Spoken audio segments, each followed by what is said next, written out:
Tantor Audio, a division of Recorded Books, presents Knife Edge by Kerry Buchanan. Narrated by Esther Wayne. Prologue. Leads. It was always the eyes that told him when they were ready. Her eyes followed his every move, wide with terror, as he ran his thumb along the length of the blade. There was still fight left in this one. He needed to wait for that moment of resignation, that pivotal point when his prey realised that this was not a film, and that no detective was going to crash through the door at the last second to save her. The transition point, when nightmare turned into reality. Acceptance. Inevitability. Death. It was harder with just one. They faded too fast and stopped fighting too easily. There had to be a way to make this last longer, because only in that moment, with the joy of the kill before him, could he find true peace. Afterwards, joy turned to ashes in his mouth, leaving him dry and unfulfilled. The longer he could keep his anticipation building, the greater his pleasure. There had to be more. Maybe if he let them escape. Cat and mouse? He would need to think on that. He kneeled in the blood pooled beneath the woman and drew the knife down one more time, with a surgeon's precision. A crimson ribbon followed the tip of the blade, widening and spilling sluggishly across her perfect skin. She was so weak from terror and blood loss that she barely pulled away. Good. Chapter 1. Northern Ireland, 1 year later. A chill creeped into Nick's bones, despite the heat of the spring day. Her will to fight had seeped away with the blood that dripped onto the carpet. She wanted to just close her eyes and sleep. She shook herself, breathing hard and blinking. If she slept now, she'd surely never wake again. Focus on the pain. Hard plastic zip ties dug into her wrists, pulling her arms back and down behind her to a ring set into the wall of the room, just above floor level. Its cold metal was hard and unyielding. At least it had been, when she'd been able to feel with her poor hands. She'd lost sensation in them again, despite her efforts to shift herself around, changing position as much as she was able, sitting on the floor.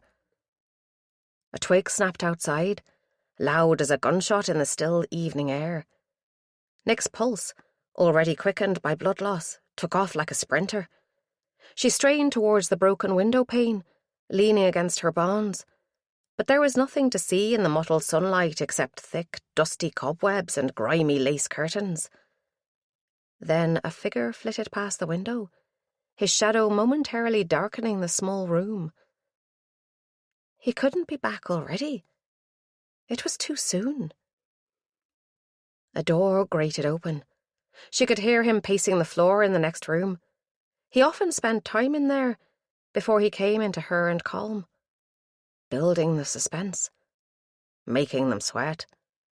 Nick would never again smell freshly brewed coffee without imagining the heavy, metallic taste of blood overlaying it. His feet scuffed against the lino. Her breath came in short gasps through the gag. He was right there. At the door. Then Colm moaned. Goosebumps ran across her skin. Colm had been still for so long she'd convinced herself he was dead. A little worm of shame curled up inside her. She'd been planning her escape, planning to leave him there. But if he was still alive? She hardened her jaw, trying to force herself not to care. If the opportunity arose, she'd still go. To hell with Colm. The door opened, wafting in the scent of rich, dark espresso. Nick's stomach roiled. She kept her eyes fixed on the pink-patterned Wilton carpet that looked just like the carpet in her granny's house. If she didn't see his face, couldn't identify him, maybe he'd let her go. His battered trainers came into her field of vision, the same green, slimy streak along one side. The bottoms of his jeans still bore yesterday's bloodstains, darkened to almost black. He stopped in front of her. She swallowed. Why had he stopped? Despite herself, she glanced up. A black Iron Maiden t-shirt, fading to grey, strained over his slight paunch. Nick let out a breath she hadn't realised she'd been holding. He still wore the mask. It was the only ray of hope in this nightmare, that mask. If he hadn't let her see his face, maybe he wasn't planning to kill her. He reached for the keys that jangled on an elastic cord attached to his belt and unlocked the cabinet on the wall. Unhurried. Calm. Bile rose in Nick's throat. Breathe. Light filtered through tattered lace curtains, casting shadows like etched patterns on the bright steel knives hanging inside the cabinet. His long fingers danced across the blades, like a pianist playing a macabre keyboard. Nick's heart gave a painful thump as he lifted the boning knife from the rack. She bum-shuffled sideways, thighs slipping in the pools of blood. Her naked shoulders slapped against the rough plaster of the wall, skin smarting where yesterday's cuts still oozed. She tugged at the steel ring, more out of habit than in hope of escape, but the angle was all wrong, and she could get no force into it. A small sound like falling sand. Plaster? Had the ring moved, or was it her imagination? With methodical slowness, her captor ran his thumb along the blade of the knife. It was just for show, just to prolong the suspense. All his knives were sharp, so sharp you didn't feel the initial cut. Not until the hot gush of blood. The only place he hadn't sliced yet was the centre of her belly, the soft white part that never saw the sun. He took 2 steps towards her, then paused. Nick sucked her stomach in. This was not a time for breathing. Then he spun, light on his feet for such a big man, and plunged the knife downwards. Dark blood sprayed in an arc across the far wall. The smell of coffee mingled with the stench of punctured guts. Colm screamed. The man's arm rose and fell, again and again, coating the ceiling each time with a fresh splatter of blood.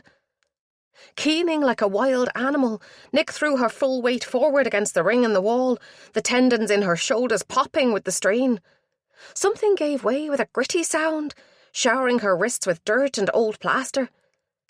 In one clumsy movement, she scrambled to her feet, pulling the ring with her. Her legs buckled, throwing her sideways into the doorframe, but she staggered away and reeled into the next room, followed by an intermittent sucking noise as the knife continued to rise and fall. Colm's screams had subsided into groans by the time she'd run through the other room and out of the cottage, teeth clenched, plunging towards an uncertain freedom. All was green and moist in the evening light. A mossy track wound its way between low-branched trees, almost invisible in the dappled shadow. She urged herself onwards, whimpering behind the gag as life returned to her limbs. Spots danced in front of her eyes, and she shook her head to drive them away, but her steps faltered as she weakened. Blood loss had taken its toll on her body, and the initial rush of adrenaline was fading. She searched for cover as she ran. On one side of the track, trees grew thick against a dry stone wall draped with brambles. On the other side was a steep bank covered in wild garlic and marsh marigold. A roar came from behind her, back at the cottage. Nick froze. She tried to swallow, but her dry tongue was swollen in her mouth. No, he was coming for her. Faster! She tripped on something hidden in the long grass, her numb feet betraying her. Arms bound and useless, she tumbled down the bank, nostrils filled with the scent of crushed garlic. When she stopped rolling, nodding ferns closed over her like a blanket, warm and comforting. A buzzing sound filled her head, and green faded to black. Nick opened her eyes to cold darkness. A dull, throbbing ache behind her eyes swamped coherent thought until the memories returned with a rush, like a train through a tunnel. She tried to sit up, swallowing a cry as the zip ties bit into the tender skin of her wrists.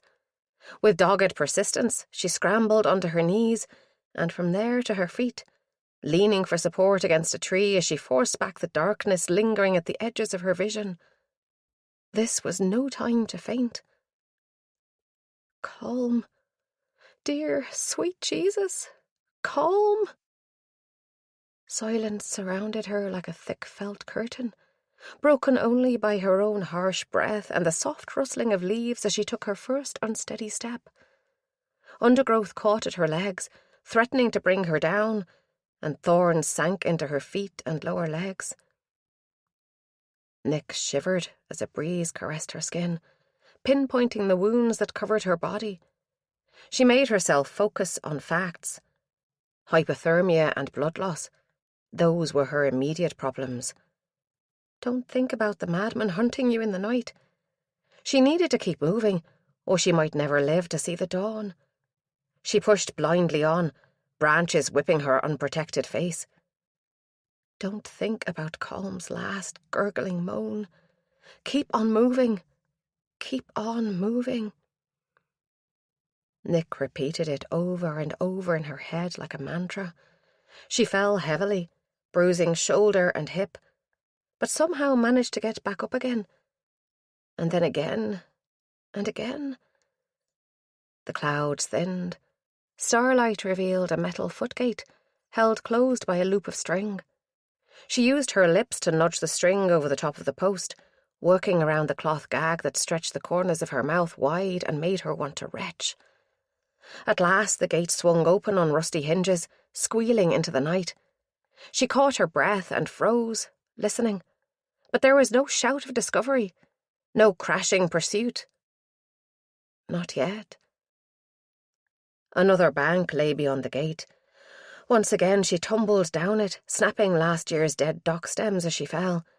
This time she could barely stand, but ahead of her was open space with sky above, coaxing her forward. A sliver of moon turned the world to shades of grey, enough light to make her way through dew-soaked grass towards a gap that stood pale in a dark hedge. She stumbled as she stubbed her toes on boulders that jutted up from the ground in the gateway, but pushed onwards, repeating the chant. One of the shadows moved and a twig snapped. Hot urine burned the abused flesh of her inner thighs. The final shame. Then warm breath bathed her face, smelling of sweet, crushed grass. Oh, a horse. She closed her eyes for a moment, overwhelmed by relief. A second horse moved out of the shadows, short and fat. It gave a gusty sigh and walked off through the gap in the hedge. With nothing else to guide her, Nick followed it. At the top of a long slope, it stopped, and she walked into the soft coat of its bottom. Lucky you don't kick, she thought. Then the pony dropped its head down and splashed noisily. Nick groped her way past the animal and dropped to her knees as it moved away. A large plastic bucket was tucked away near the hedge. She'd never have found it if not for the pony. Nick shoved her face into the bucket, letting water soak into the rotten cloth that gagged her, then sucking until she had enough to swallow. The water was slimy with bits of vegetation floating in it, but still the most delicious drink she'd ever tasted.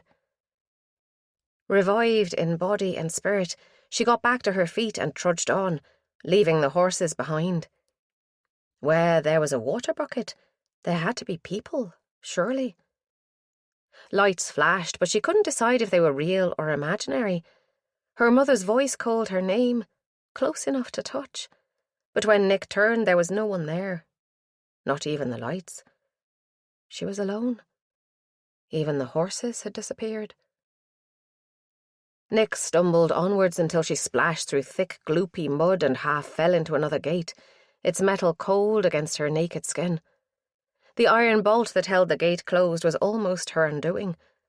The weight of the gate made it impossible to shift with teeth or chin or even elbow. She needed 2 hands, one to lift the gate and one to draw the bolt, but her hands were still bound behind her back. In the end, she turned her back to it and managed to work the bolt free with her numb fingers, grunting with the effort. "Nick!" her father's voice called. "I'm coming, Daddy! Wait for me!" she sobbed as she dragged herself through the gap, following the phantom voices. Keep on moving. She was on a farm track with a raised middle strip where grass grew. Another light hovered high in the trees, but this one didn't fade when she looked at it. a security light on a wall above a white farm gate. Beyond the gate was a yard and a house with cars parked outside. There'd be people in there, sleeping at this hour. She pushed at the gate, wasting too much time and energy before she noticed the padlock. Shit. The sky was getting lighter, paling towards dawn, and here she was, out in the open, no better off than when she'd run. She dared not shout out to try to raise the people in the house. Who knew how far away her captor, Colm's murderer, was?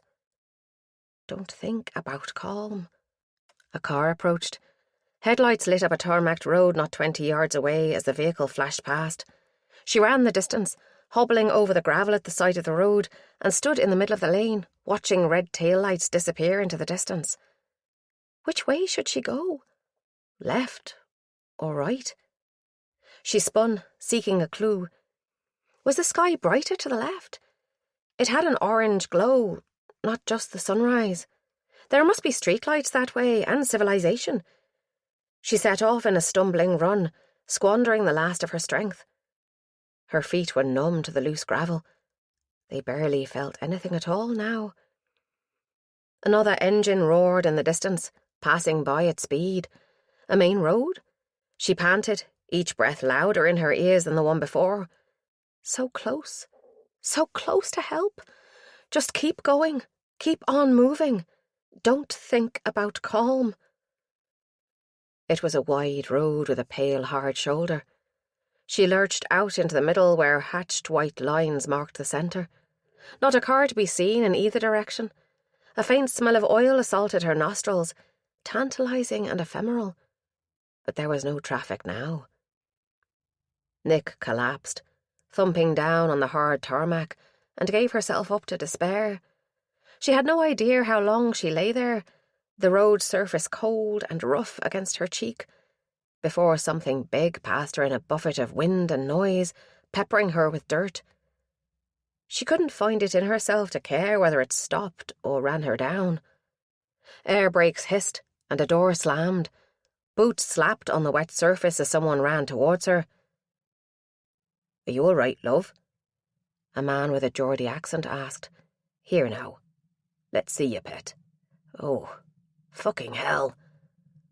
Arms came around her, warm against her chilled skin, and she was lifted bodily, head lolling. She tried to speak, but couldn't tell if she'd made any sound. The rumble of a big diesel engine drowned out everything, all sound and all thought. A blur of flashing lights and voices followed, pestering, coaxing, soothing. Finally, someone cut the zip ties and her wrists fell apart. A scream ripped out of her as her shoulders moved, pain flaring through spine and arms. More voices, a tinfoil blanket that stuck to her raw wounds.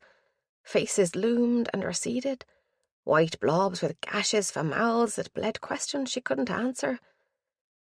Then she was in an ambulance, rocking from side to side as white light dazzled her. A siren wailed. Someone was stabbing her again, a needle in her arm. She fought, fists flying, and tried to push herself free, but firm hands held her. Liquid ice flooded her veins.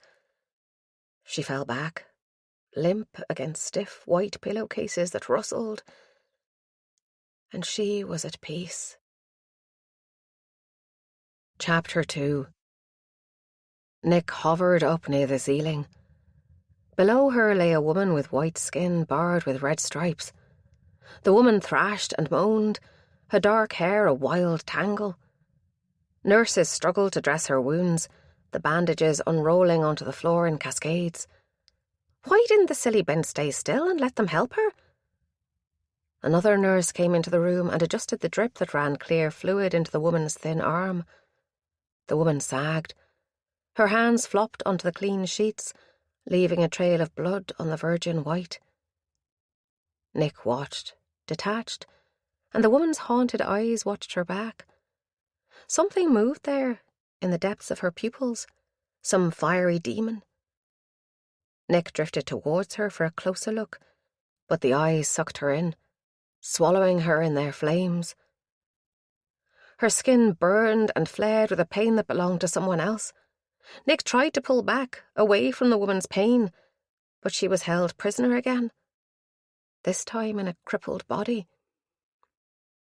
All around her, hushed voices spoke, and even the gentle clinking of instruments was muted. You can have 5 minutes with her, but she's sedated and she's still on morphine, so don't expect much sense yet. Morphine? Lucky cow, whoever she was. Nick would give her right arm for some morphine. Can you tell me, was she raped? Asked a coldly clinical voice.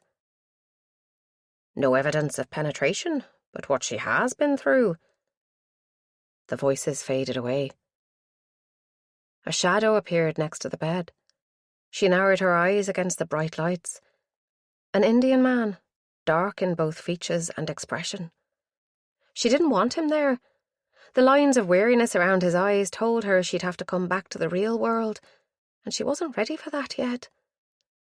Perhaps she never would be. Don't think about Colm. His voice was dry as his skin. Nicola Gordon. He took her silence as assent. My name's Detective Inspector Ram. I'm in charge of the investigation into your abduction. Can you tell me what you remember? No, she couldn't. He had a Yorkshire accent, something she'd only heard on TV before now. All hard vowels and sharpness, but with a slight lilt. She looked away towards the white blind that covered the window. If she ignored him, perhaps he'd go away. But the memories came anyway. They'd been making a night of it in Belfast, a whole group of them in Katie's bar, deep inside the Limelight nightclub. Exams were on the horizon, but it had been Hannah's birthday, and they'd all gone out. Nick hated nightclubs, but Colm had said he'd go if she did, and he was just as bad as her about parties. She regretted it the moment they made it past the bounces. A wall of sound drowned out all thought and killed any chance of conversation. Hannah and Lucy went off to the bar without a glance behind, but Nick froze. The familiar panic rose up like a tidal wave, threatening to swamp her, until Colm took her hand in a warm grip. Come on, he bawled in her ear. There's some seats at the far side, further from the music. Hannah bought a round, some sweet sticky cider in a bottle for Nick and a pint of Guinness for Colm. Nick sipped from the bottle, not wanting to offend Hannah, but it tasted like vomit. Or maybe that was just the bile that burned her throat. That was all she remembered, until she'd woken up in the cottage, naked and shivering, bound and gagged. Nick dragged herself back to the present. The detective had disappeared. In his place sat her mother, trying to smile through eyes that swam with tears. A fat lump formed in Nick's throat, making it hard to breathe. Her chest heaved once, twice.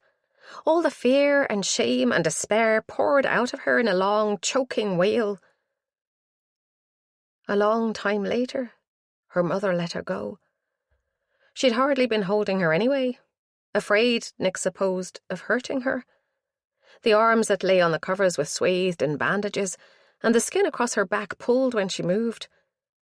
She wondered how many stitches she had, and then the shame rolled her up like one of Colm's joints. Are you able to answer any questions yet? Her mother asked gently. The cop must have put her up to it. Colm is still missing. Nick gasped again and shook her head. She couldn't say it, couldn't put it into words. But Colm had parents too. They deserved to know. She calmed her breathing by force of will and nodded, avoiding her mother's eye.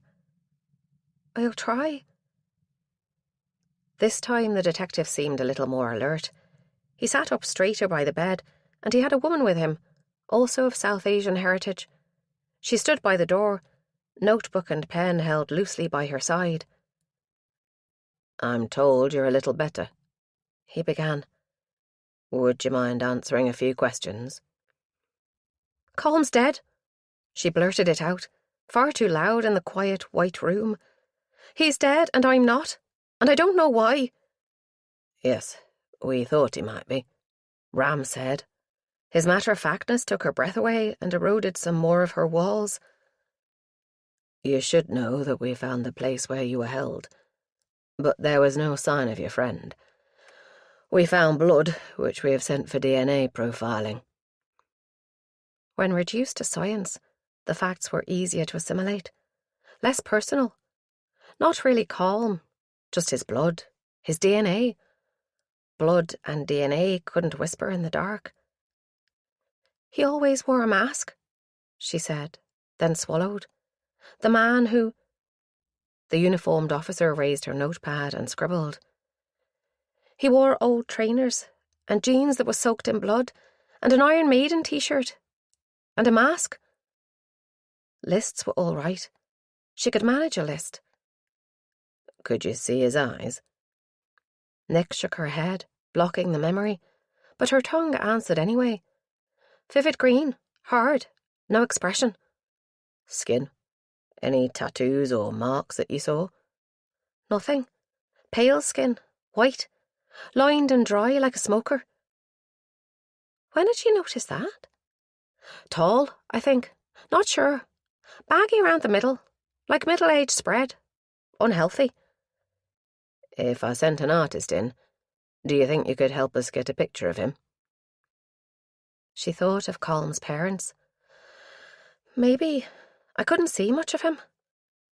Ram looked uncomfortable. Can you tell me what happened after you left Limelight? Nick twisted the bedsheet in her hands, squeezing the pain away. Hannah bought me a drink. Blood seeped through the dressing on her arm. She watched, fascinated, as the bright red liquid spread along the fibres first, a mesh of colour that filled in as the material soaked. What happened next? Ram asked. Something about his tone made her think he'd had to repeat the question, maybe more than once. Focus, Nick. I woke up at night, in the cottage. I didn't know it was a cottage then. It was too dark to see. My hands were tied behind me, and it was hard to breathe. It had been the smell of damp and mould that brought her back to reality. That's when she'd realised she was naked. Was Colm tied up too? Yes. How well could you see him? Not well. He was turned away most of the time. He probably hadn't wanted her to see. Their attacker had already made a start on him before she woke up that first time, and the little she'd been able to see of his face had been covered in blood. I could hear him, though. Moaning. Anything else in the room? My clothes were folded in a pile near my feet, and Colm's the same. There was a wardrobe, with the door missing. A fireplace with Christmas cards on the mantelpiece. And a framed Bible verse on the wall above, faded and marked with damp spots, but still readable. Blessed are the pure in heart, for they shall see God. It had been no comfort to Nick, and Colm wouldn't have been able to see it from where he was tied. Maybe if she'd believed in God, Colm would still be alive. What happened then? Ram prompted her.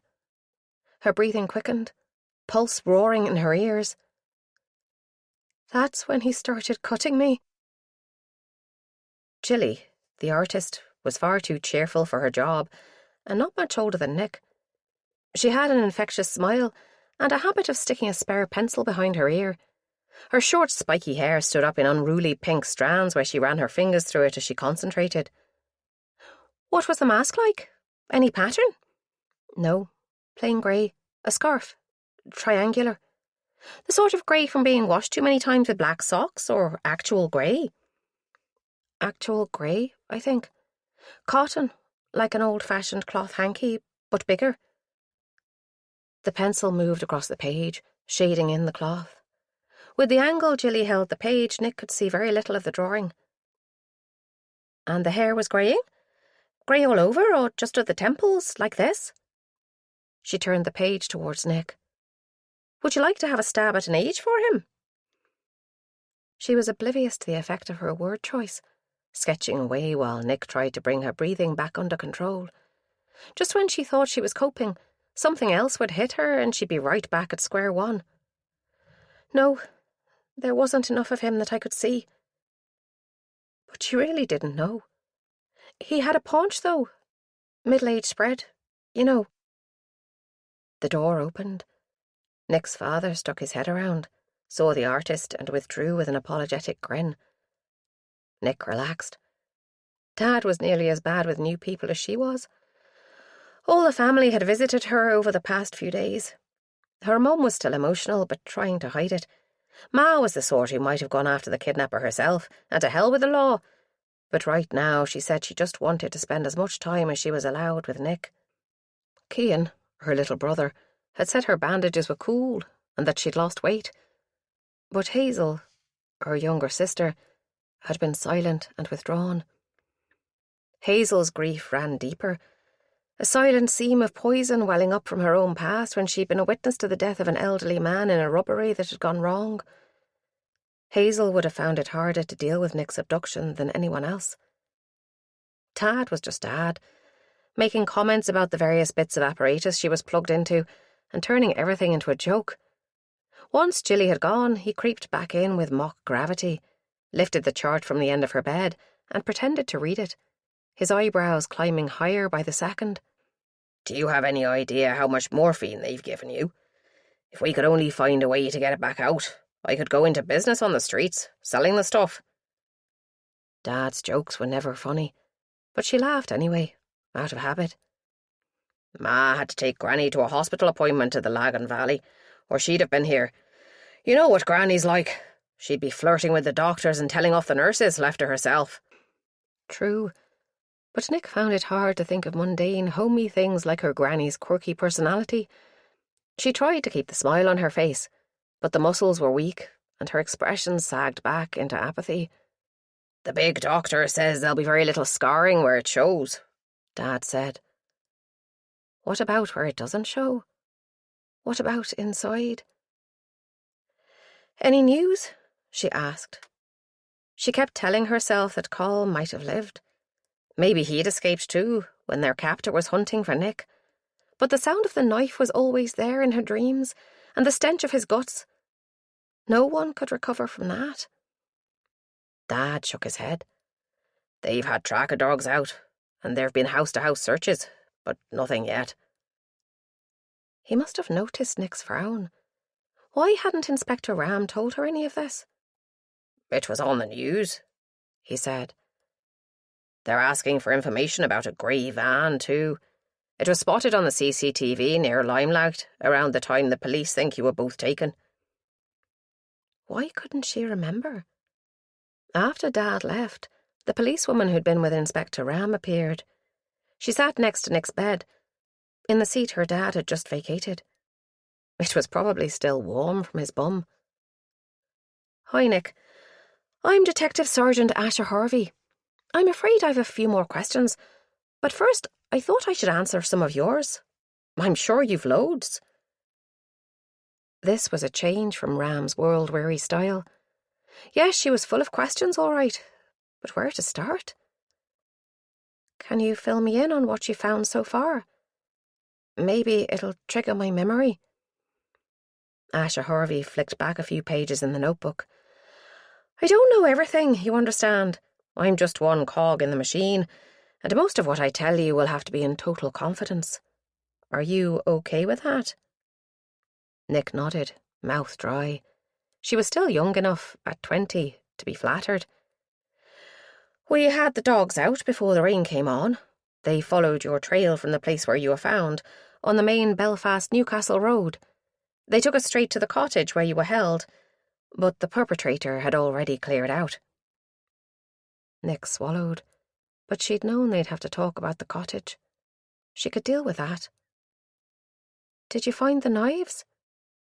Asha flicked to the back of her notebook and scribbled. "No, but the doctors tell us that a variety of weapons were used on you. Can you describe any of the knives, do you think?" "Oh, yes." "He had a locked cabinet on the wall, like a medicine cabinet. The knives were all arranged in that, each one clipped in order of size." "How many?" "6, Nick said without hesitation. "One for each day he held us. They looked like the sort of kitchen knives you get in a wooden block, but they were really sharp." If Asha had made the slightest comforting noise or shown sympathy in her expression at this point, Nick didn't think she could have gone on. But the detective sergeant kept scribbling away in her book. Yes, describe as many as you can.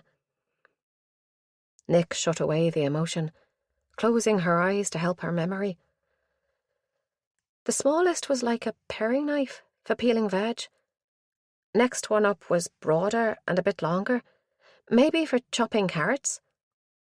Easy to list them, as though they belonged in someone else's memory. Maybe something she'd read about in a book or seen in a catalogue. She hesitated when she got to the last one. I think we both knew that when he got the big knife out, it'd be the end for us. Or one of us, anyway. Were you able to talk to Colm then? The perpetrator wasn't in with you the whole time?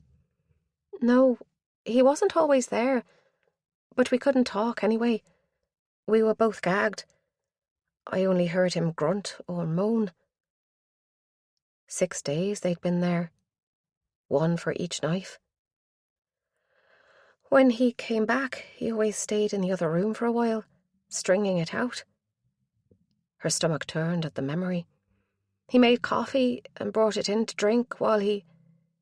She searched for a word. While he worked on us. We'll come back to that part later, Asha said. Can you describe the cabinet for me? The one the knives were in?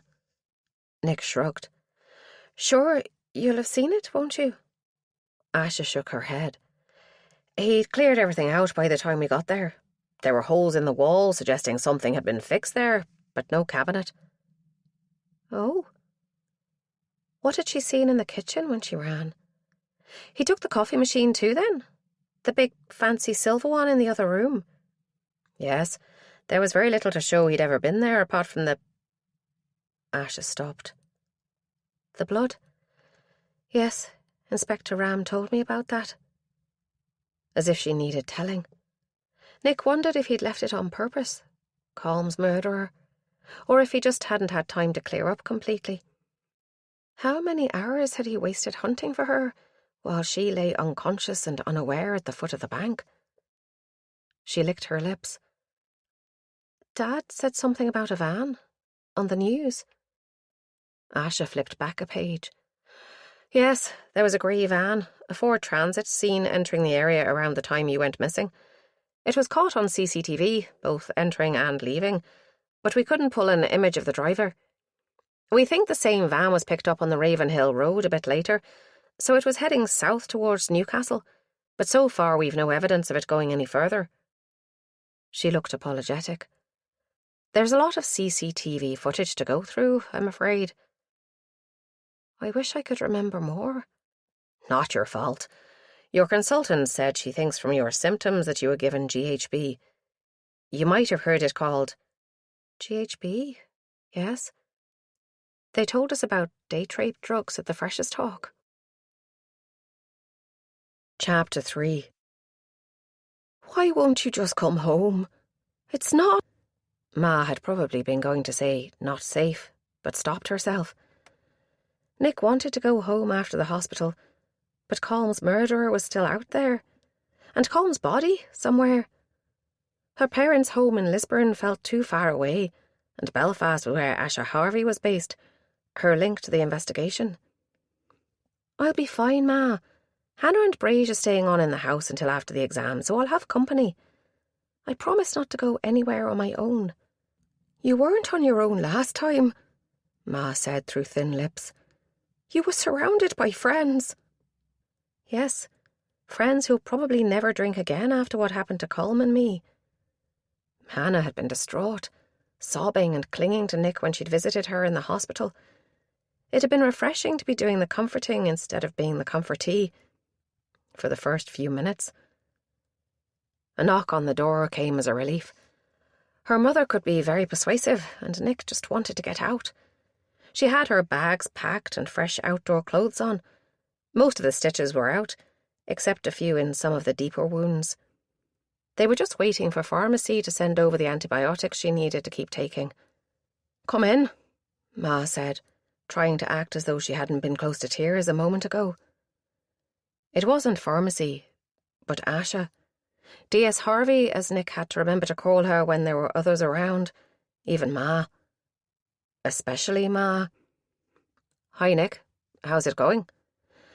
"Champing at the bit," Nick said, grateful that Asha spoke to her as if she was a normal person, not an invalid. "Just waiting for my drugs. Don't tell the cops." "Good to see you feeling a bit better. Inspector Ram sent me to drive you home, if that's all right." She turned to Ma with a raised eyebrow and a professional smile.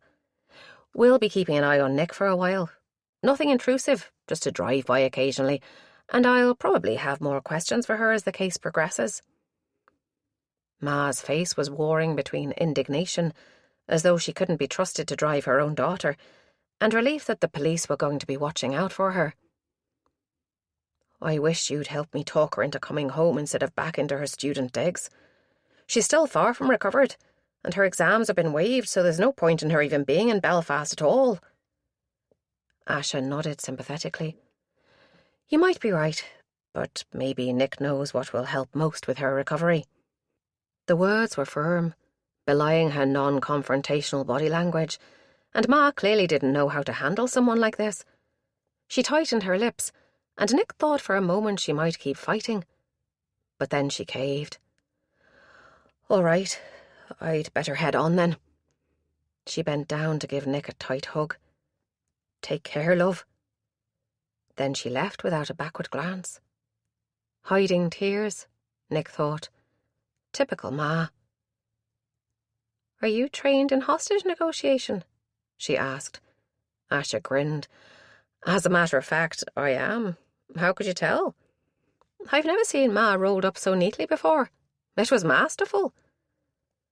The door opened again to admit the nurse, her face tired after a night on duty. "Here are your tablets, Nick, and a letter for your GP. You'll need to come back to outpatients for dressing changes for a week or two, until your practice nurse can take it on." She thrust the blue plastic bag at Nick, already moving back towards the door. With the frequent shift changes, this nurse was a little more than a stranger to Nick, but she made herself speak up anyway. "Thanks. And please say thank you to all the other nurses and doctors for looking after me so well." The nurse gave a brittle smile and left. "Well," Asha got up. "Shall we go?" Nick had been practicing walking up and down the corridors, trying to walk straight to hide the discomfort of thick dressings. Still, she was exhausted by the time they reached the exit. Nothing had prepared her for the effect of being outside. As the automatic doors hissed apart, traffic fumes and stale fag smoke filled her lungs. She stopped on the threshold, suddenly overwhelmed by the open space in front of her. Instead of crowding her, Asha stayed back out of the way and let her take her time. So many people. Movement everywhere. And noise. Her eyes darted from side to side, seeking anything out of the ordinary, anything dangerous. But no one was interested in her. People walked past, heads down, hoods and umbrellas raised against the steady drizzle. Not one person glancing her way. As her pulse came back down to normal and her fists unclenched, a wave of weakness washed over her. Would it always be like this? She took a deep breath and stepped out into the hurrying crowd. "Car's just here," Asha said quietly. It was waiting near the entrance. Nick folded herself into the front seat, relaxing only when the passenger door closed with a dull thud. The windows had a slight tint that gave her the illusion of anonymity. Asha dropped into the driver's seat. Nick was glad of Asha's quiet presence instead of her mother fussing, making sure his seatbelt was fastened and asking her if she was okay. She zoned out during the short drive, hardly registering the traffic and pedestrians as they threaded their way past the bowls of the falls, up Tates and through Stranmillis. Asha pulled up right outside Nick's house, where there was never usually a parking space at this time of day. The car had barely stopped when the front door opened and Hannah erupted onto the pavement. She flung the car door wide and hugged Nick, crying into her hair, "Welcome home." "Let me out," Nick said, but she didn't mind this from Hannah. It was just her way. The drama class is leaking into her real life. "Hannah, meet Detective Sergeant Harvey." "We've met," Hannah said, colour rising to her cheeks. "Hi again, Detective." Oh, great. Hannah fancied Asha. Just what Nick needed. Asha smiled, a professional courtesy that didn't extend as far as her eyes. "Hello again, Hannah. Thought of anything else that might help us?" A flash of hope passed across Hannah's face. Then she shook her head regretfully. "Sorry, nothing more. I still don't know how on earth he got both Colm and Nick past us and out of the club." "It's all right. Maybe the two of you will trigger a memory in each other now Nick's back. Don't sweat it, girls." The car drove off to the twitching of curtains from the house over the road, one of the few in this little one-way street that didn't have students living in it. "She is so hot! And the uniform! And that hair!" Hannah pulled at her own ginger curls as they went into the living room. "It's so unfair that Asian women have such glorious hair. Bet she never has to use straighteners." "Hannah, calm down. You cannot start stalking a police officer, especially not one working on Colm's murder." Hannah's face fell. "Oh, God, I'm so sorry. Is there anything new?" Nick ran her fingers over the worn back of the velvet-covered sofa. "Nothing they're telling me about, anyway." The room smelled of Hannah's light floral perfume. Last night's curry hung in the air, rising from the fabric as she sat down and seeping from Hannah's skin where their arms touched. Nick's own skin was clammy with the warmth of the room. "Did you lot really not see anything suspicious that night in Limelight?" "No, but I was tanked before we went. We all were, except you and Colm. I don't think I'd have noticed if someone had come in wielding a sword and shouting." "Do you remember buying me a drink?" "Yeah, a fruit cider, wasn't it?" "Maybe. I know it tasted rotten and made me feel sick. The police think someone spiked it. They must have done Colm's too." Hannah was unusually serious, her dark eyes steady. "Yes, but how did he get the two of you out of the club?" "I don't know." She'd been turning it over and over in her mind, chasing down that elusive memory that had to be buried somewhere, deep in her subconscious.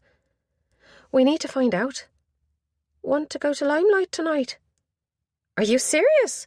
I never want to see that place again." Hannah shuddered, but that was just the drama classes too. "What would we get out of it anyway?" I wondered if seeing it again, and sitting in the same seat, might shake something loose. "Don't you think we should ask the Peelers if it's okay? We might be breaking some rule or other. You know, contaminating a crime scene." Nick just looked at her. "Contaminating a crime scene? It's been, what, 2 weeks since we went there? More. That place is as contaminated as it could be, with or without a crime scene. Just do me one favour, will you?" Hannah was caught up in the excitement. "Anything?" "No prees this time. I want you stone cold sober." She thought she might have overstepped the bounds of friendship for a moment as Hannah's face crumpled. "No, I don't drink at all now. I'm too afraid to." Chapter 4. They passed the bouncers on the door of Limelight and made their way through to Katie's bar. Even on a weeknight it was busy. On her last visit, Nick had balked at the entrance until Colm tugged on her hand and persuaded her deeper into the heaving crowds. But today, the fact that they were here with a purpose calmed her anxiety. Stick-thin girls with heavy, painted-on eyebrows danced in small groups, arms above their heads as the music took hold of them. There'd be gin or vodka in the water bottles they carried in their handbags, Nick knew. Everyone did that, to avoid the sky-high bar prices. Sometimes they even got them in past the bouncers at the door, too. "You were sitting over there," Hannah shouted over the music. She pointed to a high table with dark wooden stools tucked in a corner. A couple sat there this evening, both staring into their drinks. Either no chemistry between them or so used to each other they didn't feel the need to make an effort. What did she and Colm look like? Friends or lovers? I thought you didn't remember where we sat. I didn't until now. Come on, the table next to that one is free. Two lads had just got up and left, heading towards the rock garden for a smoke, probably. Nick followed Hannah to the table and perched herself on the high stool. Nothing. Still no memory at all past sipping that drink. She reached into her jeans pocket and drew out a 20. Will you go and buy us drinks? Get me the same as you did last time. Hannah's face creased with indecision.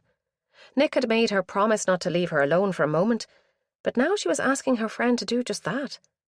It's all right. I'll be able to see you at the bar, and you can see me too. Hannah nodded.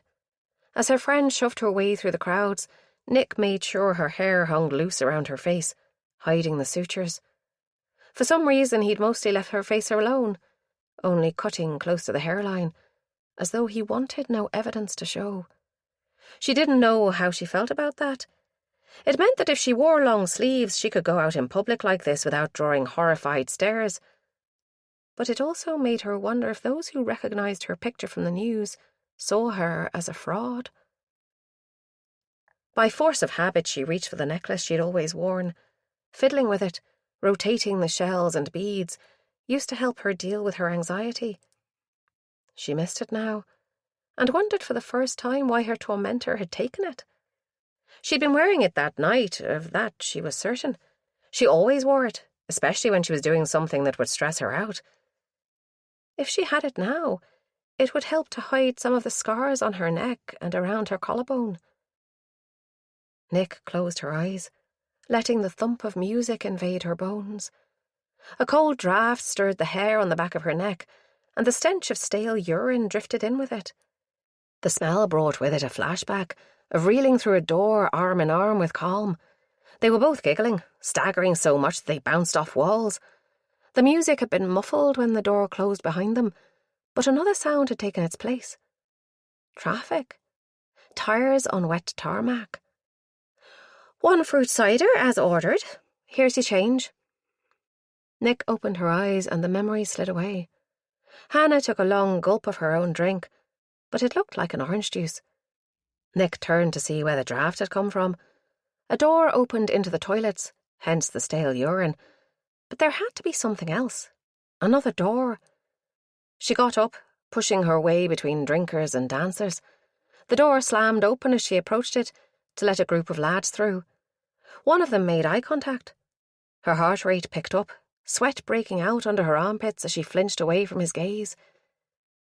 Beyond the door was a bare corridor with doors to men's, women's and disabled toilets, and another into the rest of the club.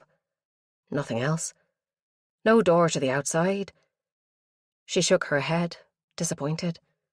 It had been a false memory then. Hannah was at her shoulder, her face crumpled with worry.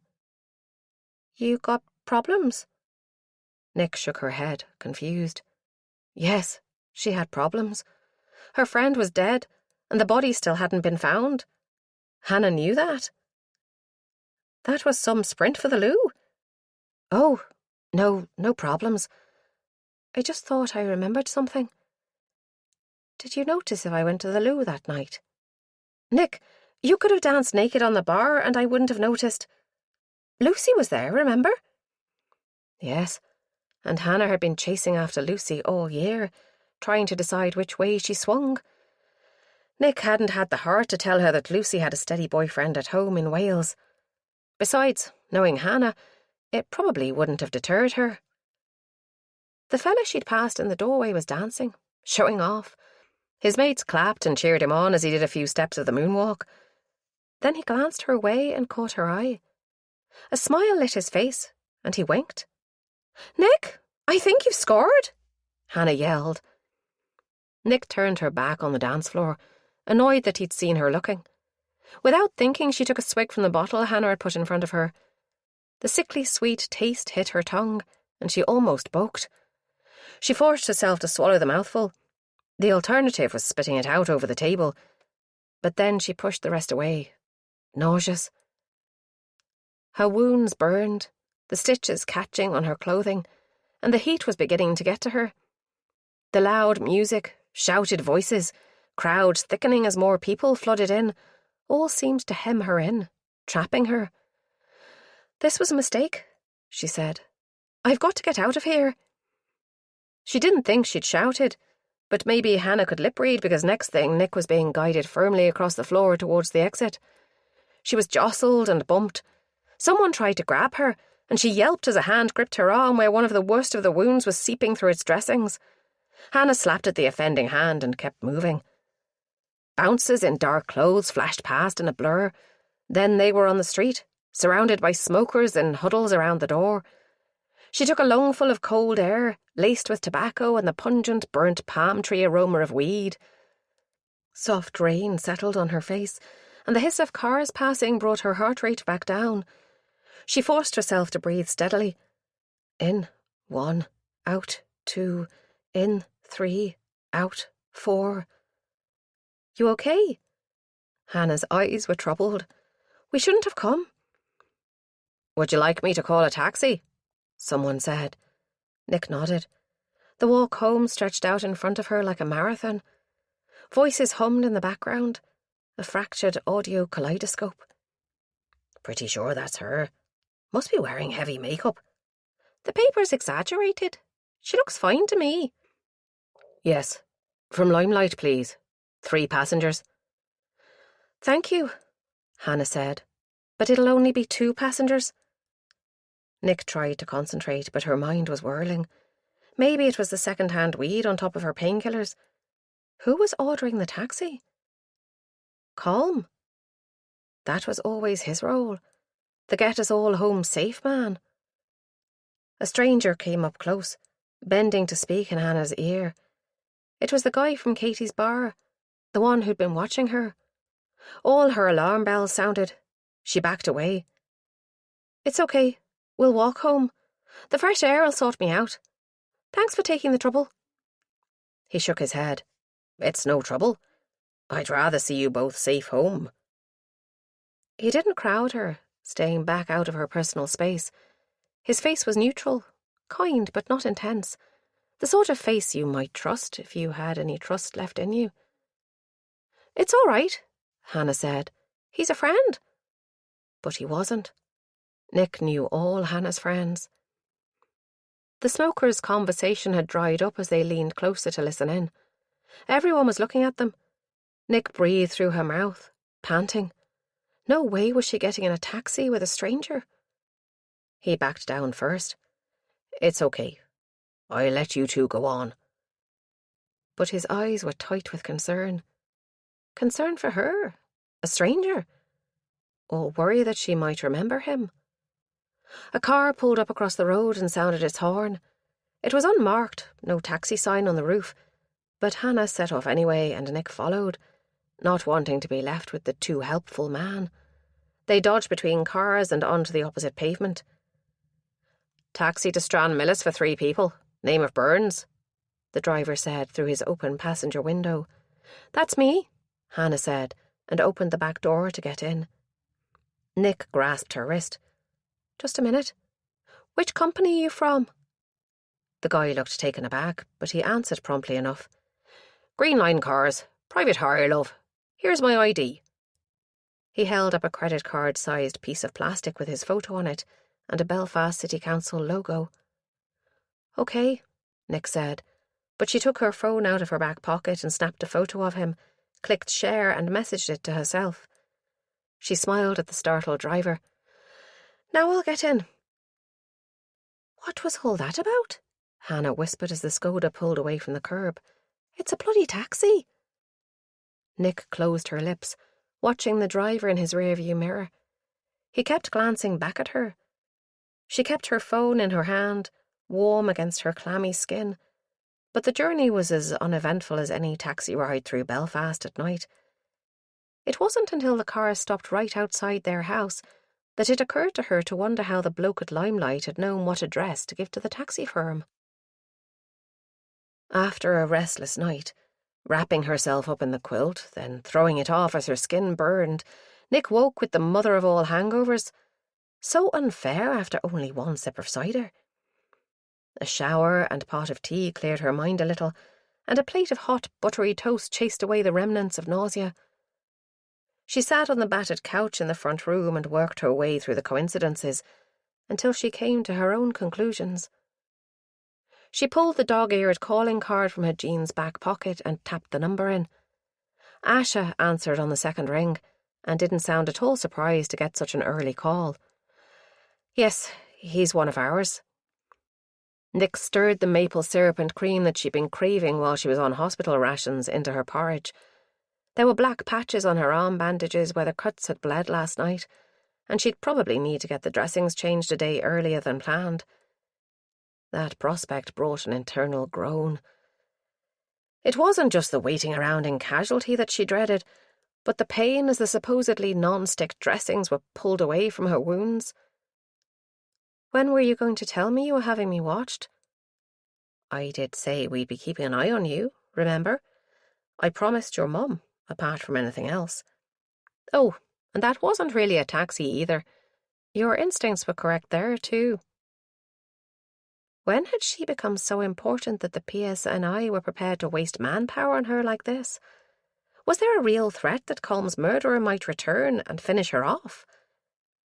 She pushed her porridge away, no longer hungry. The taxi was my ex-partner, Dave. He owed me a favour, and I knew he'd be in the area. So, who was the man in the club? Oh, he was official.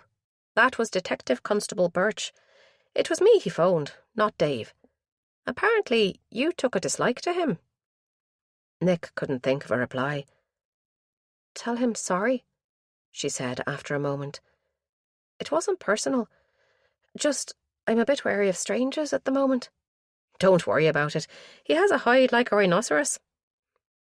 Nick wondered if Detective Constable Birch was listening to the other end of the conversation. Will you be home later, Nick? I'd like to ask a few more questions. Yes, I'm going nowhere today. Too bloody exhausted. The bandages could wait. Good. I'll bring tray bakes. Asha was as good as her word. She turned up on foot, bearing 2 paper cups from the Clements coffee shop on Stranmillis Road and 2 huge portions of Millionaire's shortbread. Nick focused on the paper cups, straining for the aroma of coffee, but there was nothing. She relieved Asher of the tray bakes and stepped back to let her in. What's in the cups? She asked, trying to keep her voice light. Hot chocolate with cream and marshmallows, Asha said. You didn't think I'd bring you coffee, did you? Have you any idea what that stuff does to your insides? Turns them into tar. Nick grinned, embarrassed to have been caught out in her suspicions. Hannah still hadn't surfaced, so Nick brought Asha into the small shared front room and closed the door behind them for privacy. As soon as Hannah made her usual knees-together run for the loo, the creaking floorboards above would alert them. Meanwhile, this was the warmest place in the house. Any news? She asked, while Asha took the plastic lid off her cup and licked the cream off it. Nothing new. We have some leads, but I can't share them with you, I'm afraid. The press is giving us a hard time, and the local politicians are making noises about police incompetence. But there's nothing to be gained by telling any of them what we know. She looked at Nick over the top of her cup, steady brown eyes assessing her. I think you've been wise to refuse to give a statement. They're like vultures. You know I will, if it'll help. Yes, I know.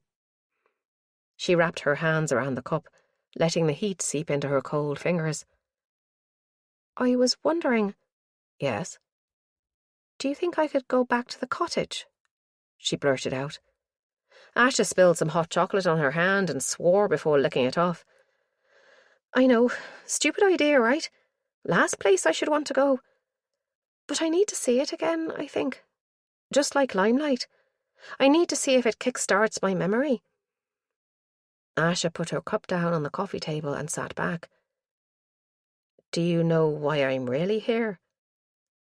Nick shook her head with a sinking feeling. Inspector Ram wanted me to persuade you to go back to the cottage. I told him it was needlessly cruel, but he said it might be the best thing for you. She gave Nick a crooked grin. I'd written him off as a bit of a robot, only interested in his crime statistics. But maybe he's more of a people person than I gave him credit for. So I can go. Would it still smell the same? The sharp metallic tang of blood and fresh coffee. She took a sip of the drink, scalding her tongue. Why did she really want to go back? Did she think she'd find something the police had missed? Seriously? Yes, whenever you're ready. Asha took a deep breath. Are you sure about this? Would you like your mum or Hannah with you? No, definitely not. I don't think I could face that. You'll be there with me, right? That I will. I'll give Aaron a call. He's parked up the road. Do you mind if he drives us?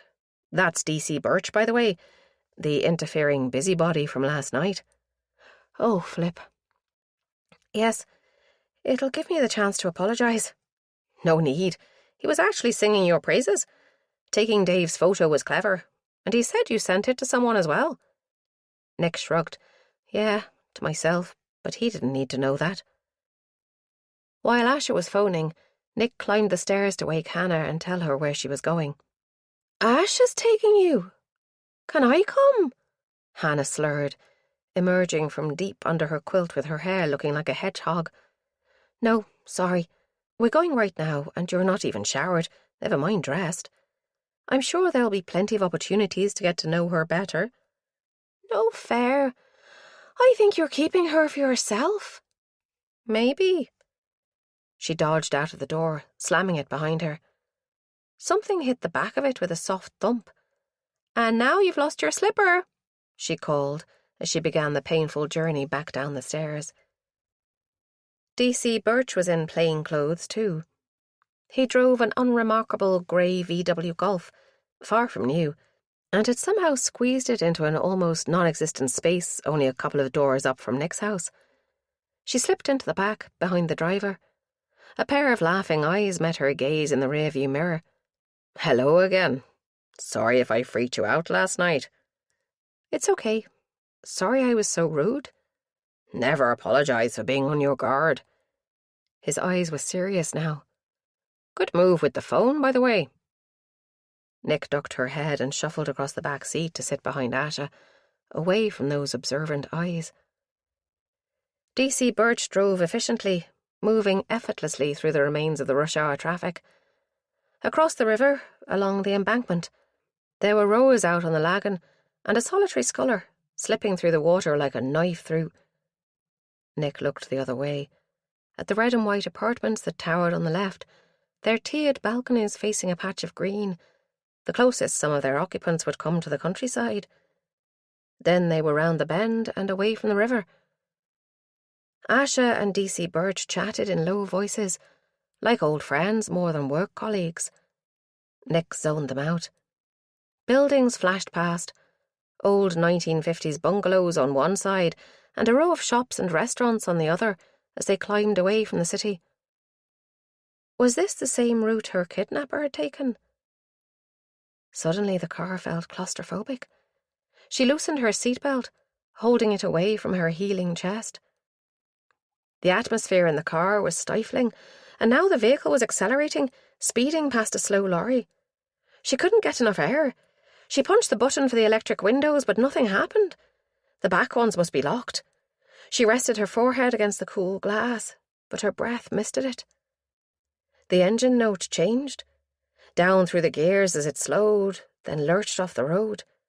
Nick wiped the glass. They were stopping at a garage forecourt. Relief swamped her. She could get out and breathe. I need a Coke, Birch said in explanation. Want anything from the shop? Nick tried to open the door, but it was locked. Her chest was tight. She hadn't enough air to speak. Birch looked over his shoulder. His eyes widened. Asha, let Nick out. Now. Asha was out of the front seat and had the back door open in a heartbeat. Nick fumbled to release her seatbelt, half scrambling, half falling out of the car. Asha took her hands for support, but let go as soon as Nick was on her feet. She filled her lungs with cold air, gulping it down. Gradually, the nausea subsided and her chest stopped heaving, but she was left with a pain behind her eyes and an ache in her jaw. Her cheeks chilled as tears dried in the brisk wind that blew across the car park. "Sorry." Asha had one arm draped across the car roof, shielding Nick from the curious children in the next car. "What for? You're doing amazing, you know. Don't be so hard on yourself." Aaron had disappeared. Nick appreciated his tact. Or maybe he just really needed that coke. Either way, she was glad he hadn't hung around to drown her in concern. Asha seemed to know to stay back and give her space. With the worst of it over, Nick realised her mouth was dry, the taste of blood in her throat where she must have bitten her tongue. She was plucking up the courage to go into the shop when Aaron reappeared with a bulging plastic bag. "Got snacks and drinks for us all," he said. "Don't know about you, but I'm starving." Asha pulled a face. "What do you think this is? A day trip to the beach? We're what, 5 miles outside Belfast, and you already need a picnic?" She took the bag off him and poked around inside. "Oh, prawn cocktail. My favourite." With that cryptic comment, she sank back into the passenger seat and started to dig out crisps and cans. Aaron winked at Nick over the top of the car roof. "She's all bark and no bite. I'm not afraid of her." "Aaron, you didn't get me coke, did you? You know I can't stand that muck." His face fell. "Well, maybe a little bit afraid of her. Only sometimes, though." He stuck his head in through the driver's side window. "I'll go back in. What do you want instead?" Nick wasn't really listening. A grey van had just pulled in off the main road, and now it sat in the forecourt near a fuel pump. The filler cap was on the wrong side for that pump, and it wasn't as though the garage was busy. Plenty of free pumps. No one got out, but the sun reflecting on the window prevented her seeing the driver. "Aaron," she asked, "if you're going back in the shop, could you try to get a look at the driver of that van?" His head snapped up, but he looked at her, not the van. "Behind me? Asha, can you run the plates?" Nick read out the number, and Asha tapped away at her mobile phone. Aaron set off towards the shop, not seeming to glance at the van, but before he'd made it halfway across the forecourt, it reversed and shot off around the back of the car wash. He didn't change pace, but continued as though he'd never been interested, until the van was out of sight. Then he jogged back to the car. "Single driver, I think, but I couldn't see much. Any luck with the plates?" Asha was talking rapidly to someone on her phone. "Thanks, Jamesy." She ended the call. "False plates. That number is registered to a Fiat Panda that was written off in an RTA 2 years ago." The ground tipped under Nick. She leaned against the car for support, fists clenched. He'd been right there, watching her, following her. Chapter 5. "Maybe we should take you back home," Asha said. "No, not home." Had he followed them all the way from the little terrace in Stranmillis, or had he spotted her in the traffic? She'd had her face pressed up to the window, after all.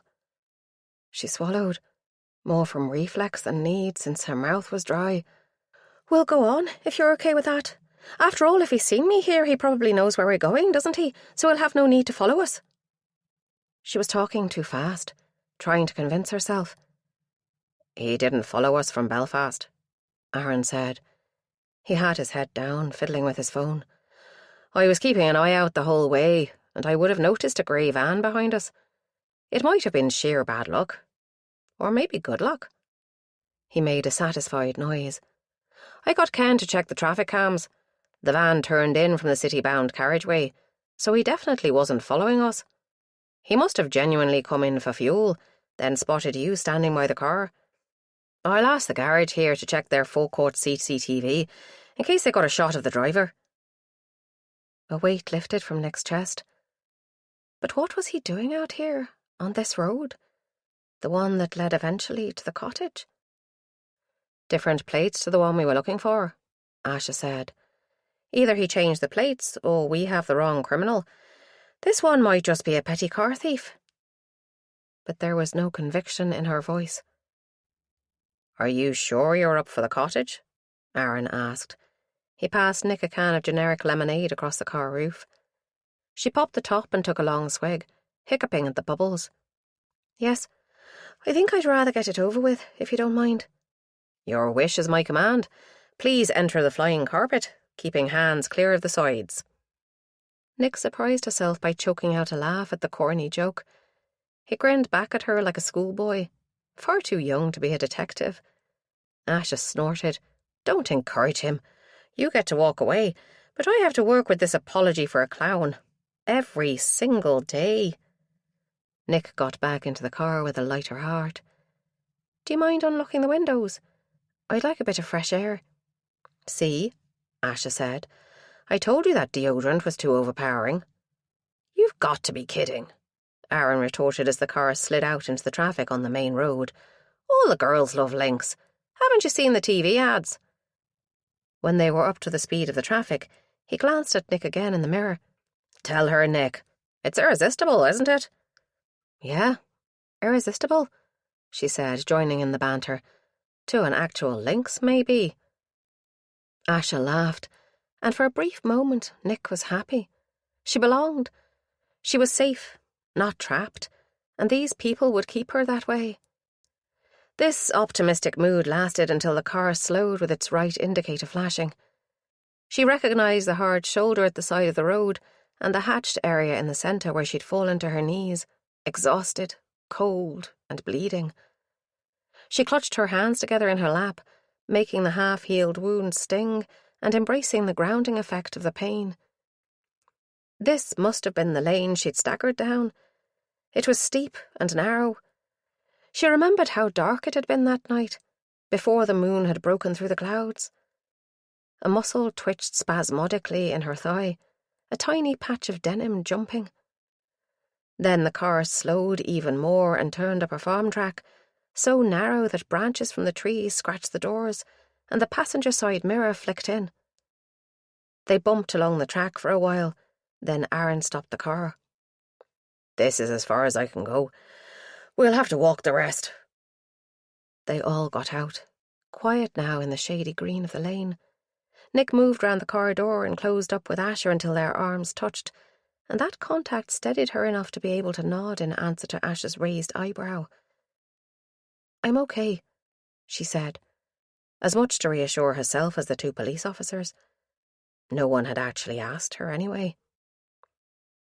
The track wound on past a couple of gates into fields. At one, a pair of horses stood with tails swishing lazily in the spring sunshine. Were these the two she'd walked into that night? In that case, that metal gate must have been the one she'd struggled with.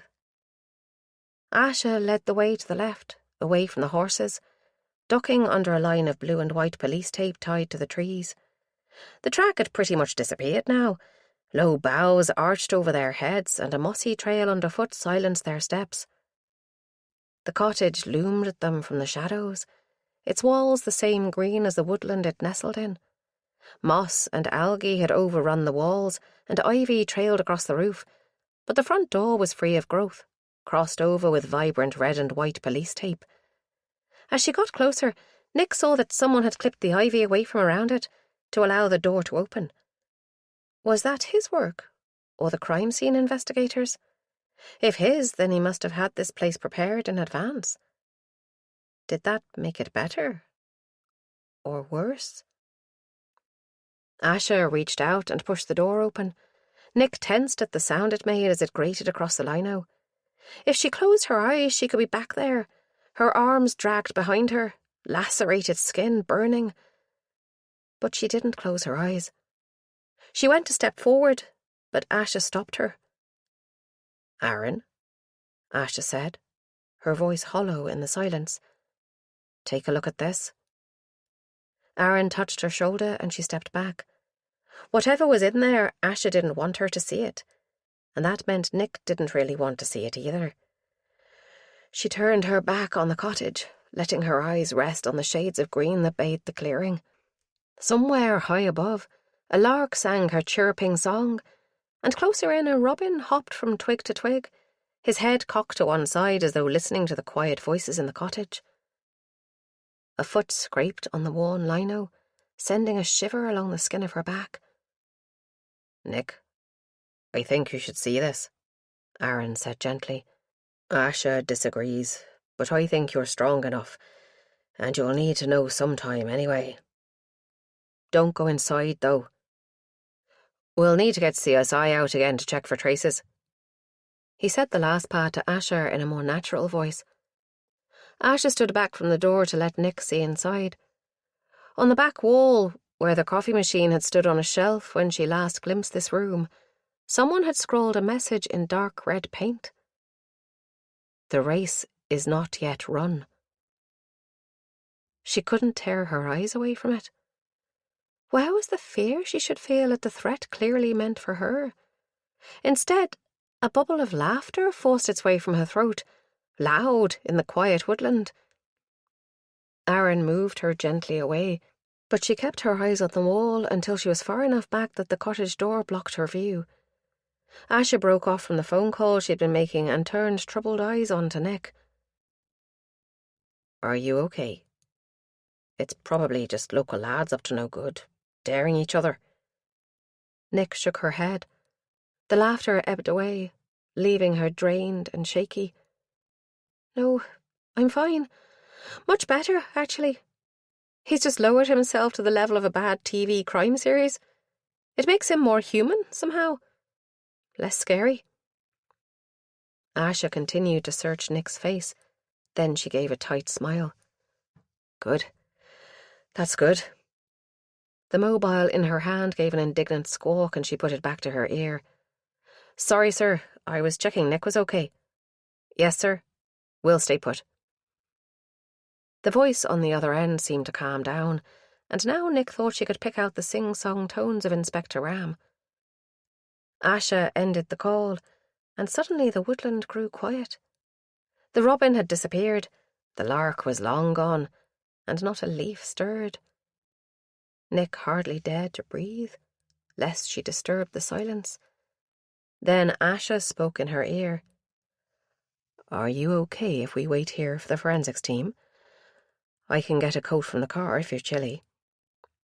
She shook her head.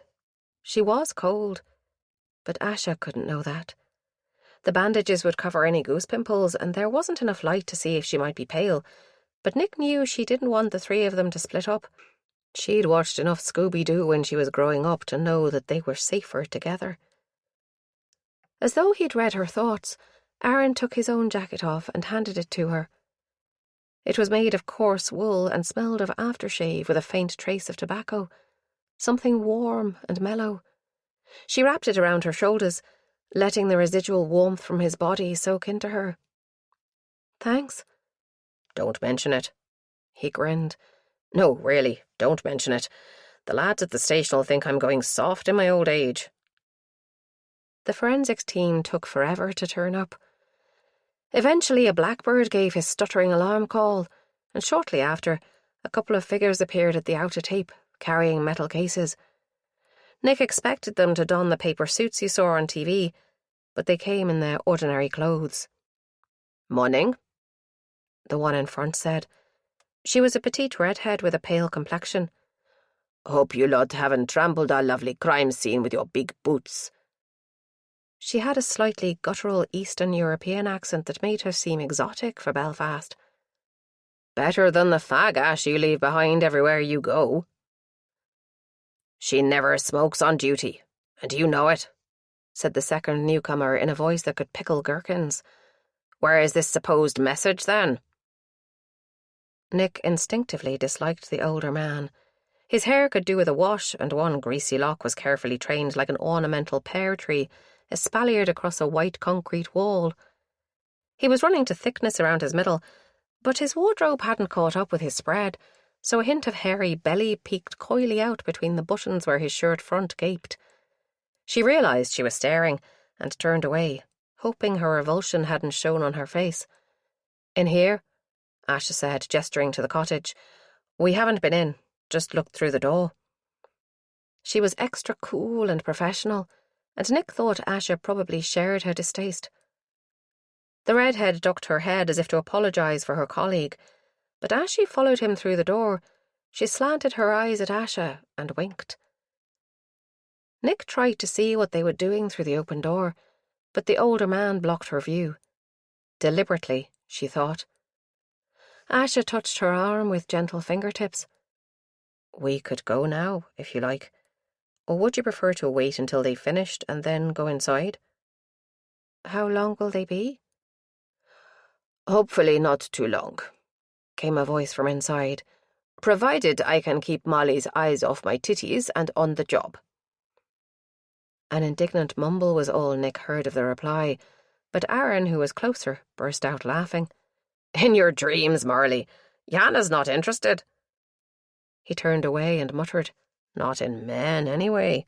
Isn't that right, Asha?" Asha didn't miss a beat. "In her dreams," she said with a straight face. "A redhead. Never." "Heard that? I'll wear you down yet, Miss Ice-Cold Asha. Just you see." Nick found herself grinning along with them, enjoying the banter until she remembered where they were. The smile froze on her face. As if it sensed her mood, a cloud crossed the sun, turning the clearing into a place of darkness and shadows. "You'll be glad to hear it's just paint," Yana called in her clear, high voice. "Negative for both Sanger and Castlemaia tests." "Whatever that means," Aaron said. "You okay?" This to Nick. She realised she'd been clutching her forearms so tightly she'd set the wounds bleeding again. The sleeve of her cream sweater was blooming with a red stain where her fingernails dug in. She unclenched her fingers, unable to meet Aaron's eye. "I'm fine. Just a bit chilly." The truth was the darkened clearing seemed to be filling with watching eyes. Adrenaline was flooding her veins, telling her to run, to get away from this scene of death. It was too like the place she remembered from the night she escaped, except there was something missing now. What was it? She turned slowly, trying to remember which way she'd run. To the right, surely. Yes, the dry stone wall had been on the right, and the slope to her left, where she'd fallen. Which had quite probably saved her life, in retrospect. She retraced her steps, zoning out the drone of voices from behind her where the forensics folks were discussing their findings with the detectives. There. She'd hardly registered it last time, but there'd been something beyond that wall, hadn't there?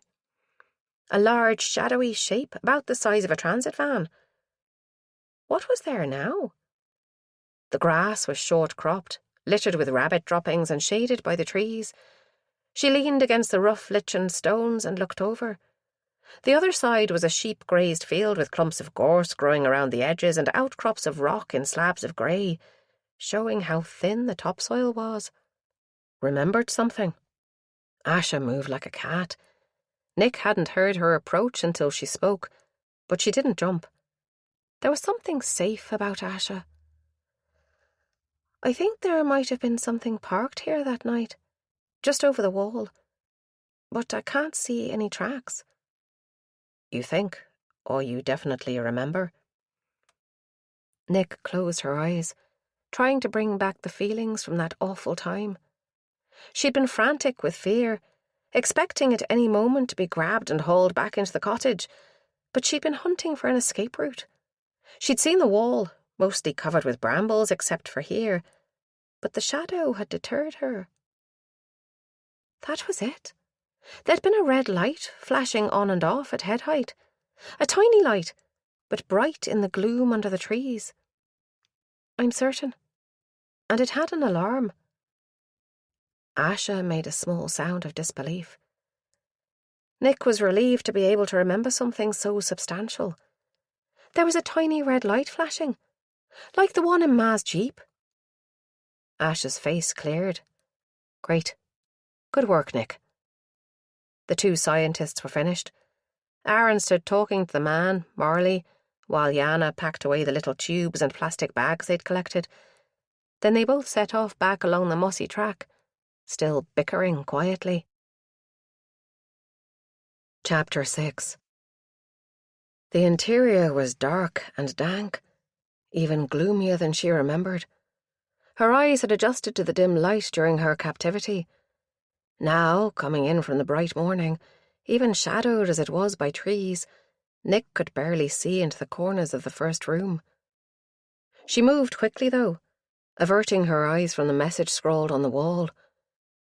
It probably was just local kids, not her kidnapper. He wouldn't be stupid enough to return here, surely. The creak of the connecting door was as familiar as her own pulse bounding in her ears. She stepped through, onto the threadbare pink carpet with its crusty bloodstains over by the wall, where she'd been tied. Pale pink plaster lay in lumps where she'd ripped the ring out of the wall, and a dark patch on the peeling wallpaper showed where her back had rested. All her muscles contracted at the sight, sending ice picks of pain across her wounded skin. "This is where you were?" Asha asked, her voice muted. "Yes, right there." "Where was Colm?" Aaron asked. "Over there, beyond the bed frame." She pointed. It was too dark to see him clearly over in that corner. "I heard him, though." Asha and Aaron stepped around the big old-fashioned bed that had been turned on its side. It divided the room neatly into 2 private cubicles, keeping the 2 captives isolated from each other. Nick forced herself to follow the 2 detectives. The place where Colm had died looked just like her own little corner of hell, except that his ring was still attached to the wall. The same bloodstains darkened the carpet, scuffed where his feet had scrabbled to push away from his killer in his final moments. The sound of the knife hitting home would haunt her nightmares for years to come. "Do you remember anything else?" Asha asked. Nick shook her head. "Nothing new, sorry." "Which way did he come from?" Aaron asked. "Did you hear him passing this window on his way in, or not?" "Only the last time he came. I saw his shadow pass the window, but all the other times he just appeared. The first thing we knew was the outer door opening, usually." "I wonder why he did it differently that time. I might have a poke around that side of the cottage." He drifted outside, passing the window as a faint break in the filtered sunlight. Nick closed her eyes, breathing in the smell of mildew and rotten carpet. The scent of blood had faded, thank God, and that of coffee. But there was something else missing, too. What was it? Aftershave. Not the same as Aaron's, but something sharp and tangy that had caught the back of the throat. "What have you remembered?" Asha asked softly. "I don't know if it's important or not, but there was a clean smell in here. Like aftershave or shaving gel. Maybe deodorant. I didn't think Colm wore anything like that, so maybe it was his killer." She opened her eyes to see Asha smiling warmly at her, and felt a glow of joy begin deep inside. The drive back to Belfast was easier. She was finally doing something useful. So useful that Aaron was driving them back to the station on the Lisburn Road. Apparently, Inspector Ram wanted to speak to her again. The inspector looked less worn out this time, as though he'd had a good night's sleep since Nick last saw him. His brown eyes watched her steadily as she followed Asha into his office. The room had a temporary feel, as though he was camping out in Belfast. "I'm sorry for the state of the room," he said by way of explanation. "I'm on secondment here for the duration of this case, so I'm still finding my way about the place. I'm usually based in Leeds, West Yorkshire Police. It's good to see you looking so well, Miss Gordon.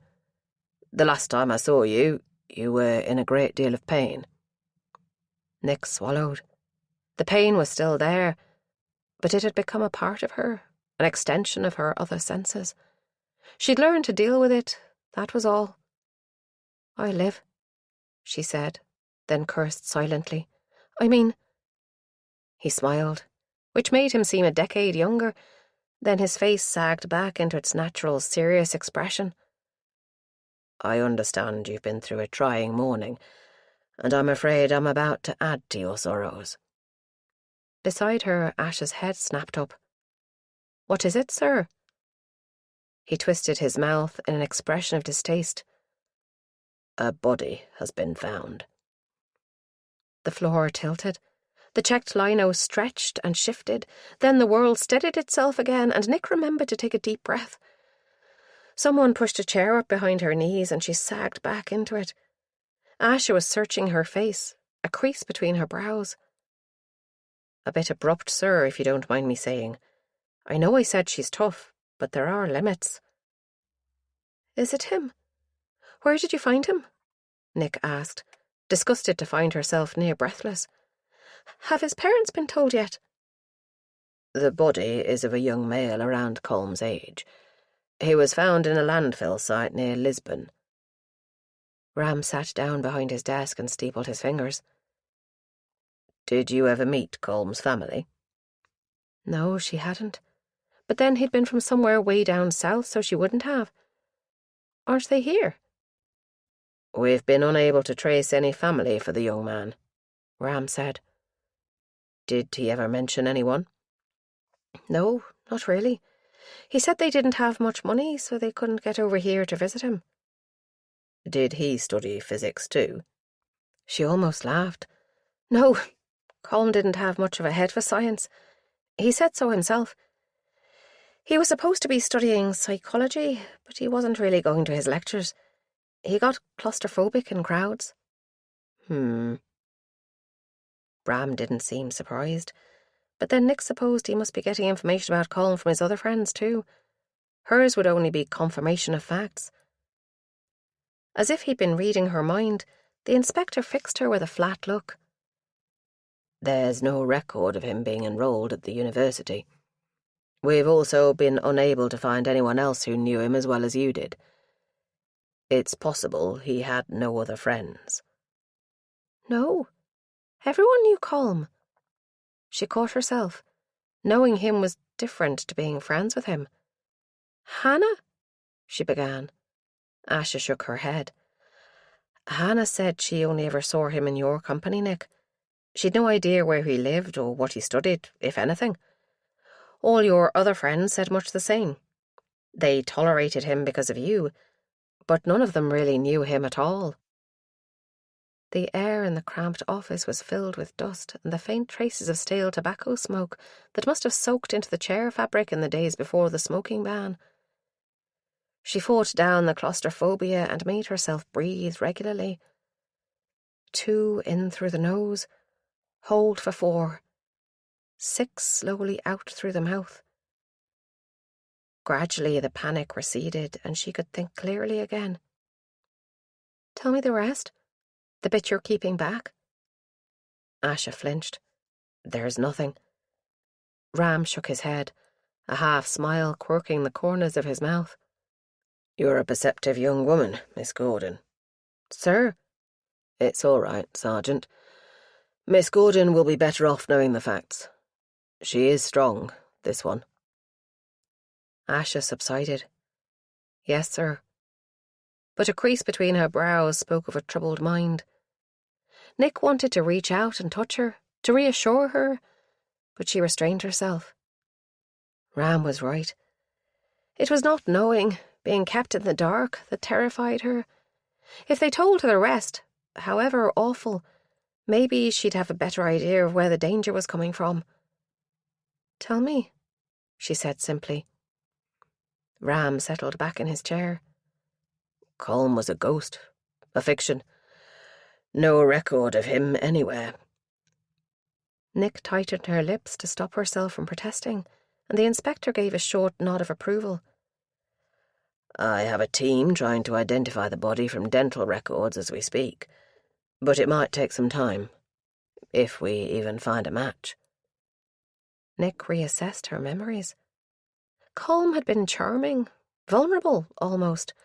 They'd had a lot in common. He talked of his social anxiety and his fear of crowds, but perhaps it had been a show of false empathy to gain her trust.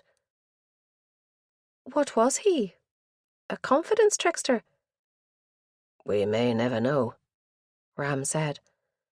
Perhaps he was just lonely. Yes. That was the impression she'd had on that first day. Too shy to seek company but yearning for companionship. It was why she'd let him come close to her. Confident people made her wary, but he'd been more afraid even than her. Who was he? Really? I met him in the library. Thought he was a first year. She'd gone to her usual seat in the ground floor cafe of the Macleay Library, to one of the high-up stools where she could eat her sandwich with little risk of being disturbed. But there was already someone sitting there, in the very seat she always used, all elbows and knees. He was quiet, harmless, and a bit afraid. She must have made an exasperated sound as she sat in the next seat along and fished out her lunch, because he looked at her like a rabbit caught in headlights. She'd dragged the morning's lecture notes out of her bag to read through while she ate. It probably wouldn't help her exam results, but it acted as a shield against casual conversation. Usually. Who made the first move? Him? I think he asked me something. About the cafeteria. Did you ever go to his digs? Asha asked. See where he lived? She shook her head. No, he'd just turn up there every lunchtime. He was always there before me, so I didn't even see which way he came. He didn't have a mobile either. He said he'd dropped it in a puddle and hadn't got around to replacing it. She smiled. I think it was just an excuse. I doubt if he could have afforded a new phone. What about his personal hygiene? Ram asked. His clothes? He always wore faded jeans and a black hoodie, a leather jacket on cold days, a bit big for him. Asha was scribbling in her notebook again. Was it a real leather jacket or a cheap fake? A fake, I think. The seams were fraying like fabric, and the hoodie was a bit greasy, It was faded too, around the neck where his beard rubbed it. Tiredness washed over her, draining her mind.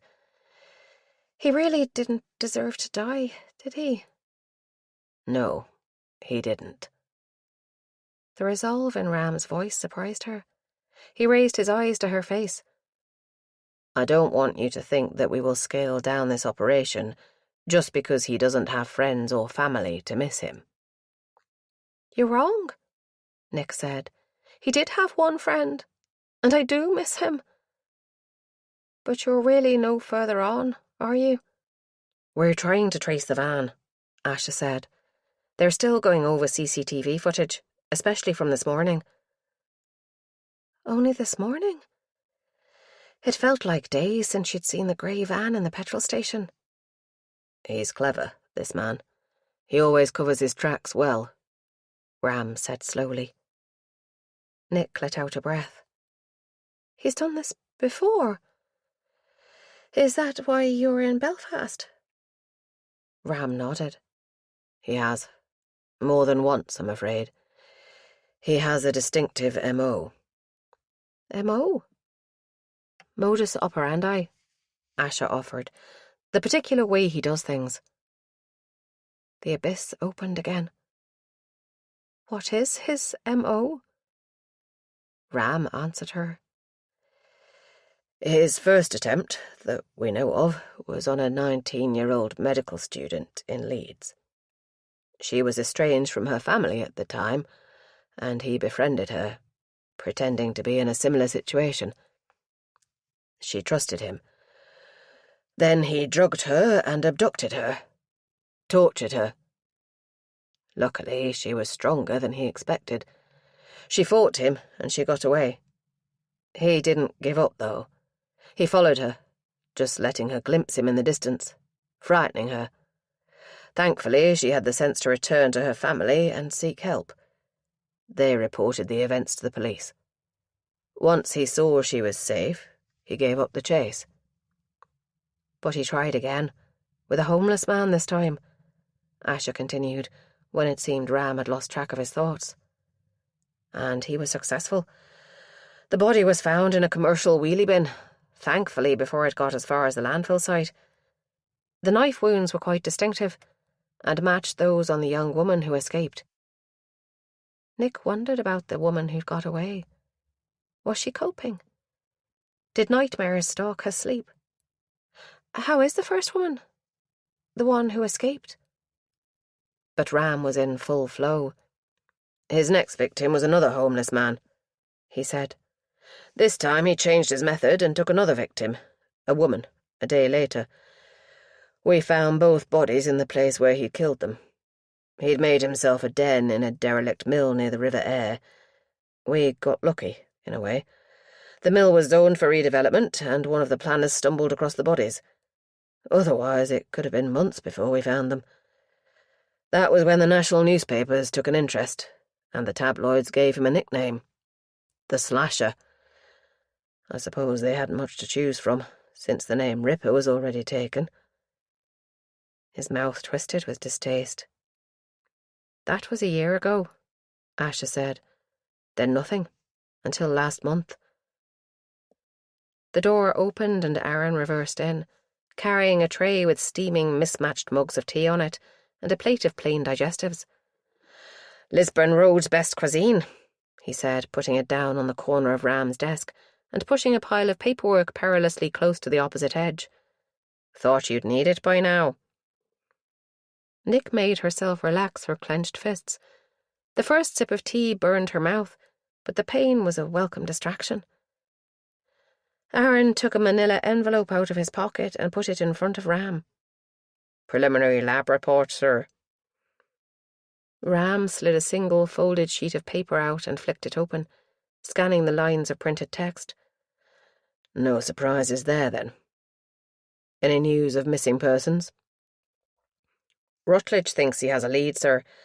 One of the Shaftesbury Square girls said there's her lad used to hang out with them, but no one's seen him in a couple of weeks. Matches our fella's description. Get Jilly to do a sketch, would you? Already doing it, sir. Aaron glanced at Nick. Need me to do anything else? Ram shook his head. Just keep looking. I'd like to ID this body as soon as possible. Yes, sir. He disappeared, leaving the room feeling very quiet and somehow much bigger. I think it's time I took Nick home, sir, Asha said. No, I'm fine.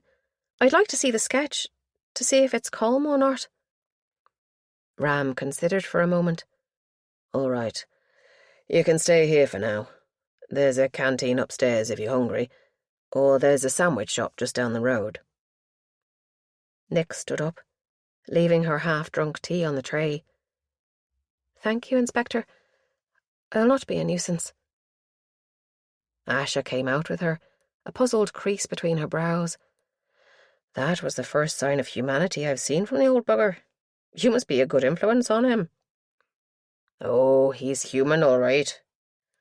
Nick and Asha both jumped. The voice had come from behind them, deep and rough as a Shankill pavement. Nick turned to see an elderly black woman in uniform, so stout the buttons strained to fasten over her belly. Her unlined face made a striking contrast against her silver hair. Didn't see you there, Sarge, Asha said. No, I don't suppose you did. There was a warmth in her eyes, at odds with her harsh tone. How did such a heavy woman move so quietly?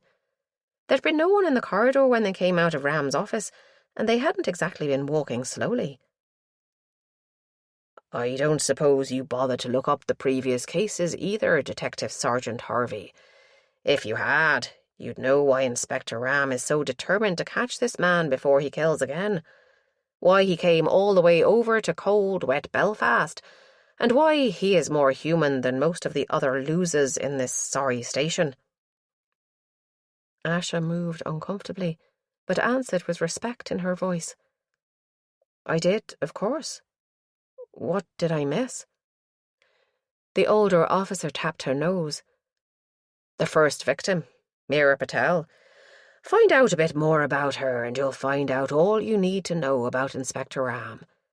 Then tell me he's not human. And you, girl, she said to Nick, you're a brave one. She turned and walked back down the corridor, swinging her hips with every stride. Nick was pretty certain it was done for effect and couldn't help smiling.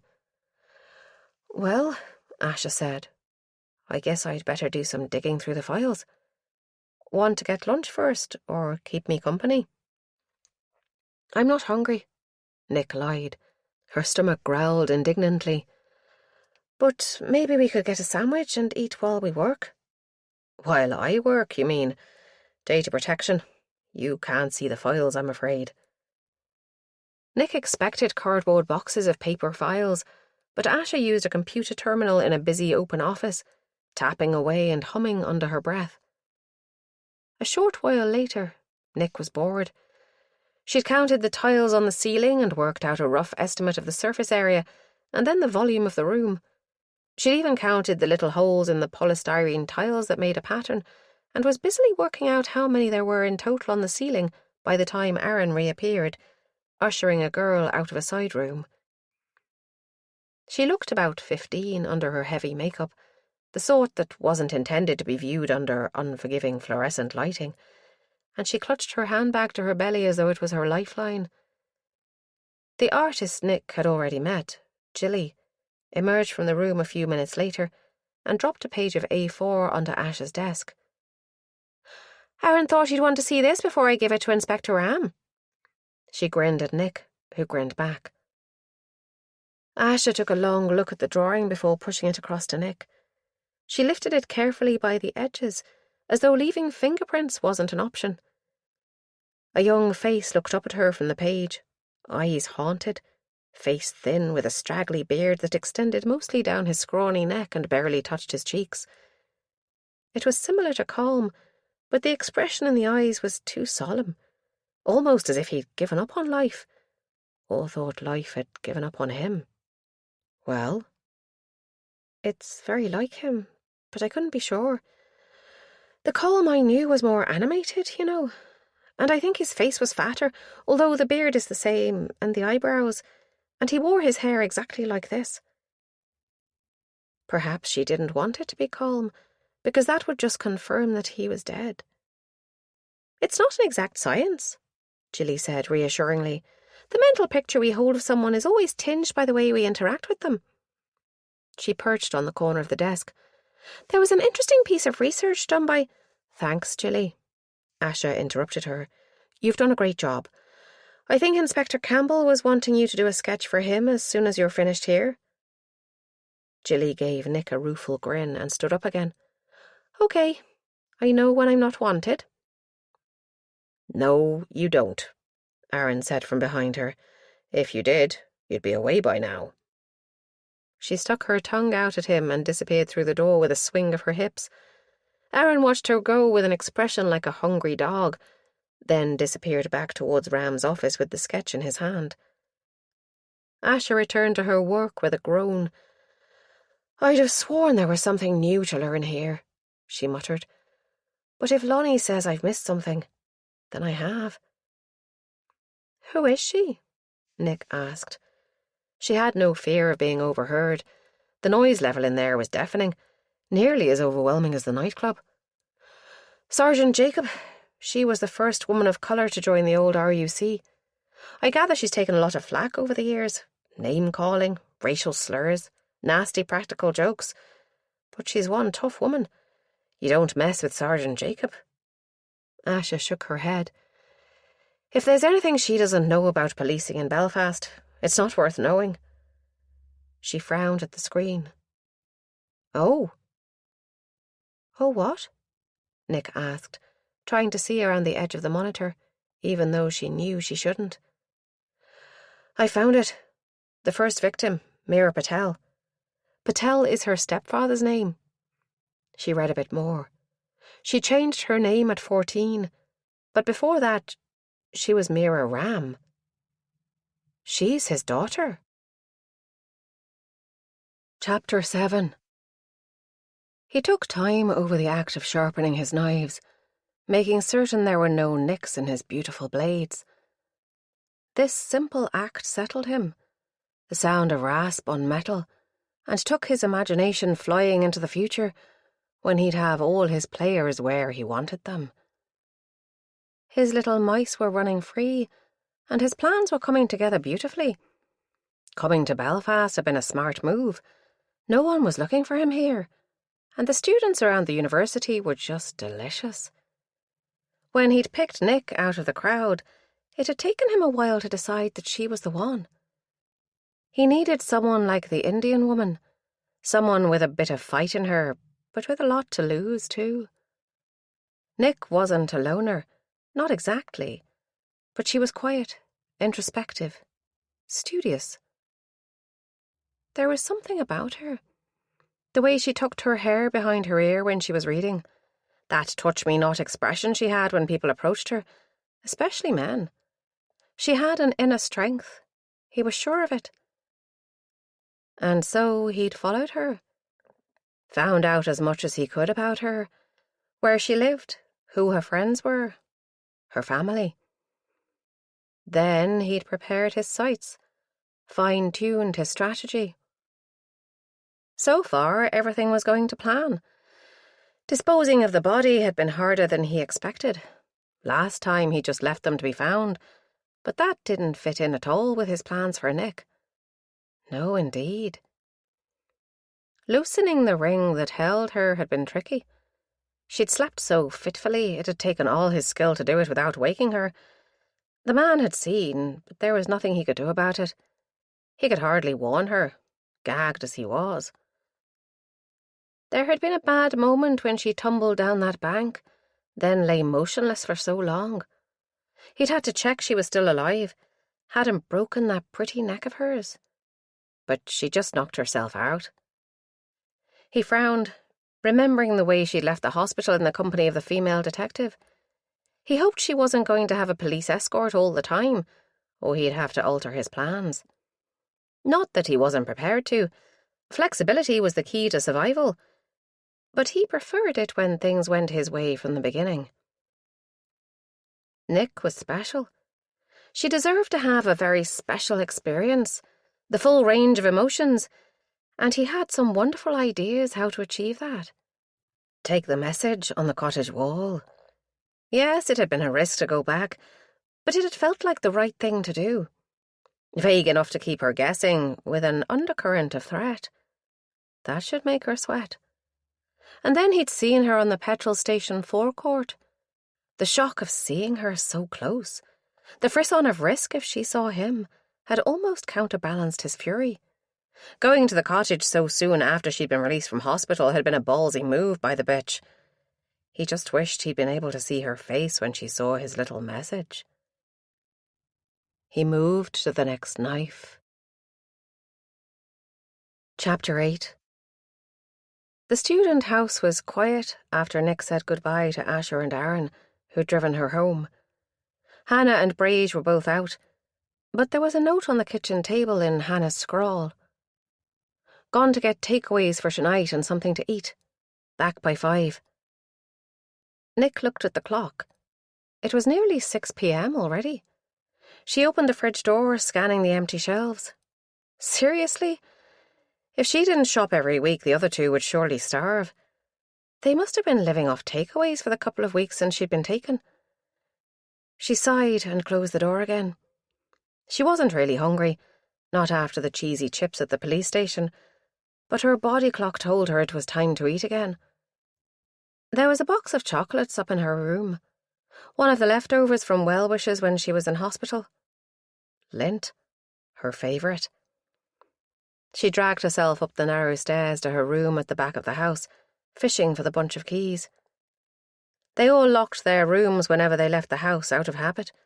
Brage's parents, their landlords, insisted for security reasons. That way, if someone broke into the house, it would make it difficult to access all the rooms, and they'd make a queer noise, breaking down these thick Victorian doors. So when her eyes settled on the chest of drawers at the foot of her bed, her heart fluttered like a trapped bird, then settled into a loud, fast beat. The photos of her family always sat at a 45-degree angle to the edges, victims of her exacting neatness.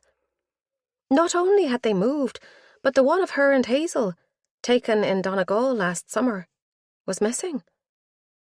Her eyes swept the room, looking for other clues, for evidence that an intruder might still be there. But the room was as immaculate as always. Except for the bed. There was a dent in the centre of the quilt, just where someone might have stood if they'd climbed in through the window. Nick backed out onto the landing, locking the door behind her with a shaking hand. She tapped in the number Asher had given her and waited for it to connect. Asher answered on the second ring. "What's up? Missing me already?" The words wouldn't come. Nick's tongue was thick in her mouth, refusing to obey. She could only moan. "Stay right there. We're on our way." She was sitting at the bottom of the stairs when the Golf screeched up outside, a blue flashing light turning the half-glass door into a kaleidoscope of colour. She stumbled to the door and turned the lock. Asha crashed through with a face like granite, Aaron barely a step behind her. "What happened?" Nick worked moisture into her mouth. "Someone's been in my room." "Stay here," Aaron said. "I'll check." "You'll need this." Nick handed him a bunch of keys. "It's locked." Asha and Aaron exchanged a look. Then Asha put an arm gently across Nick's shoulders and steered her into the sitting room. She switched on the living flame electric heater, and the room immediately began to warm up. Nick shivered, despite the clinging dressings on her arms and legs. "Tell me," Asha said, sitting down beside her on the sofa. "I always keep my photos lined up to the millimetre." She shrugged away her embarrassment. "But they'd been moved." "Could one of your housemates have been in there? Or your landlord?" "No, we don't have keys to each other's rooms, and the landlady is Braish's mum. She always texts the day before if she needs to visit us for any reason. Besides, there's one missing." Aaron stuck his head around the door. "I've called forensics. They're on their way." He grinned down at Nick. "How are you doing? Want another of my delicious cups of tea?" She managed a weak smile but shook her head. "No thanks. I prefer my tea to taste like tea. Yours tastes like tar." They froze as footsteps sounded on the path, approaching the front door. The lock turned. Then Hannah's voice. "Detective Birch? What's going on? Is Nick okay?" Aaron closed the door as he replied, so Nick didn't catch what he said. But both Hannah and Braish sounded anxious, their voices high and tight. A few minutes later, the tap ran and cups clattered from the kitchen. Nick met Ash's eyes. The detective was biting her lower lip, eyes dancing. "He's found new victims for his tea, by the sound of it." Then her face turned serious again. "You said a photo was missing?" "Yes. It was one I had of Hazel and me in Donegal. She hates having her picture taken, so it was about the only one I have of her." She swallowed. "Had?" "Hold on," Asha said. "I'll be back in a moment." The room was so quiet Nick could hear the rapid ticking of her watch. Suddenly she couldn't bear the silence anymore. She stood up, the cheap sofa creaking as her weight left it, and opened the door. Asha was standing outside the front door, but she'd left it open a crack. Her back was to Nick, so couldn't see her. Otherwise, she'd probably have been more careful about what she said. "Yes, at least 2 men, and quickly, please. I want to make sure the family is safe. Have them insist on seeing everyone, in case there is a ransom situation." She shrugged her shoulders, an impatient gesture wasted on whoever was at the other end. "I know it's not his MO, but he's never stolen a photograph of a family member before either." Her lips tightened. "Call it a hunch if you like, but—" Nick must have made a sudden move that caught Asha's eye, because she spun around and their eyes locked. "Just do it, okay?" She ended the call without taking her eyes off Nick, but she didn't come straight back inside. Aaron broke the spell. He spoke from just behind Nick. "Are you sure about that tea? Your friends think it's great?" Over his shoulder, Nick watched Braish pour hers down the sink, pulling a face.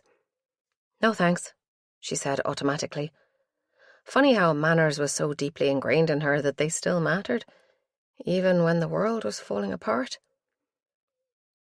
The draft as the door opened made her shiver again. She walked back into the small sitting room like a sleepwalker. her body numb while her thoughts battered at the inside of her skull. Asha followed her, but neither of them sat. They watched each other like wary strangers, until Asha took a deep breath. "It's probably nothing, but I'd rather not take chances."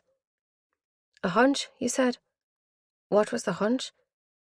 Do you really think he might target my family?" Asha's face was troubled. "Truly, I don't know. But this is a deviation from his usual pattern, and any deviation worries me. I'd just rather be safe. So I've sent 2 uniforms over to your home to make sure everyone is okay. If Inspector Ram will give me clearance, I'd like to put a watch on them too. But funding being what it is..." Tension leaked out of Nick, leaving her drained again. She sank back onto the sofa. "I think I should go home.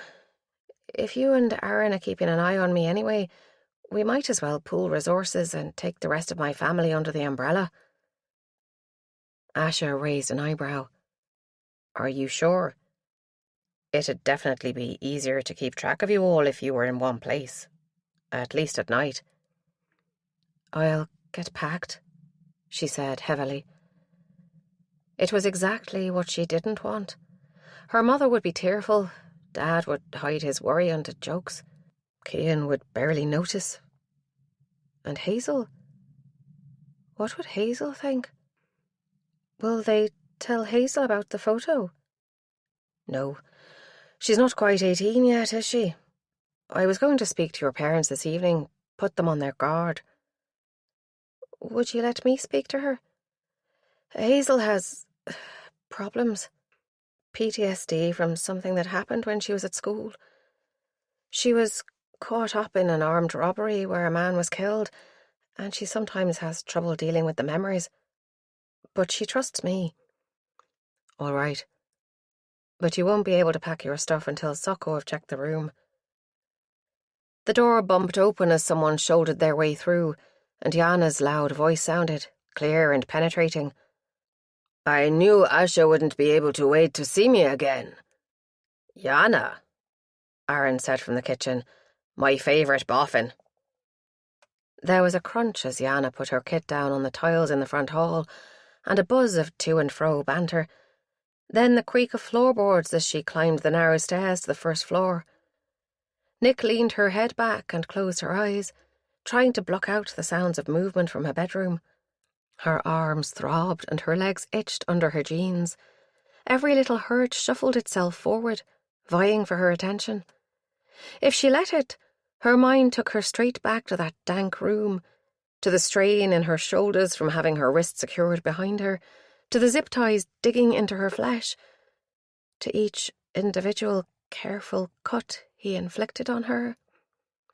He'd watched her face while he cut her, green eyes hard as marble over the top of the mask. She'd wondered if he was waiting for a certain reaction, and if he'd stop hurting her if she gave him it. But no matter what she did, he still came back again and again with one of those knives. She tried to be brave at the beginning, fighting down the screams and telling herself they'd find her soon. Any moment now the cops would come crashing in and arrest him, or her mother would appear from nowhere and knock him unconscious. But it never happened. And by the time the first cut had sent its tendrils of thick blood trickling down her arm, she was screaming and thrashing, trying to kick him, to throw him off her. "All done?" Yana said, peering around the door. "Not a trace of a print except Nick's. This guy is good." "Thank you, Yana," Asha said. "Can Nick go up there to pack her stuff now?" "Yes, all clear." The little redhead gave Nick a grin that dimpled her cheeks. "Hi there, Nick." "You're leaving?" Hannah asked as Nick emerged into the hallway. Bray stood behind her, back to the sink at the end of the little galley kitchen. Her face held hope, and for the first time Nick realised her two friends must have been just as frightened as her by the intruder. "For a wee while, anyway. I think I'll go home for a few days, maybe. Leave you two in peace." Hannah's expression wavered between relief and guilt. Probably do you good. A change of scene. Yeah.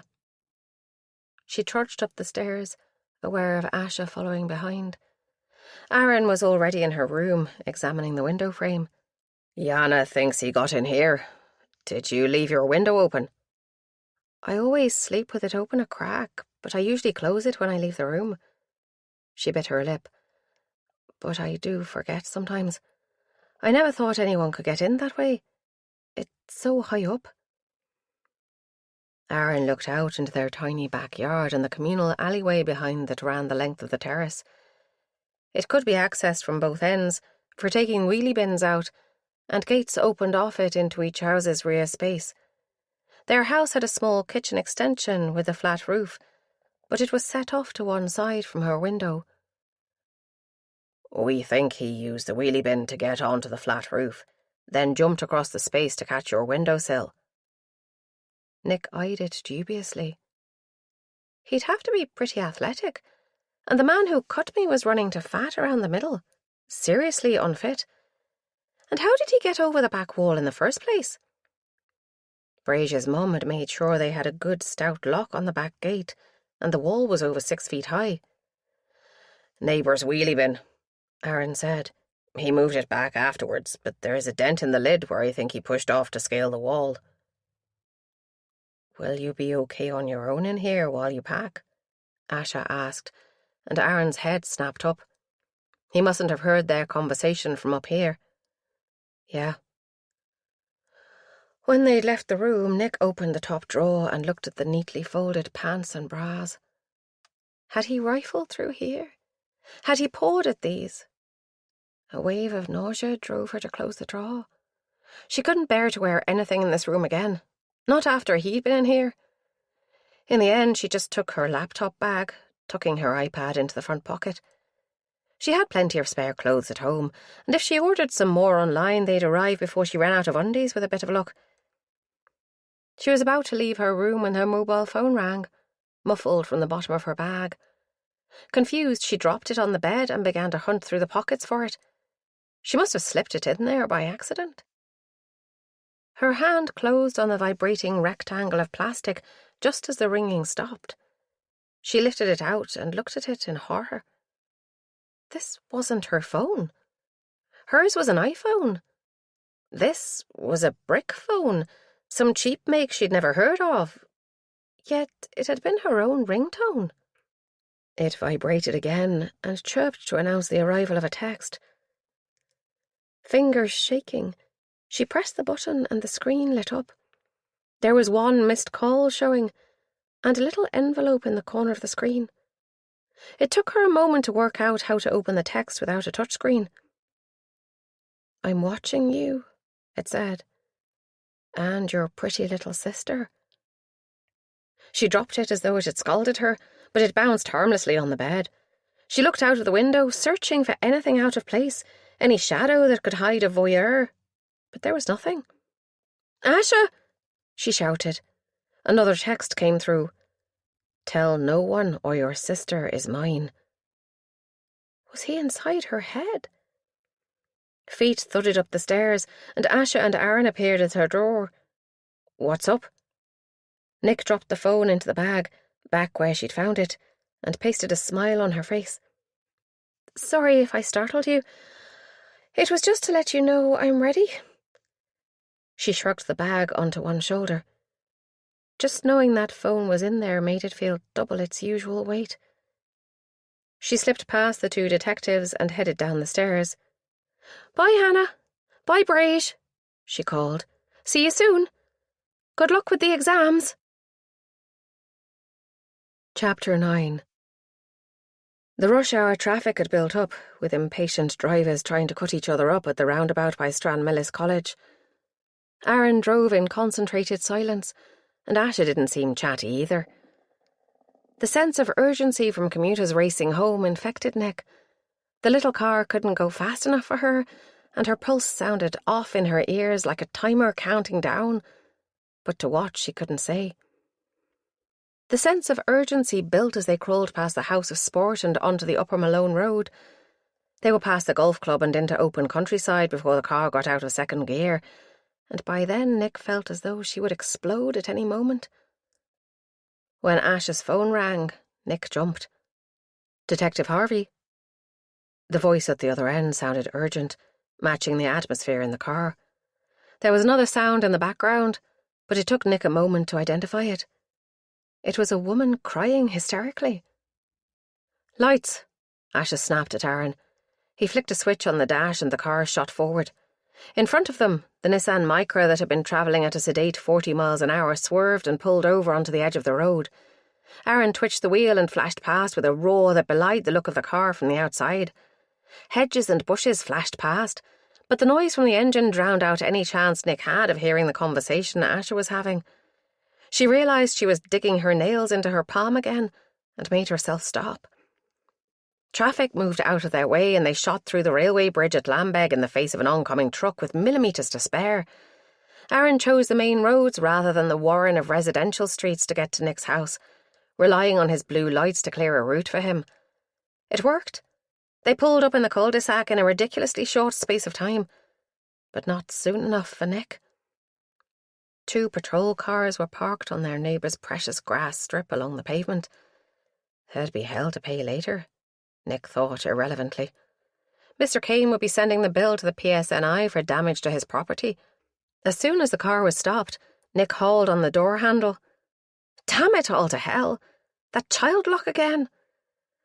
Asha turned around, apology in her anxious look. "Sorry, Nick. Please will you stay in the car with Aaron while I find out what's going on?" "No, let me out. This is my family." Too late. Asha slammed the door behind her, hopped over the low garden wall and disappeared into the house. Nick's house. "Aaron, let me out, please." His eyes regarded her through the rearview mirror, and there was sympathy there, but he shook his head. "Sorry, Nick.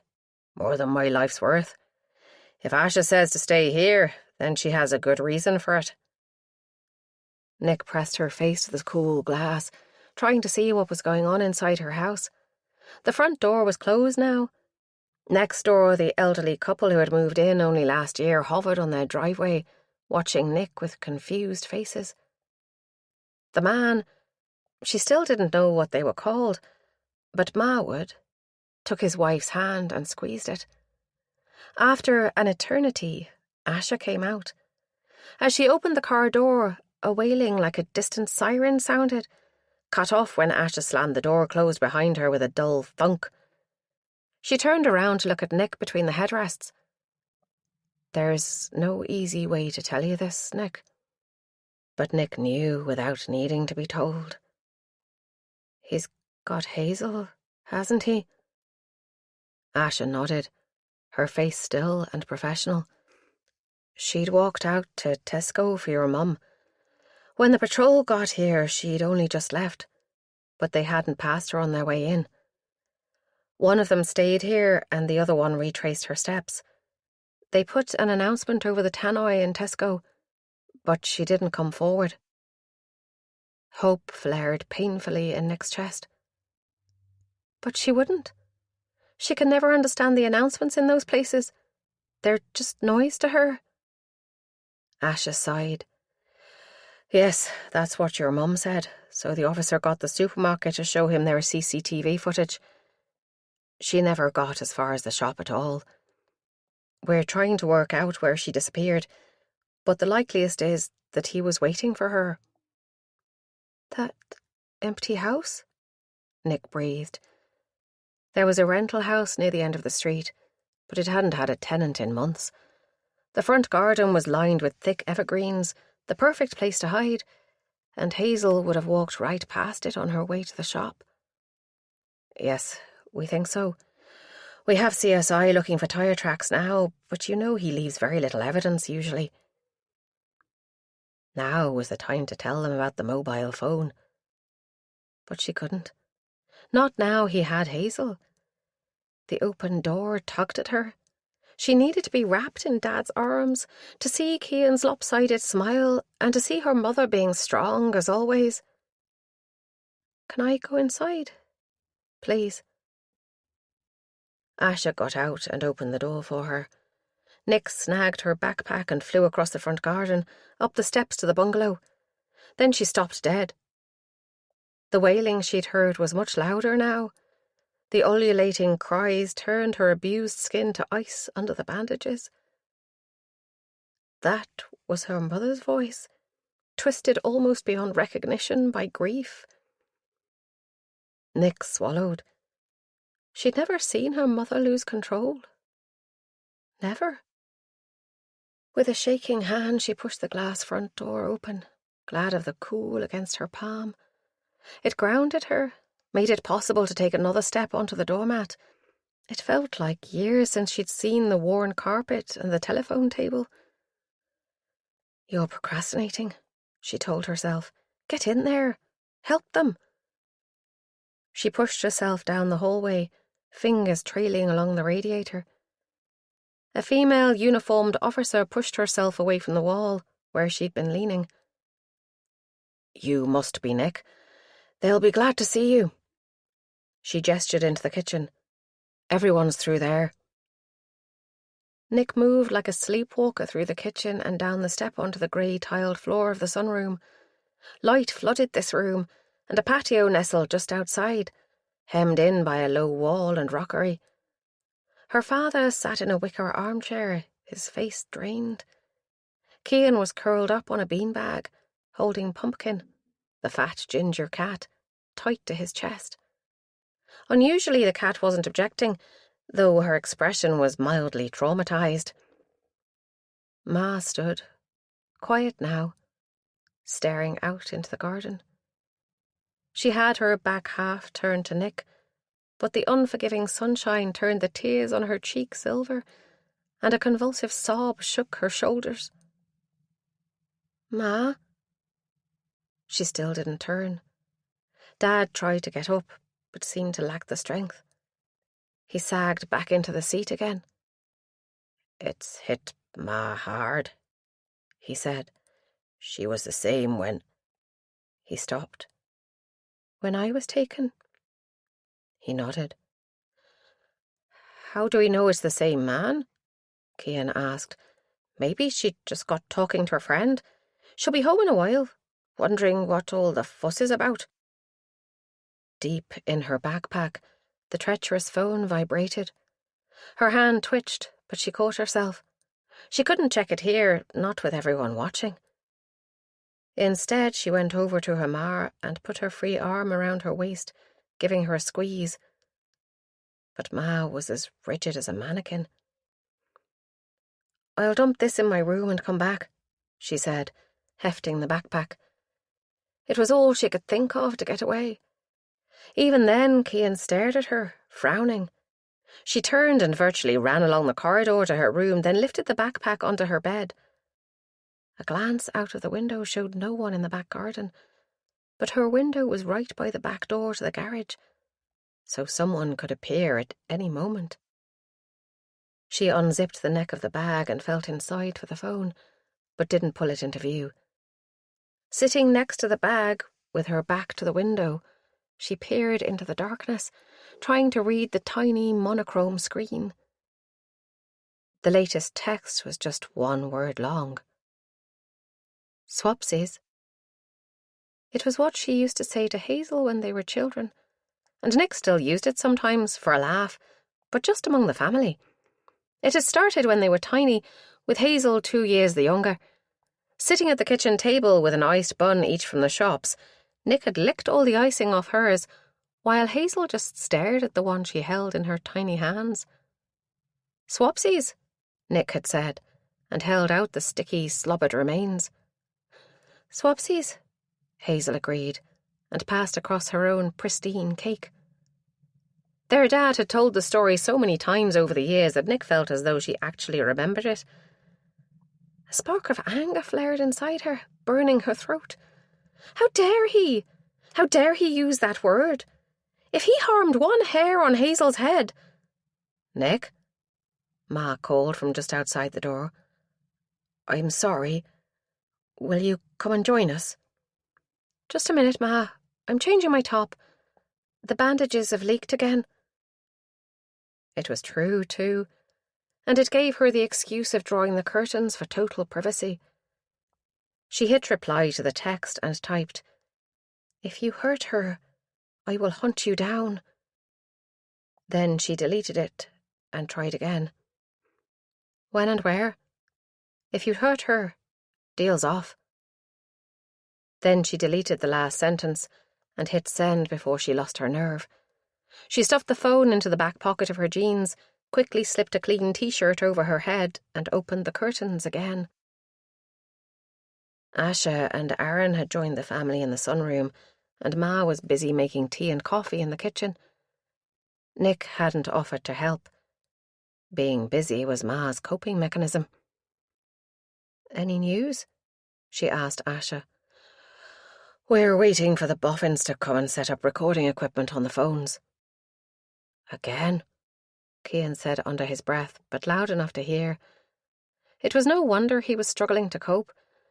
At 15, he was neither boy nor man, and he still hadn't quite grown into his big hands and feet. Nick wished she could still sit him on her knee and comfort him as she had when he was tiny.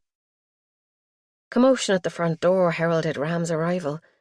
Asha got up and left the room, closing the door behind her. Everyone strained to hear what was said, but they spoke too quietly. The door opened to let in 2 officers in plain clothes who didn't look much older than Cian. They grinned, ducking heads to avoid eye contact, and started fixing a box to the phone line where it came into the house, in the study that opened out of the sunroom. "They tapped the phone so they can record any calls and hopefully trace them," Ma said. She was holding 2 cups of coffee in each hand. Nick didn't need to see into them to know what they held. The smell caught at the back of her throat and almost made her gag. Ma's face sagged. "Oh, I'm sorry. I forgot." She threw the contents down the sink and switched the tap on to wash the liquid away. But it was too late. Nick was back in that room again, her senses filled with the cloying scent of blood, sticky under her when she shifted position. "Nick," Aaron said, "you're safe." With a huge effort, Nick dragged herself back to the present. "Sorry." She met her Ma's haggard eyes. "Sorry, Ma." Ma's face softened. "Don't be sorry, love. Go and sit down and I'll put the kettle back on." Nick perched on the edge of one of the dining chairs. Cian was closest, his head level with her knees. She was probably the only one who heard him mutter, "Can't even drink coffee now." She ignored him. "There," one of the boffins said. "That should do it." He straightened up and looked around, as if a little surprised to see so many people in the room. "Well, we'd better be off then." When the 2 of them had gone, Ram came in with Asha to join Nick at the table. It's like them and us, Nick thought. Family on one side of the room, police on the other, and me sat between the 2, as though I can't decide which camp I belong to. Ram sipped his tea as though it was foul-tasting medicine. "For the sake of your missing daughter, whatever we discuss here today should be considered confidential. Do you all agree to this?" Nick and Dad nodded. Ma said, "Of course," and Cian shrugged. When Ram's gaze sharpened on him, he assented reluctantly. "Yeah, not as if I'd be putting it out on social media." Ram went on. "Good. Just to bring you up to date," he said, "we have found evidence of a vehicle parked on the driveway of number 6. It left tire tracks in the moss and leaf mould, and those tracks match the ones we found in the field behind the cottage earlier today." "So it is him?" Ma breathed. "I'm not ready to confirm that yet, but signs are suggestive, yes. This information will not be released to the press." Nick tried to concentrate on his words, to remember what she was supposed to know and what she wasn't. She couldn't show that she already knew he had Hazel before the police confirmed it. In her back pocket, the filthy phone stayed still and silent.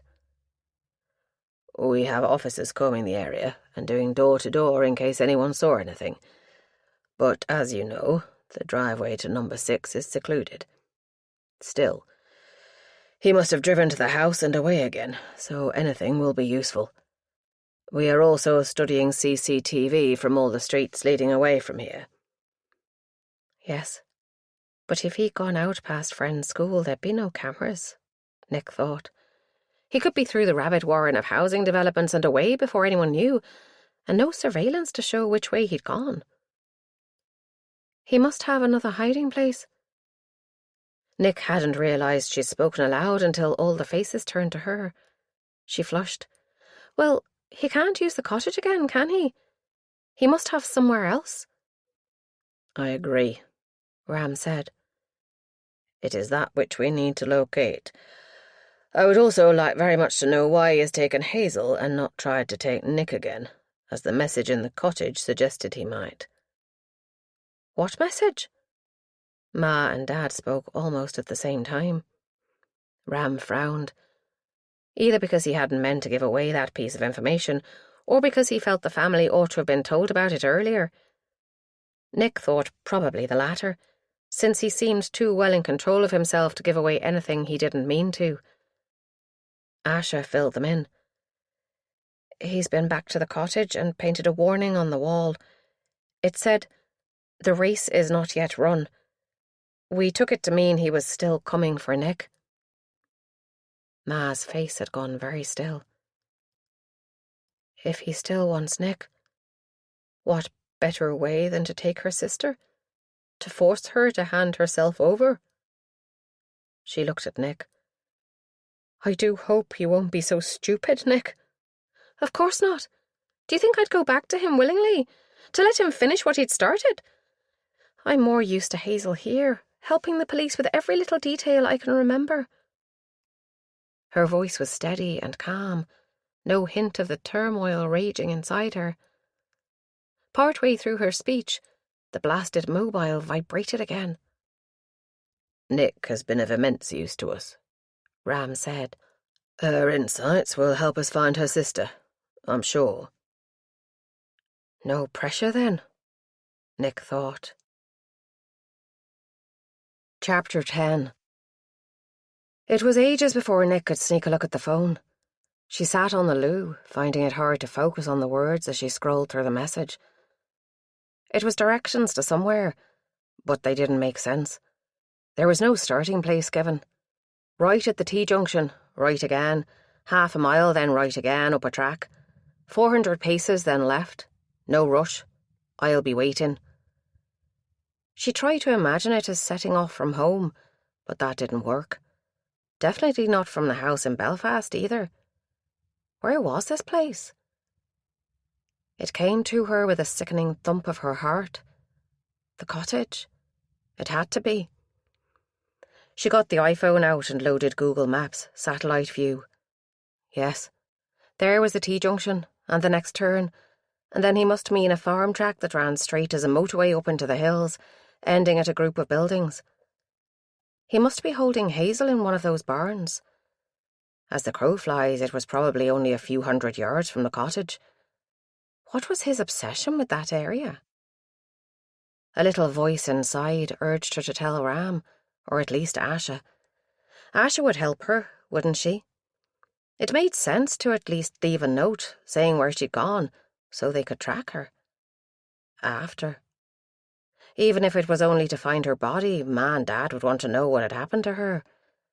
Because this was going to be a one-way trip. The cold feeling in her gut told her that. But how was she going to get away? The opportunity came sooner than she expected. Ram sent everyone away, and after a few encouraging words with Ma, he left himself in Aaron's golf. Asha hesitated at the door. She took Nick's hand in her own and squeezed it, and Nick surprised herself by not pulling away. Take care, won't you? Phone me if you think of anything that might help, or if you see anything suspicious. I will, Nick said through numb lips. We're leaving Constable Green here. He'll be outside in the car until someone relieves him.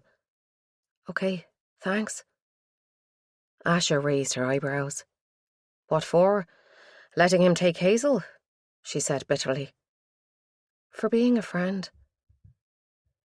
Asha gave a tremulous smile and then laughed, her eyes suspiciously shiny in the light from the hallway.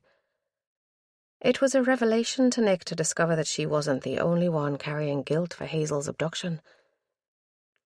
Sleep refused to come that night.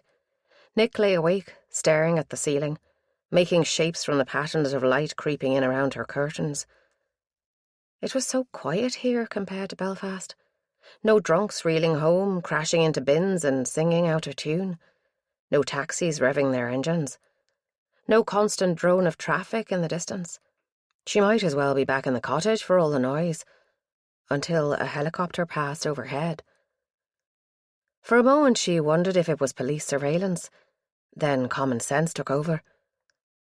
It'd be on its way to Teepful Barracks, just up the road. There had been a time, when Nick was a child, when dozens of the big Chinooks had flown in droves across the skies. Each one had a vehicle suspended underneath it in a net, like in the action films. They'd found out later that it was the result of a power war between two high-up officers in the barracks. One had refused entry to the other's vehicles, so he simply flew them in over his rival's head. Even that memory did little to relieve the growing sense of dread that sat like a lead weight on Nick's chest. Eventually she gave up on sleep and got up, not really sure of what she was planning. She threw on jeans and a cotton jumper and snagged her leather jacket from the wardrobe. Real leather, not like poor Colm's. Finally she stuffed her hair inside a beanie hat and slipped her feet into a pair of worn trainers she should really have thrown out months ago. She went outside to ask the constable in the car if he wanted a hot drink, but when she looked in, he was deep asleep. The window was down an inch, but she could hear his snores, gently rising and falling.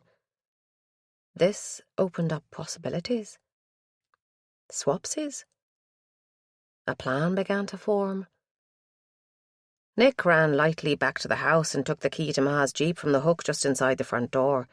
It was parked down the street, presumably because there'd been no room yesterday, with all the police vehicles, to get it any closer. She held her breath as she passed the car again, but the policeman was still sound asleep. The Jeep's indicators flashed briefly as she unlocked it, and she slid into the driver's seat, glad of the cool leather. The old car started at the first turn of the key, letting out its usual deep diesel roar, and probably a puff of black smoke from the exhaust. Biting her lip, she stared in the rear-view mirror, but there was no movement from the police car. She adjusted the seat position and fastened her seatbelt, smiling bitterly as she did it. Being pulled over for driving without a seatbelt would be the least of her worries. Driving without insurance, taking a car without the owner's permission, driving while under the influence of prescription painkillers, and worst of all, betrayal of a promise to a friend. Sorry, Asha, she thought, as she put the lever into drive and let the car roll forwards. Hazel has to come first, and only I can do this. She'd forgotten how powerful the big Jeep was. Her foot never left the brake pedal, hovering and touching at every slight bend in the road. Her knuckles gripped the wheel, tightening spasmodically every time car headlights approached from in front or behind. It took forever to negotiate the traffic lights and roundabouts before she was past the motorway and heading out into the countryside. About a mile down the road towards Ballynahinch, Nick had to pull over and get her iPhone out for directions. By then she was fairly certain no one was following her, and she had the road to herself. She checked the other phone, handling it as though it might bite, but there was nothing new. Now she was committed to a course of action, the anxiety sloughed away, leaving her a little high at the prospect of confronting her abductor. Even if she had to die to do it, she needed to see his face, to hear his voice, to ask him why. As she pulled back onto the road, a flash of something behind her caught her eye in the mirror, but it must have been a reflection because when she turned around to stare at it, there was only shadow. She missed the junction in the dark and had to turn the big Jeep in a gateway. Thank God it was so quiet. No sign of any other cars on the road.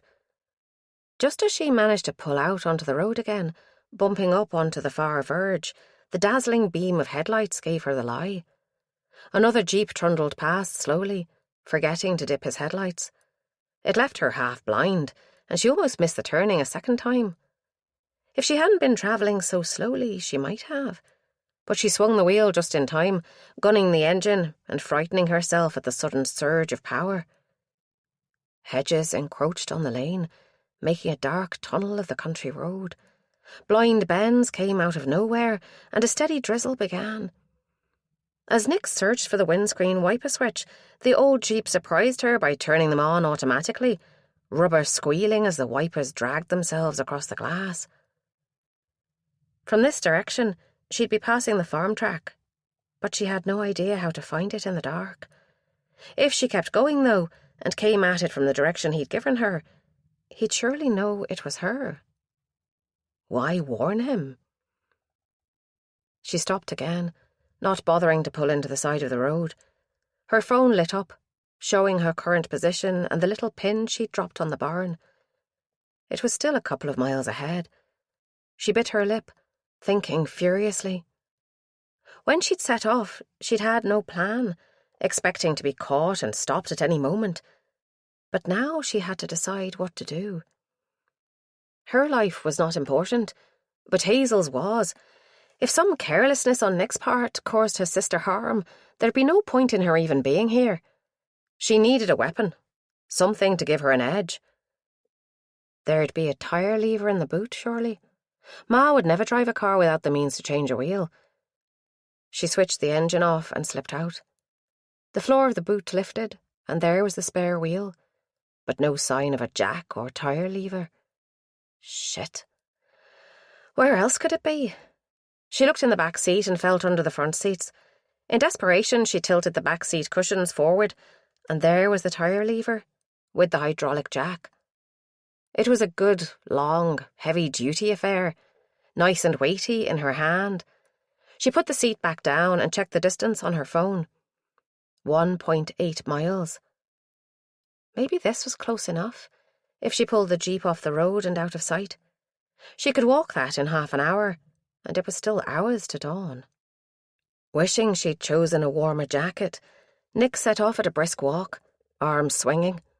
She hefted the tire lever a few times, taking practice swings with it. Maybe it would be useless against his knives, but the cold metal in her hand gave her confidence. She was doing something positive, taking the initiative, using the element of surprise. Yes, but he knows you're coming, the small voice in her head whispered. It's a trap for you, not for him. She swallowed the foul taste in her mouth and carried on, head held high. On foot, there was no missing the farm track, even in the dark. It was framed by high hedges, dark and menacing, and she didn't want to use a torch on her phone. It'd be visible from miles away. Nick hesitated at the end. Once she set off down there, she'd be trapped. No way out. Maybe there was another way. She'd passed a field gate a short way back. It was chained shut, but she climbed over it with very little noise, just a slight clanking as the chain rattled against the gatepost. It seemed loud in her ears, but probably wouldn't have been audible 20 feet away. She landed in thick grass on an uneven surface, turning her ankle. Pain shot through the joint, and she clung to the cold metal gate with her free hand until the agony subsided to a dull ache. She didn't think she'd yelped, but couldn't be sure. The hedge loomed above her as she made her cautious way, checking the ground each time before she transferred her weight. It was a tiring and slow progression, and she jumped at every sound. But after what felt like hours, the hedge turned a corner. She couldn't tell if this was the cluster of buildings the map had shown, or if her field had ended and there was further to go. All sense of time and distance was distorted by adrenaline and the throbbing of her ankle. Beyond the hedge, something moved with a swishing sound as the hawthorn was pushed aside. Nick's heart thudded painfully, then settled into a fast, pounding beat that thumped in her ears like a steam engine. He was here. almost close enough to touch. Then a soft snuffling and the suction of hooves in mud, followed by a distinctive farmy smell and a soft lowing sound, reassured her. Cattle. Thank God. Nick made her way along this hedge, looking for another gate or a thin bit of hedge she might be able to push through. She'd gone a good way from the corner before she found an opening, slimy with cow pats and smelling of slurry in the damp night. Ahead of her, by the faint starlight from a gap in the clouds, she saw the buildings. Not too far away, and if she set off at a diagonal across this field, she'd come at them from a totally unexpected direction. The cattle followed her, their feet thumping the ground. She wanted to shine her iPhone torch to see what they were, in case they were bulls, but she couldn't risk it. Instead, she kept her pace steady, holding the tire lever in front of her in case of obstacles, but this field seemed quite level. When she stopped, close to the buildings, warm breath touched the back of her thighs, and she put her hand out in reflex. It was a calf, less than half her height. There were maybe half a dozen crowded close to her, their coats damp and curly after the drizzle. One licked her hand with a slimy tongue, and she almost squeaked, pushing the woolly head away from her. A post and rail fence stood between her and the buildings. She slipped between the rails, squeezed into the narrow gap of rough ground, one hand on the wall for balance in the dark. Because it was pitch black now. Always darkest before dawn, she told herself, both literally and figuratively in this case, since the building and the clouds blocked out even the starlight. The constant drizzle had sapped away her strength, soaking her jeans and the bandages underneath until they were like lead weights on her limbs. Her hair had escaped from under the hat and hung lank and damp against her neck, trickling water down inside her jacket. Why am I even here? I should have told Asha. But she was here, and there was no going back now. Only forward. Hazel might be just beyond that wall, maybe bleeding. That thought straightened her shoulders, and she shuffled as quietly as she could towards the end of the barn furthest from the farm track. She stumbled over an invisible obstacle on the ground, clattering the tire lever against the corrugated iron wall as she saved herself from falling. It rang out with a dull clang that sounded deafening in the night. On the other side of the fence, the little herd of calves still shadowed her, their feet making soft swishing noises in the long grass. At last, she reached the end and peered around the corner. There was little to see, but she stared into the darkness, willing her eyes to adjust. When nothing had moved for several minutes, she began the slow, heart-hammering journey around to the yard she'd seen on Google Maps. The smell of slurry was stronger here, blotting out any other scent. The wall on her right disappeared, leaving a yawning black chasm. Nick paused, afraid to move across it. But there was no sound from within. She took a deep breath, inhaling oil and spilled diesel. This must be a tractor shed. She moved across the open door as quickly as she could over the rutted ground, feet sliding on cow muck. The building she wanted was the next one along from this. It was where his directions were sending her, and she could almost feel it drawing her closer. Hazel must be in there. She must. Nick hefted the tire lever again, changing her grip so it would have more weight if she swung it. There had to be a door at this end of the shed, opening into the yard. She felt her way along the front, letting her trailing fingers show her the way. There, a door, and a padlock, fastened. Her belly twisted in frustration before her brain processed the swinging hasp. The padlock was locked, but the latch wasn't across. Nick knew she couldn't rush this bit. She explored the surface of the door, looking to see if it was hinged or sliding and which way it opened. When she was certain she knew, she braced herself, left hand on the leading edge and body weight back, ready to heave. Her right hand held the tire lever above her head, poised to bring it down on the kidnapper's head if he was fool enough to be there. waiting for her. The door slid silently open on well-greased runners. Air stirred, laden with dust that nearly made Nick sneeze. It smelled of long, dried grass and soil. There was another scent overlying it, though, one she'd recognise anywhere. Aftershave, sharp in the cold night air. Nick dodged inside, listening for movement, but all she could hear was her own pulse, pounding in her ears. She moved towards the back of the barn, both hands gripping her weapon now, taking short, shuffling steps. Her right foot landed in something wet and sticky that made a slight sucking noise when she lifted it, and the heavy, metallic scent of blood rose, clogging her nostrils. She was too late. He'd killed her. Hazel's body was here somewhere. She fumbled in her pocket for her phone. The screen lit up automatically. It wasn't much, but she turned it around to illuminate the floor in front of her. Darkness spread out from her feet like an oil spill. Then the phone went dark. She needed more light. Nick made herself slow down, swiping the screen this time to activate the torch.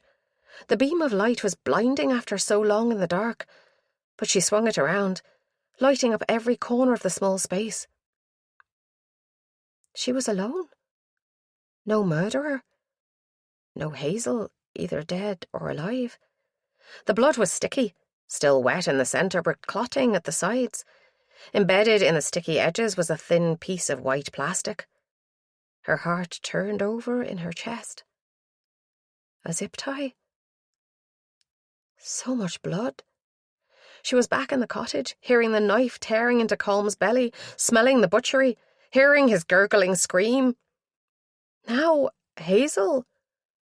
Something snapped inside her and she sank to the ground, curling into a fetal ball in the sticky blood. The silence was shattered as engines roared up the track, headlights splitting the night. Car doors slammed. Nick! Ash's voice was sharp with fear, but Nick barely registered her presence. Hands turned her over, fingers probing her neck. A light shone in her eyes and she didn't blink. It was a tunnel, welcoming her, inviting her to follow Hazel. If she strained her ears, she could almost hear her sister calling her. Chapter 11. She's alive. Strong pulse. Can't see any wounds on her. I don't think this is her blood. What's wrong with her? Nick? Someone shook her, and the tunnel exploded into shards of light. One of the calves lowed, sounding almost human, like a soul in torment. Who let them in? It took a moment for Nick to realise it was her voice, and she was moaning the same words over and over. No. No. No. Nick, it's me, Asha. Wake up. Asha? Her speech came thick and slow, as if her tongue was too fat for her mouth. What are you doing here? We followed you. Nick's thoughts tumbled over one another. The texts, the sleeping police constable, Ma's car so conveniently positioned. She'd failed. She'd brought the police down on Hazel's kidnapper. Was he somewhere close, watching? He could hardly miss the commotion. Now she saw that, along with Asher and Aaron, the place was full of uniformed police. But she'd swear there'd been no movement in here before she'd arrived. He must have only had Hazel here for a short time. Aaron was wrapping her in tinfoil like a Christmas turkey. Laughter bubbled up from nowhere, hard and loud and unrestrained. You gonna cook me? The detectives exchanged worried looks, and Aaron stepped back, his face twisted with some strong emotion. Hey! Give me some room to work here, and take your big, clumpy police boots off of my crime scene. Stale cigarette smoke washed over Nick as Yana leaned down to her. Let's get you out of here, girl, so I can look for evidence. That's if these clumsy PC plods have left me any to work with. Nick felt rather than heard the mass exodus as embarrassed coppers backed away into the yard. Yana helped her to her feet, disregarding the blood that dripped from her. They lurched out into the night, with Nick blinking in the bright lights. She raised her arm to shield her eyes, and almost hit Yana with the tire lever that she must have clung to throughout.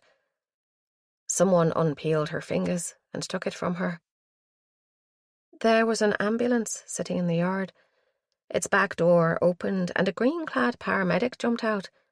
She took Nick's other arm and helped her up the steps, lowering her down onto the stretcher bed against the right-hand wall.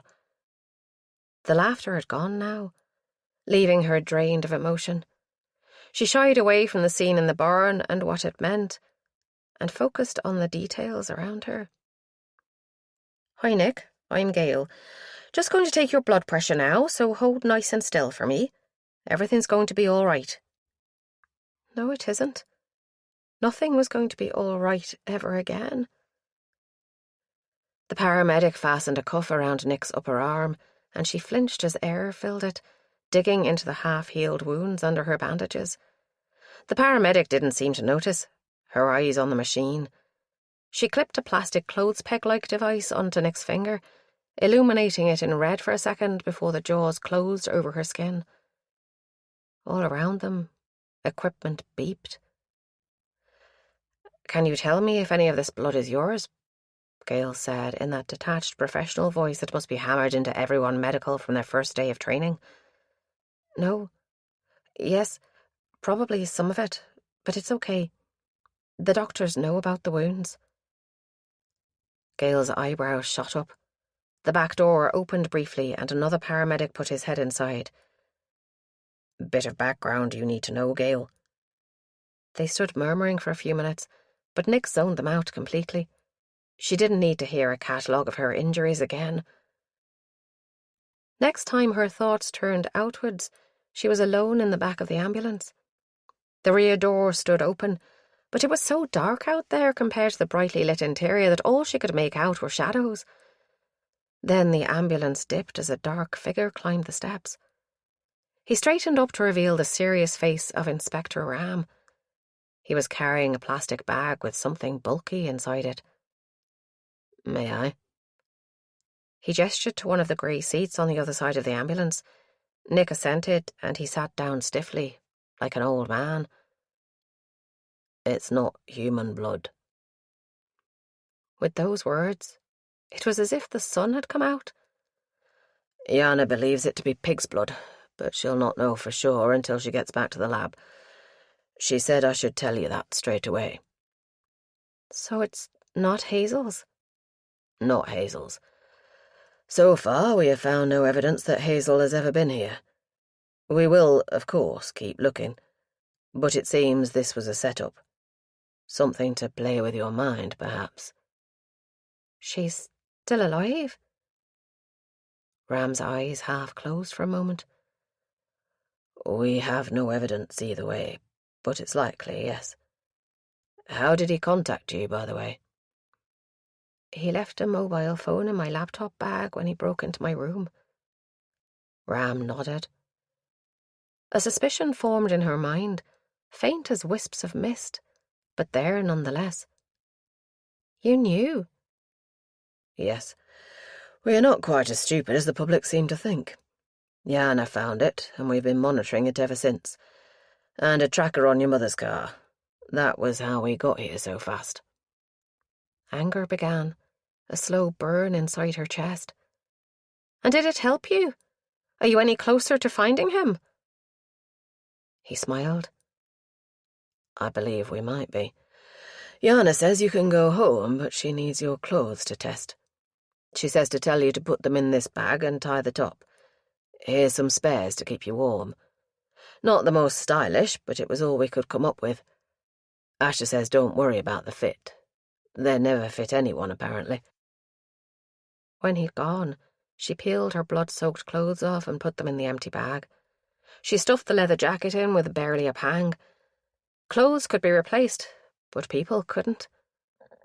Ram had left her a jumpsuit, so dark green as to be almost black. It had the PSNI logo on the breast pocket. Asha was right. It hung loose from her shoulders, yet was tight around her bum when she sat down to slide her feet into the boots Ram had provided. They were clearly police boots too. Stiff leather, designed more for protection than comfort. Cold to her bare feet. She opened the door with difficulty and descended into the yard, walking like an old woman.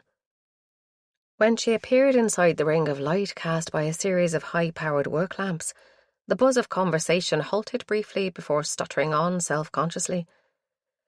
The officers standing around all cast her one quick look, then found something interesting in the other direction. All except Asha. She came over with a twisted smile. Inspector Ram told you it wasn't Hazel's blood, didn't he? Yes. The kidnapper must have set the whole thing up. But why?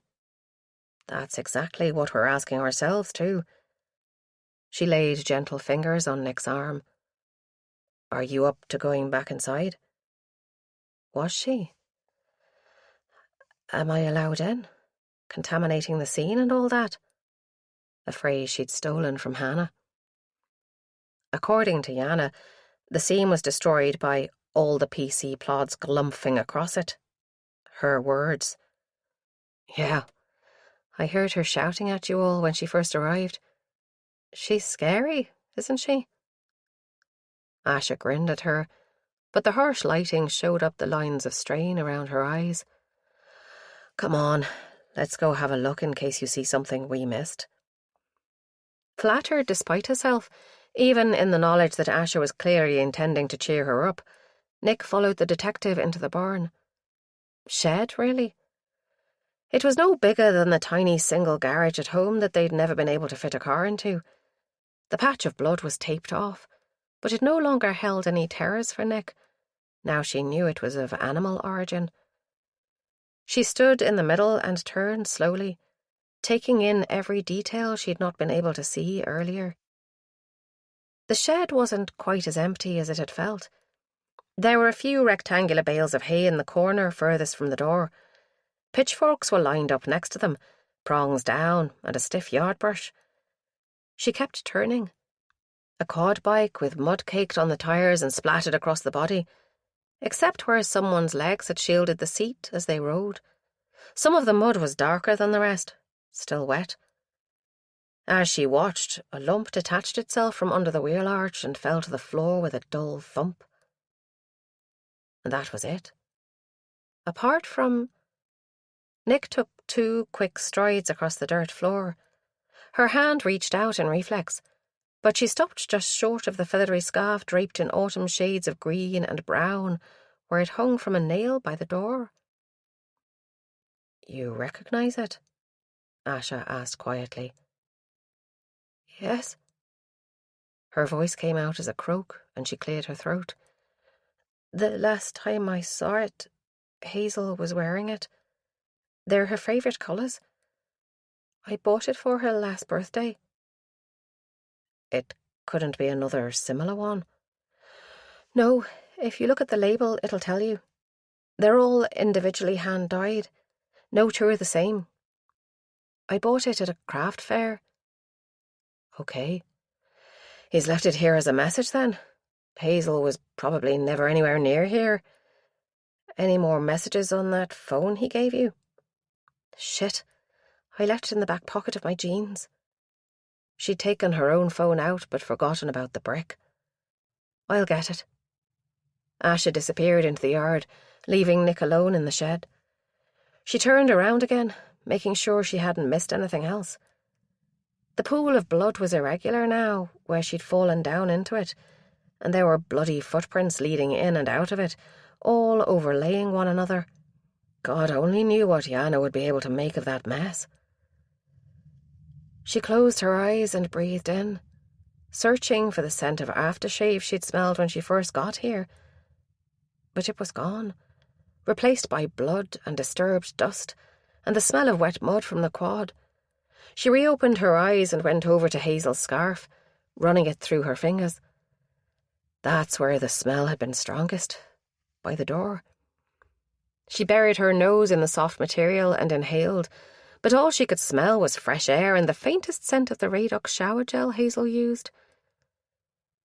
Asha came back with the cheap phone in her hand and a strange expression on her face. "There's a new message." She handed it to Nick. "Fooled you. Dump the bodyguards or the sister dies. It's still you I want."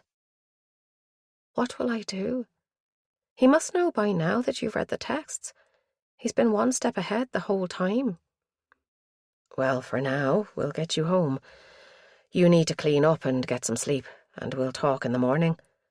Aaron will drive you." "What about Ma's Jeep? I can't leave it in the middle of nowhere." "I found the keys in your jacket pocket. One of us will drive it back for her. Just try to get some rest."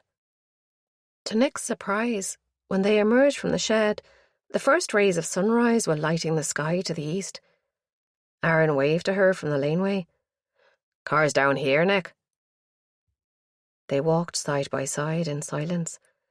Aaron was unusually quiet, perhaps reading her mood, and exhaustion had creeped over Nick, leaving her too tired to speak. The usual grey Golf was parked at the far end of the lane, reversed in. She climbed into the front seat this time, resting her cheek against the window. She was asleep before Aaron had started the engine, and didn't wake until he shook her shoulder. "Sorry, Nick. We're here. Your mum and dad'll want to see you're safe, so brace yourself." He was right, of course. They'd lost her once, and now they'd lost her sister too. They'd be in pieces. She had to use the door frame to haul herself upright, and straightening was like forcing open a rusty hinge. Aaron took her elbow in a light grip, helping her balance as she stepped painfully up the driveway and into the house. All the lights were on, despite the fact that the sun was well and truly up by now. With a feeling of déjà vu, she heard the murmur of voices from the sunroom. She dreaded facing them. Last time had been bad enough, but now she was carrying the guilt of deception on her shoulders too. She stumbled to a halt in the hall. Aaron turned to face her. "You can do this.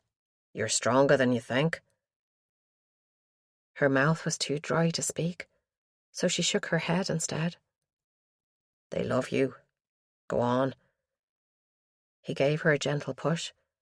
She forced her feet forwards. "Nick, love," Ma called as soon as she turned the corner. Arms wrapped around her, and she buried her face in Ma's soft chest, breathing in the comforting, familiar smell of wash powder and soap and the Ted Baker body spray she used.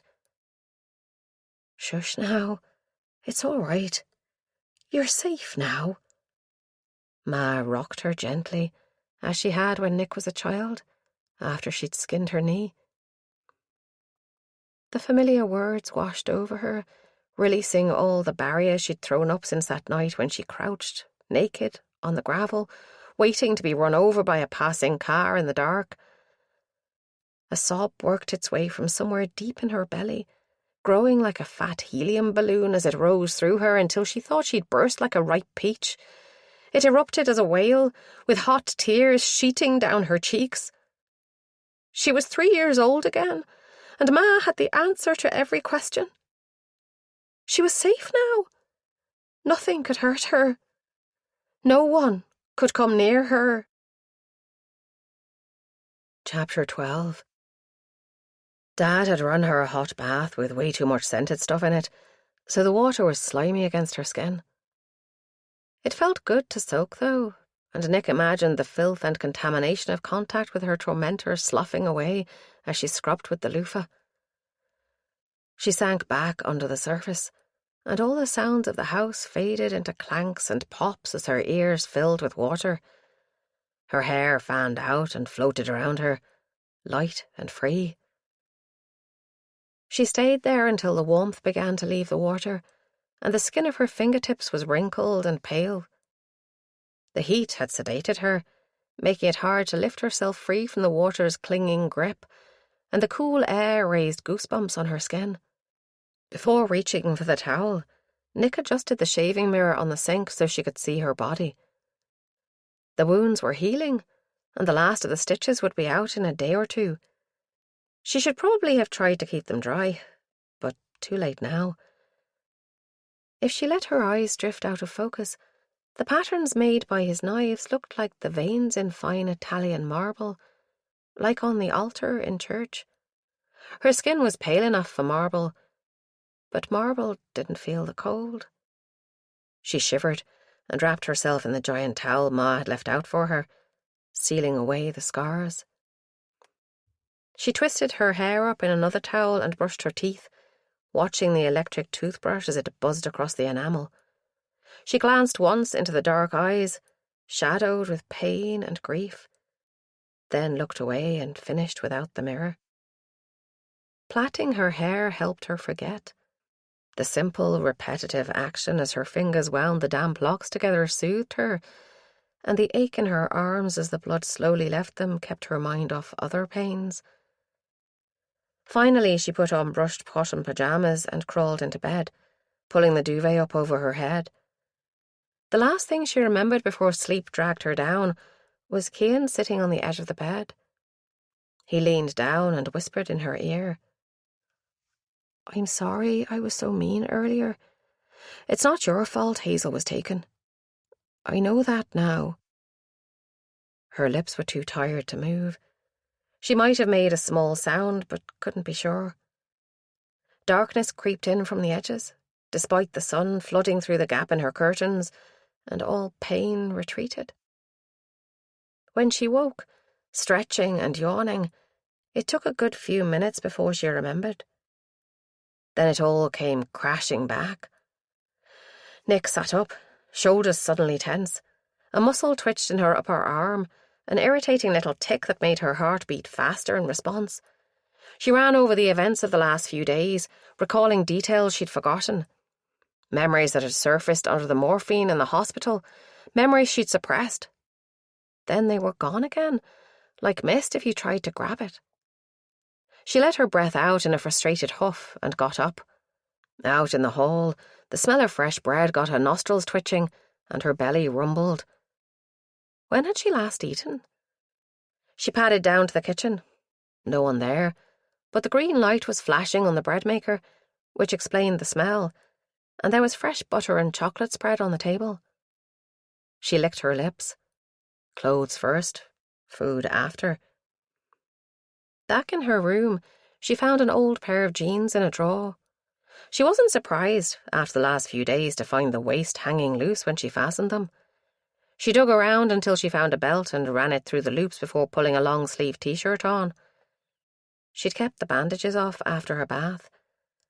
Light fabric moved across her bare skin for the first time since her ordeal had begun. "You're up?" Ma said unnecessarily. "Hot chocolate or tea to drink?" She'd always drunk coffee in the mornings, but by now everyone knew to avoid even mentioning it. Hot chocolate was for invalids and people who needed cheering up or comforting. It was the drink of surrender. "Tea, but I'll make it. Thanks, Mar. For everything." Nothing like food in your belly to revive the flagging spirits. She'd read that somewhere, but never appreciated how true it was. All the fear and guilt from the night before was still there, but she could box them up, sort through them like notes for a physics report, and assess them with a clear head. First things first, why had he taken Hazel? Was it to hurt her as he'd hurt Nick, or to tempt Nick out into the open so he could finish what he'd started? The messages he'd sent indicated he still wanted her. Did that make Hazel more or less safe than if she was his primary target? No idea. She filed that question away because it was too painful to consider just yet. Why had he abducted Nick and Colm in the first place? What could possibly be his motivation? Nick padded through to her room and grabbed an A4-lined pad and a biro, pouring herself a second cup of tea on the way back through the kitchen. She began making notes, chewing the end of the pen in between sips. By the time Asher arrived, looking far too fresh for someone who'd probably had less sleep than Nick, she'd covered 3 pages of A4 with her thoughts. "What's all this?" Asher asked as she sat down opposite Nick, with her back to the window, and snagged a clean mug. She poured herself a black tea and spooned in sugar. "Just trying to get my thoughts in order." Nick pushed the pad over to her. "Why? Why did he take me and Colm in the first place?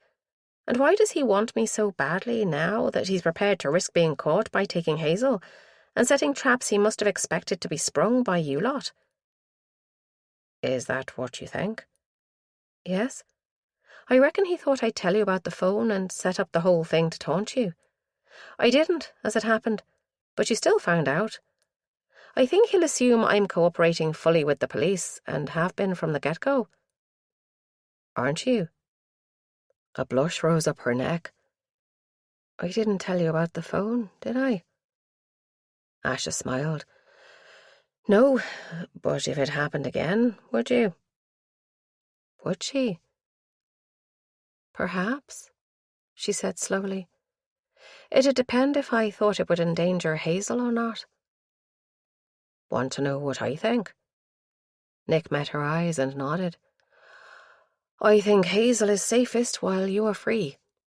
He's shown he has no compunction about killing, but he does seem to have this bee in his bonnet about finishing the job with you. I think he needs to keep Hazel alive in order to be sure of getting you." "I was thinking along those lines too. I wondered if we could use the mobile to demand proof that she's still alive and well." "And if she is," Nick thought, "I'll gladly exchange my life for hers." That's what Inspector Ram suggested too. A photo of her holding today's newspaper, maybe. Nick's mind whirred off like a moth, drawn back to the cottage again.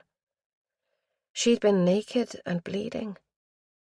With Hazel's past, and having seen what he'd done to Nick, her sanity could be destroyed before the cutting even started.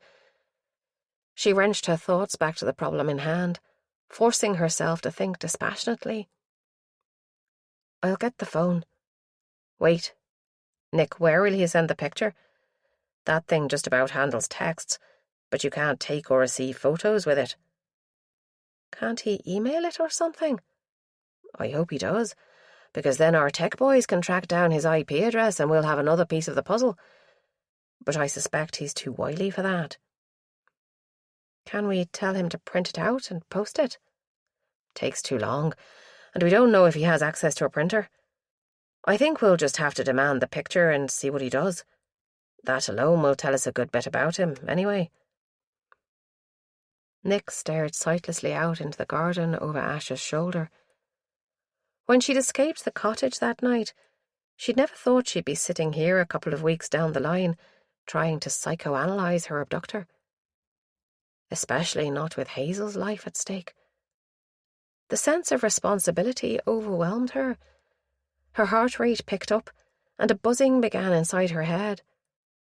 This was on her. All of it. Colm, tortured and killed because he'd gone out for a drink with her. Hazel, already barely holding on to her sanity. Her family, being forced to go through all this again. All her fault. A slight movement caught her attention, just the other side of the low hedge separating their garden from their elderly neighbours. There was someone standing there, too tall to be either of the old folk. A shard of agony pierced her side, and she gasped, half rising to her feet. "What is it?" Asha was rising too. She spun around to see what Nick was looking at. But in that moment, while her body blocked Nick's view, he'd gone. There was nothing to see. Just the striped lawn and the neatly trimmed hedge. Nick tried to speak, but the words wouldn't come. She just pointed. Asha was out of the sunroom, through the French doors and up the steps in a heartbeat. She ran across to the hedge and looked over, then ducked down and looked under, where it was thinner near the base, moving along the length of it. She straightened and spoke to someone out of Nick's line of sight. Then she turned and walked slowly back to the house. Her forehead creased. "What did you see?" she asked as soon as she was inside. Nick shook her head, trying to rid herself of the hallucination. "It must have been in my mind. I thought I saw Colm." "Sorry," Could it have been someone a bit like him? Nick shuddered. No, he was even wearing the same clothes, the greasy hoodie and the jacket. Who were you speaking to? Mr. McGorran, your next-door neighbour. He came out when he saw me snooping around, but he said he hadn't seen anyone just before that. Goosebumps raised on Nick's arms, under the sleeves of her shirt. I think I must be hallucinating, Asha. I'm sorry. He did say he'd been in the room that looked out at the garden, but he'd been bent down laying the fire, with his back to the window. I didn't want to worry him with the thought of intruders, but it's quite possible there could have been someone there. How easy is it to get in and out of his garden? There's a path down the far side of the house. We were up and down it all the time when Cian was a kid, fetching his football back. Asha nodded slowly. I think we should probably tell Inspector Ram. No, please don't. He'll think I've lost the plot and he might not let me in on so much. She was pretty surprised he let her in on all the facts of the case he had so far. Nick had little experience of police investigations, and she wasn't exactly a huge fan of detective stories, apart from the odd episode of Sherlock. But it did seem odd that she was being allowed so close to the investigation. It's not usual, but I don't think the inspector is your run-of-the-mill detective. Besides, it saves money, having you spend so much time in the station.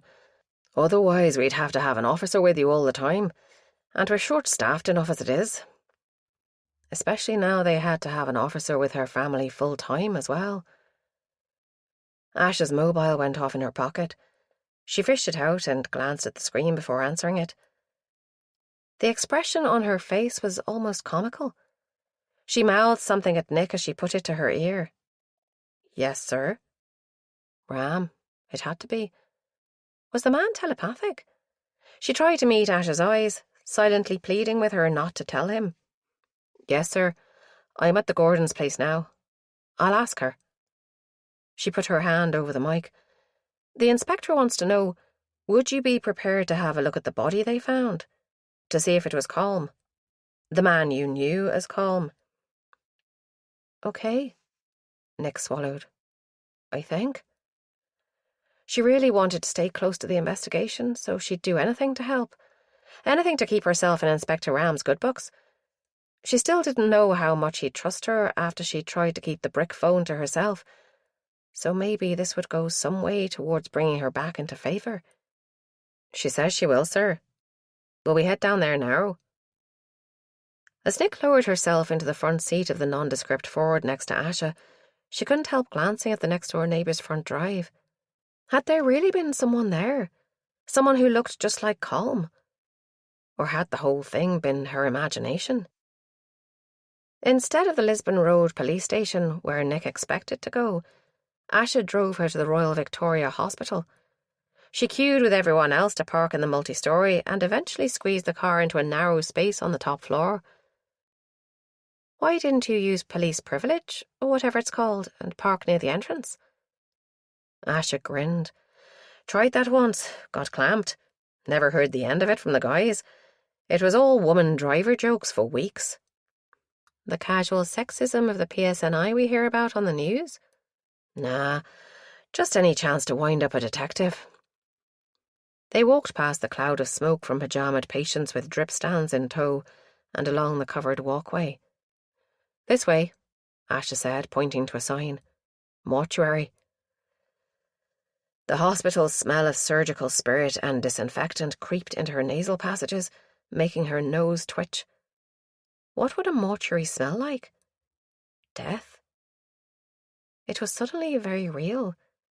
If this was really Colm, would she even recognise him? In here? They were in front of a clean-looking red brick building with a cream-coloured stripe just above door level. It looked modern, like a new office block. The only clue to a more macabre use was the vented tower, a bit like the tip of a church steeple, that seemed to grow out of the brick paving stones. The double entrance was made of smoked glass, for privacy, Nick supposed. Asha pressed an intercom button next to the inner door. Detective Sergeant Asha Harvey with Nicola Gordon to identify a body. I believe Inspector Ram was in touch with you earlier." The door buzzed open and they passed through. Nick tried to breathe through her mouth, but she couldn't help tasting the air. It seemed thick, heavy with the smell of corpses. They were met by a cheery, round-cheeked lad, his huge afro barely restrained by a mesh hood. "Hi there. We was expecting you earlier," he said in a strong London accent. "Get lost on the way?" Asha didn't answer, so Nick said, "Queues for the car park were halfway around the hospital." He grinned. "You didn't park in the VIP spot we keep special for the boys in blue, then?" Asha flushed. "You mean the one I got clamped in last time?" "Yeah, that'd be the one." Nick couldn't help responding to him. "What's that accent doing this side of the water? I've only ever heard it on EastEnders." "Yeah, that'd be 'cause I'm from the East End, innit?" He dropped into a stronger accent, so thick she could barely follow him. "Followed the prof over. Promised me a land of milk and honey. But what did I get?" Nick shrugged. "Same as everywhere else, except there's not so many like me over here, and people speak funny. Name's Yusuf, by the way." They followed him into a sterile lab with 4 tables lined up the middle of the room, all stainless steel with a separate sink at one end of each table. A wall had a row of steel doors set into it with locking handles. Yusuf went through the room and into another room at the end. This was smaller, with just the one table. On the table, covered by a pale blue sheet, was a shapeless mound. "You're sure you're okay for this?" Asha asked. Nick gripped the side seams of her jeans to stop her hands from shaking. "I think so." Yusuf moved to one end of the table and lifted a corner of the sheet. Before she could see anything, he lowered it again and looked pleadingly at Asha. "This isn't pretty. You sure about this?" Nettled, Nick pulled the sleeve of her t-shirt up and held it out. The scars wound like angry serpents up her arm. "I know what to expect." "Okay. Sorry." Yusuf lifted the sheet and folded it back. This was the first corpse Nick had seen. It didn't look real, more like a waxwork. It couldn't have been Colm she'd seen earlier that day, because here he was, just as she remembered him, down to the straggly neckbeard. Then she leaned down and looked closer, finding it easier than she'd expected to ignore the gaping wounds that disfigured his decomposing face. "It's not him." "Are you sure?" Asha said in a tight voice. "Look again."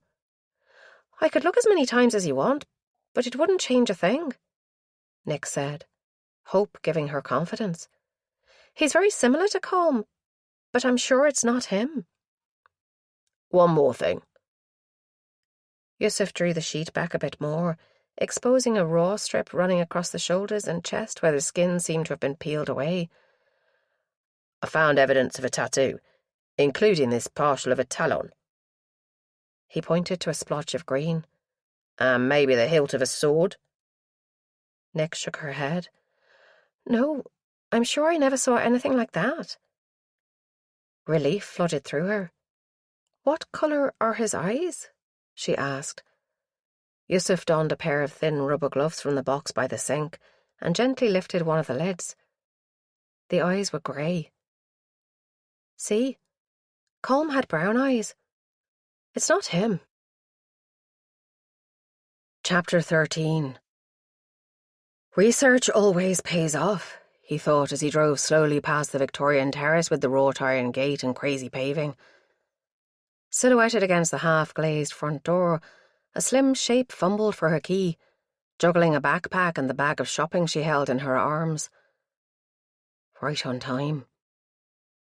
If she followed her usual routine, she'd put the shopping away in the kitchen, then go upstairs for a shower to wash the smell of the lab off her skin. He shivered at the thought. There'd be silver scars twining their way up her slim arms by now, like climbing roses. He continued along the street until he found a parking space a good 100 yards or so past the house. From here, he could make his way down the alley at the back, where they left their wheelie bins. He'd researched this meticulously, so he'd be ready when the time was right to catch his little mouse again. He took a knife to the gap between gate and fence, lifting the latch easily enough. People never learned. They'd be careful for a while, maybe a few weeks, then gradually they became more and more complacent. As time passed and nothing bad happened, they convinced themselves it was all over, and soon the precautions would disappear completely. Not even a padlock. And now he'd managed to lure her farther away. He'd have her to himself. The back of the house was in darkness, but he wasn't worried. Mentally, he followed her through her routine. She'd be turning the corner at the bottom of the stairs about now. A light came on in a window about 12 feet from the ground, the half landing on the stairs. He moved his gaze to a window on the top floor, just under the eaves. There. A second light came on, and a shadow loomed momentarily at the frosted glass as she lowered the blind for privacy. Now was his moment. She'd take at least 10 minutes in the shower, washing that glorious fall of black hair. Plenty of time for someone as agile as him, and thank the devil for Victorian external plumbing. The downpipe was strong and wide, with plenty of hand and footholds. Heights had never bothered him. The sound of running water brought him to a stop. The pipe vibrated as the shower drained just inches from his fingertips. That same water had caressed her skin before it chased in spirals down the plug hole. His breathing quickened at the thought. Then his hand slipped. His palms were sweating, and he had to snatch at the sill of the bathroom window to keep his balance. It was only with difficulty that he brought himself back under control, annoyed at having let himself slide for even a moment like that. But the anticipation for this one had been so long, and the build-up so wonderful, that it was getting harder and harder to restrain himself. That's how people get caught, he reminded himself. You can't let your guard down. Time to relax later, once you have her.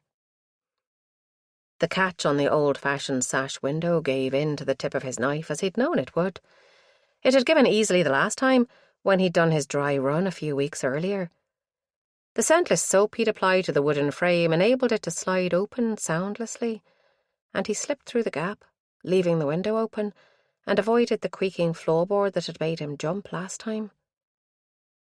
There was a chimney breast that had once housed a fireplace in the bedroom, but now just jutted out into the room.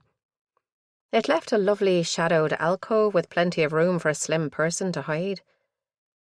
And beautifully timed. The shower shut off. She hummed to herself as she got dried. Ed Sheeran's Galway Girl, if he wasn't mistaken. Nice song, and almost apt too. Just the wrong side of the border. The bathroom door creaked open, letting out a pale bar of moonlight from the window spill out onto the patterned carpet. But she didn't switch on the light. Of course she wouldn't, not with the window bare and open to the outside. Her bare feet padded along the varnished floorboards. She made an impatient noise as she noticed the open window, and padded across to close it and draw the curtains, bringing her right past his hiding place. He took a deep breath and held it, then drew the wadded cotton from the Ziploc bag that had kept the chloroform fumes from evaporating.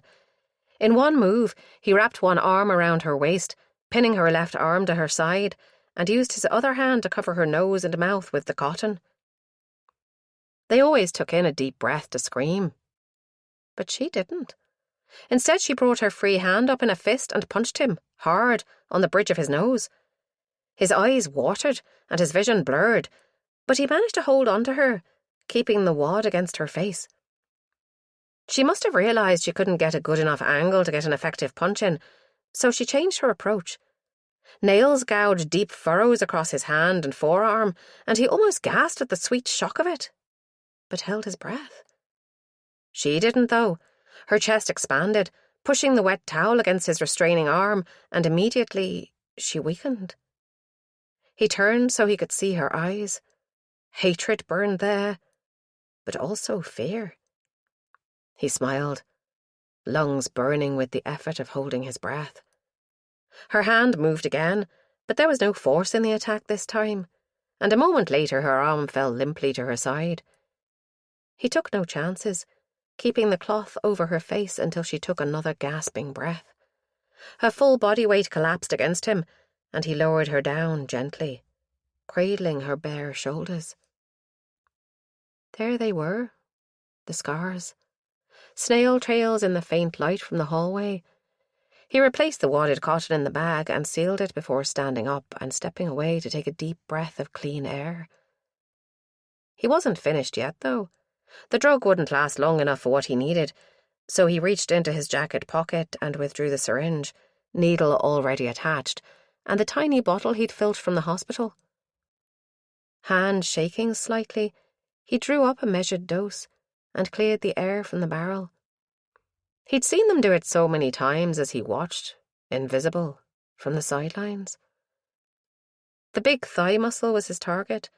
He pulled the towel up to reveal her shapely leg, and the nest of dark hair at the top of it as she lay sprawled, unconscious. He licked his lips, forcing his mind back to the job in hand, and felt for the magic spot. The needle went in smoothly, but the anaesthetic must already have been wearing off, because the woman kicked out and moaned, her eyes opening with a glazed look of incomprehension. Too late, he thought, and pressed the plunger. It didn't act as quickly as he'd hoped. She waved her arms like a rag doll. One of them connected with the side of his head and he reeled sideways, just catching himself before he toppled over. She was trying to push herself to her feet, and her lips worked, but she still wasn't awake enough to form words. Still, the moans were becoming louder, and there was a risk she'd be heard. He clenched his fist and brought it around in a blow to the side of her jaw that snapped her head back on that slender neck. Her eyes crossed, glazed, and she collapsed back down in an untidy heap. His breath rasped. His throat felt as raw as if he'd been half strangled. His fringe clung damply to his skin, and the hand that still clutched the syringe shook. This was no good. Everything had been going so well. He glanced at his wristwatch. Still on time, despite the unexpected fight. He reached into the deep pocket of his jacket, the opposite side to the one that had held the drugs, and pulled out a wisp of soft silk, taking a moment to hold it to his nose. It smelled of her, still, after all this time. He laid the blouse down on the bed as though she'd put it there ready to wear after her shower. The other item had sunk into a corner of the pocket, giving him a moment of panic, but then his fingers closed on the thin, scooped-out shape and hauled it out. This he arranged above the neckline of the blouse, as though she was planning to wear it around her neck. The next bit was the tricky part. He couldn't risk being seen with a naked woman over his shoulder, but he thought ahead and brought a giant kit bag. The woman was tiny and slim, and the drug would keep her limp enough to pack into the bag. He left the zip open a few inches above her face for air, then hitched the straps over his shoulders, settling the bag against his chest so he could support her with his arms. The stairs were a risk, as he hadn't had a chance last time to check for loose floorboards, but he trod the edges with care and made it down the 2 flights without making any noise. From down the hall, a TV droned on with a news bulletin. He smiled, wondering if his actions in Ireland had made it as far as British television. If they hadn't, they soon would, once the news of tonight's success leaked out. He passed the closed door to the lounge and entered the dark kitchen at the back of the house.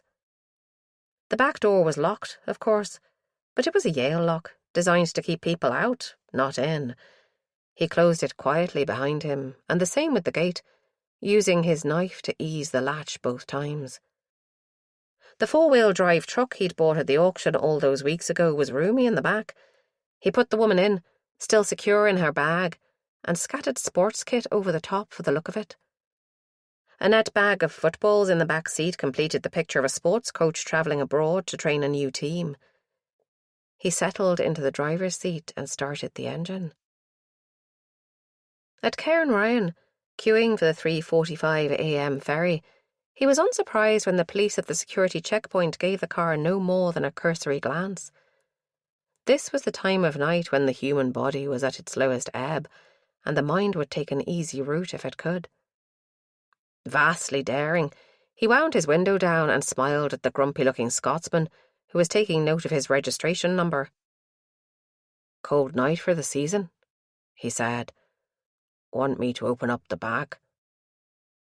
The bloodshot eyes regarded him sourly over a knitted scarf. "Dinna bother. I can see you're away to play football." And as simply as that, he was through the dangerous part and into the queue for the boat. He'd stopped at a lay-by to check the woman and top up her dope juice. She was sleeping like a baby, breathing steadily. Good, strong young woman like that shouldn't have any problems with being sedated for so long. And if she did, well, she wouldn't have to worry too much longer. He grinned at himself in his rear-view mirror, then caught a glimpse of a dark shadow just to the right of his eye, where her fist had caught him earlier. He explored the area with fingertips. It was tender and a little swollen, the beginnings of a shiner. Betch. She'd pay for that later. Chapter 14. "You see what this means?" Nick said. "That could have been Colm I saw earlier." Asha looked troubled. "Are you sure? I'm not certain I'd remember someone's eye colour so clearly. I'm not even sure I could tell you Aaron's eye colour, and I've been working with him for years, on and off."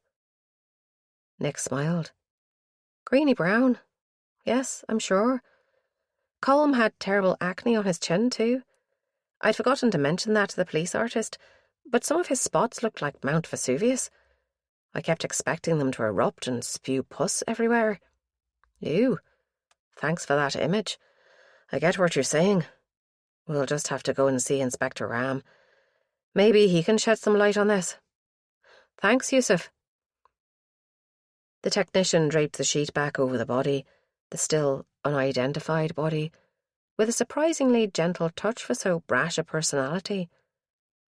Nick was moved to wonder who the poor soul was that had been killed.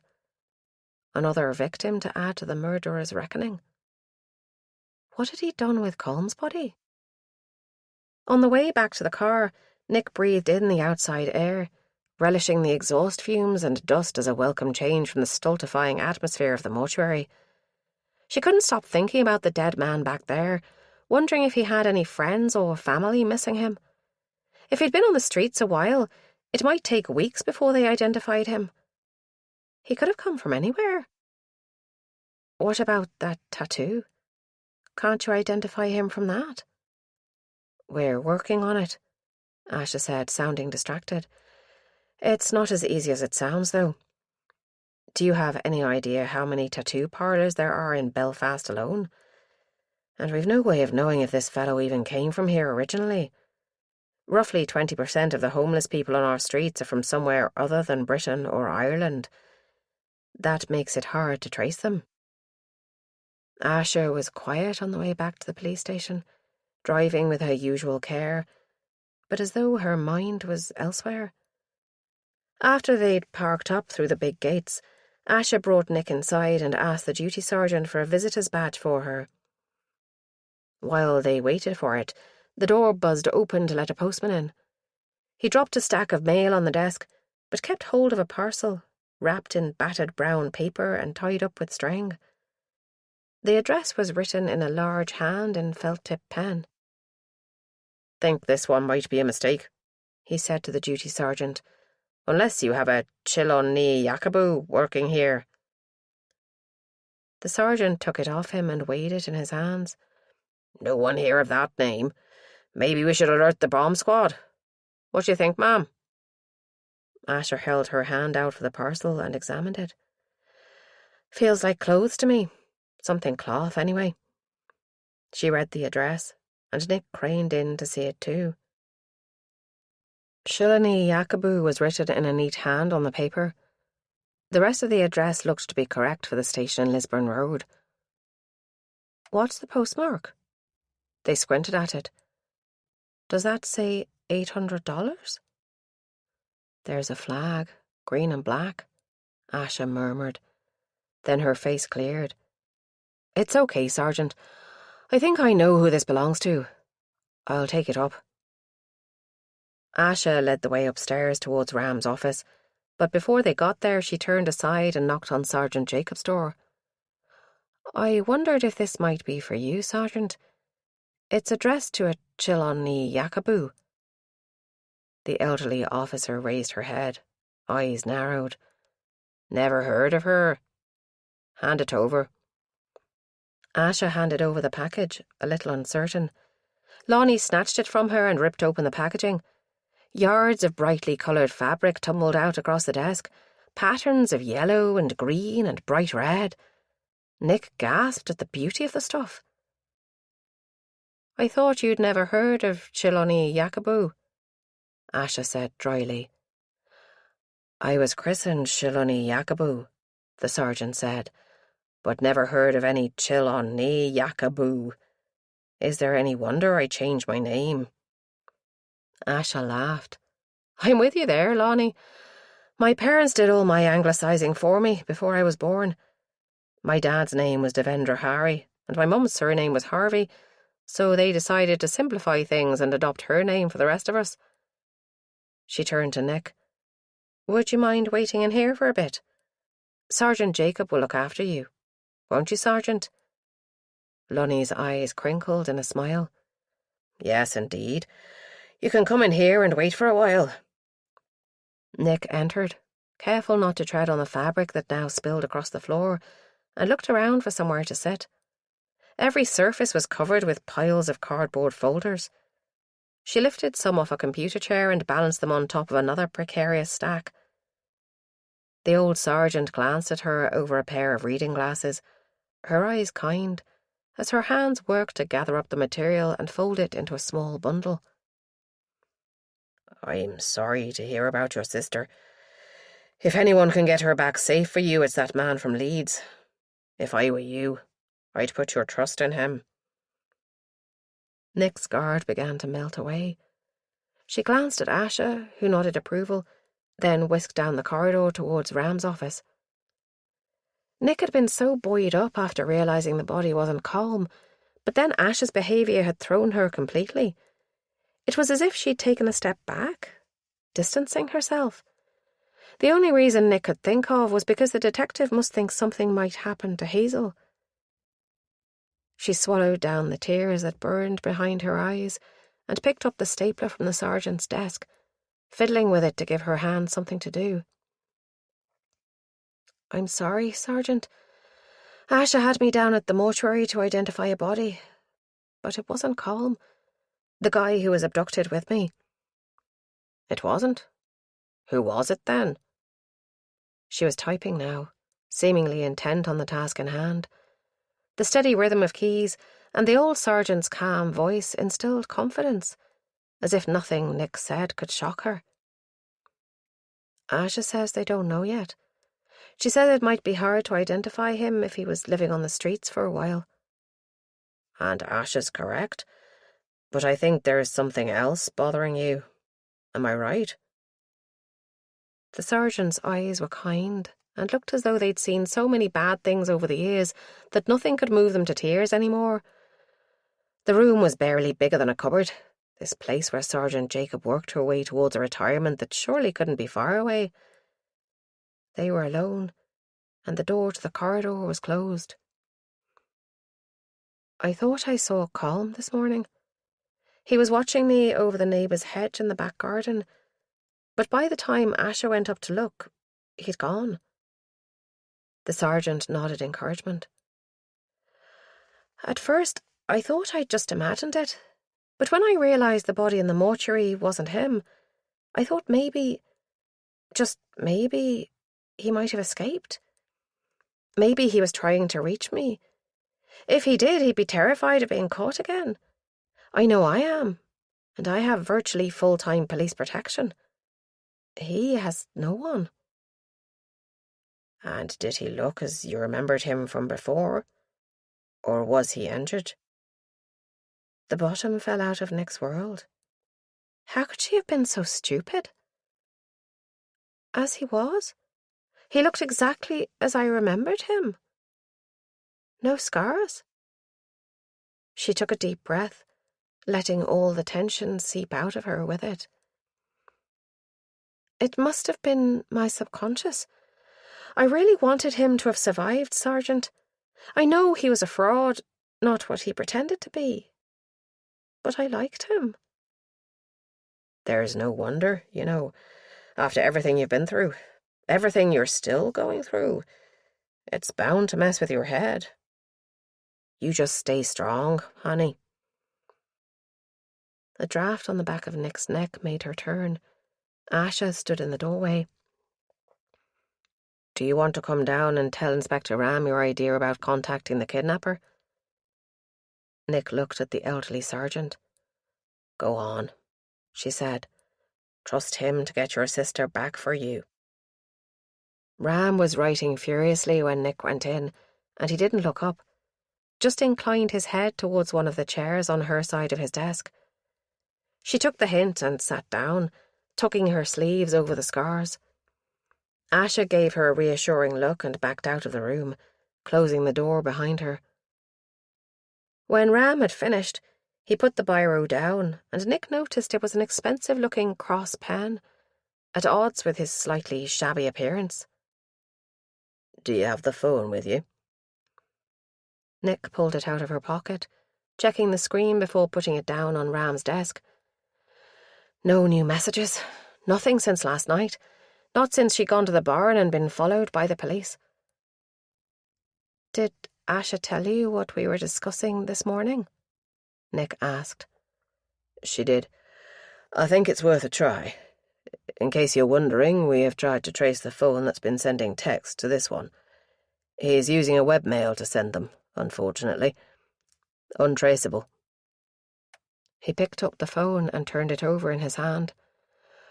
We also tried to find out where this phone was bought from its International Mobile Equipment identity, but it seems he picked it up second-hand at a Nuts Corner car boot sale. The seller, who we did manage to trace, doesn't remember who bought it, but it was last month, so our lad must have been thinking ahead, even then. Before he took Colm and me? He bought this on the 15th of April, and he didn't take you until the 25th. 10 days. 10 days? Had he stalked her?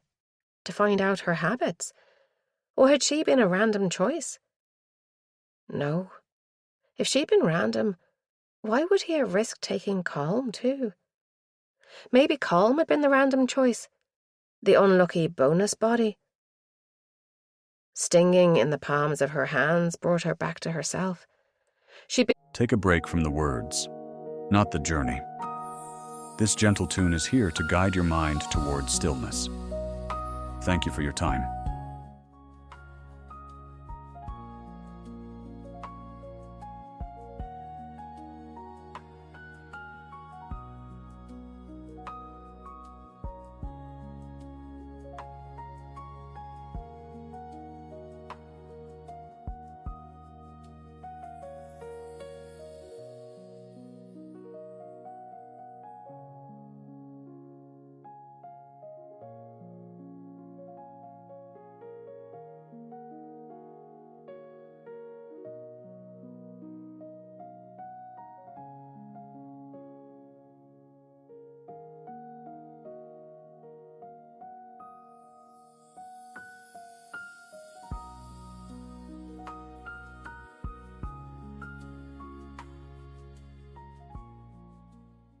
Digging her fingernails in again, leaving the same little crescent moons they always did.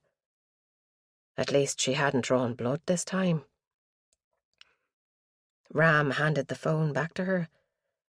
What would you like to say? Nick unlocked it again and opened the last text, selecting reply. She bit her lip and then started typing, hardly even irritated by having to use the number keys to type letters. I need to know Hazel is unharmed. Prove it to me and I'll give myself up to you at a time and place of your choosing. No police. Just us. She turned the phone around and showed it to Ram. He read it with an impassive face. And do you mean it? About no police? She swallowed. I don't think he'll go for it any other way. And he always seems to know when you're involved, doesn't he? You may be right. He certainly wants us to think that, anyway. Ram took a deep breath through his nose. If you send that text, there will be no going back. You know that, don't you? Nick nodded. She hit the send button and waited for the reaction to hit. It didn't. If anything, she felt lighter, less burdened. She was doing something. A knock at the door broke the tension that had been building in the room. "Come," Ram said. "Sir?" Aaron stuck his head around the door. His face lit up when he saw Nick. "Oh, hi, Nick." "What is it?" "Sorry, sir. We have a positive ID on the body in the morgue." "We do? Did the girl ID him?"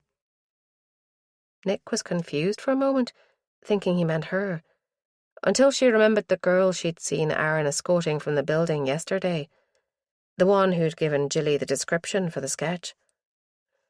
"Yes, sir. She says there's no question it's him. She recognised the tattoo and, he glanced at Nick, surprising her by flushing, and a few other, significant features unique enough to make her certain." "Good. What name did she know him by?" "That's the thing, sir. She says his name was Karol Albescu, and he was Romanian.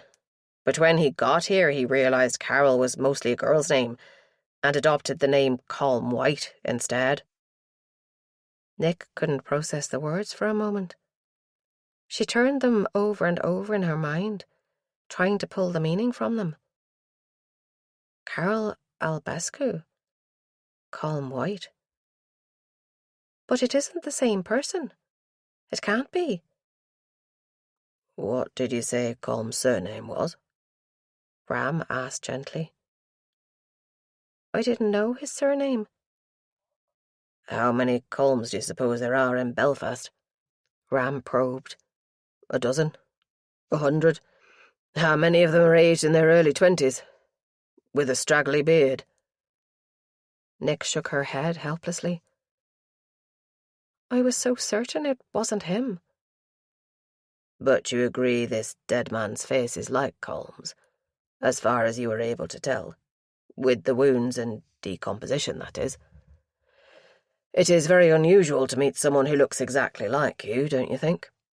And he has been tortured in the same way that you and Colm were tortured." Nick nodded agreement. "It's possible he hid the tattoo on purpose. Some people are wary of tattooed men, and he wanted to make friends." "But his eye colour? I was certain about that." "Is it possible that Colm wore contact lenses?" Ram was shuffling through his notes. "He could have worn coloured lenses. I understand they're quite popular." Nick's certainty had begun to evaporate. "I didn't really notice. It's not like I was staring into his eyes all the time. He did wear lenses, though. He sometimes complained about them making his eyes dry. That's how I knew he wore them." "What about his accent? Did you notice anything odd about that?" "He said very little. But he did have a slight accent, yes. He said it was a Cork accent, and I believed him. I don't really know what a Cork accent sounds like." "I think that settles it, then. We might well have our missing person after all. Did the girl say if he had any family, Aaron?" "No, sir. She said he'd come here on his own. Funnily enough, he did get here via the south, but I don't know if he was ever near Cork. I can ask her." "Leave it for now. It seems the unfortunate young man was just another random choice by our killer." Ram regarded Nick over his steepled fingers. "You cannot blame yourself, you know. It's possible you were both just random victims, picked because you were sitting so close to the back door of Limelight and because you were both alone. I understand the club was packed that night. No one noticed either of you being moved, which was a piece of luck in the kidnapper's favour, and there's no CCTV there, or wasn't on the night. The camera in the back hall was out of order. Someone had stuck chewing gum over the lens, Aaron added. Whoever did it stayed out of sight, so all we got was a blurred, out-of-focus bit of hand. No distinguishing marks. It was done around the time we think he took the pair of you, so it was probably him. But he left no evidence behind, and the club owners removed the gum and chucked it before we got there. Before they knew it could be important. If it had been a spur-of-the-moment act on the night, did that make her feel better or worse?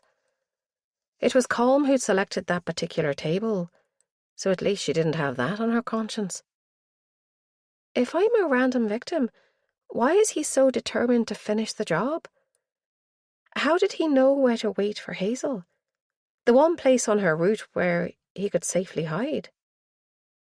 The question had reared up from nowhere, but she realised it had been nagging away at her since Hazel disappeared. He's proved before that he is not only good at researching his subjects quickly, but he's also a master of the snatched opportunity. Ram glanced down at the phone, lying silently on his desk. That's why I think he'll probably take your bait. As to why he wants to finish you off, that I don't know. He took a deep breath that seemed to come from his soul. I just know he doesn't like to leave unfinished business. He must mean his daughter. But she had survived, hadn't she? Aaron, will you please drive Miss Gordon home? Then you can leave her. Sir? Aaron's brow creased. What's going on? Ram raised his eyebrows, suddenly looking less like a tired man in a worn suit and more like a senior detective who didn't like his authority being challenged. Aaron coughed and backed down. Okay. You ready, Nick? Nick slid the brick phone into her back pocket, certain it weighed less than the last time. A thought struck her. Are you still monitoring this phone? Ram smiled. Yes, we are. But he will know that and expect it. I'm certain he will find another way to get in touch with you. Good luck, Miss Gordon.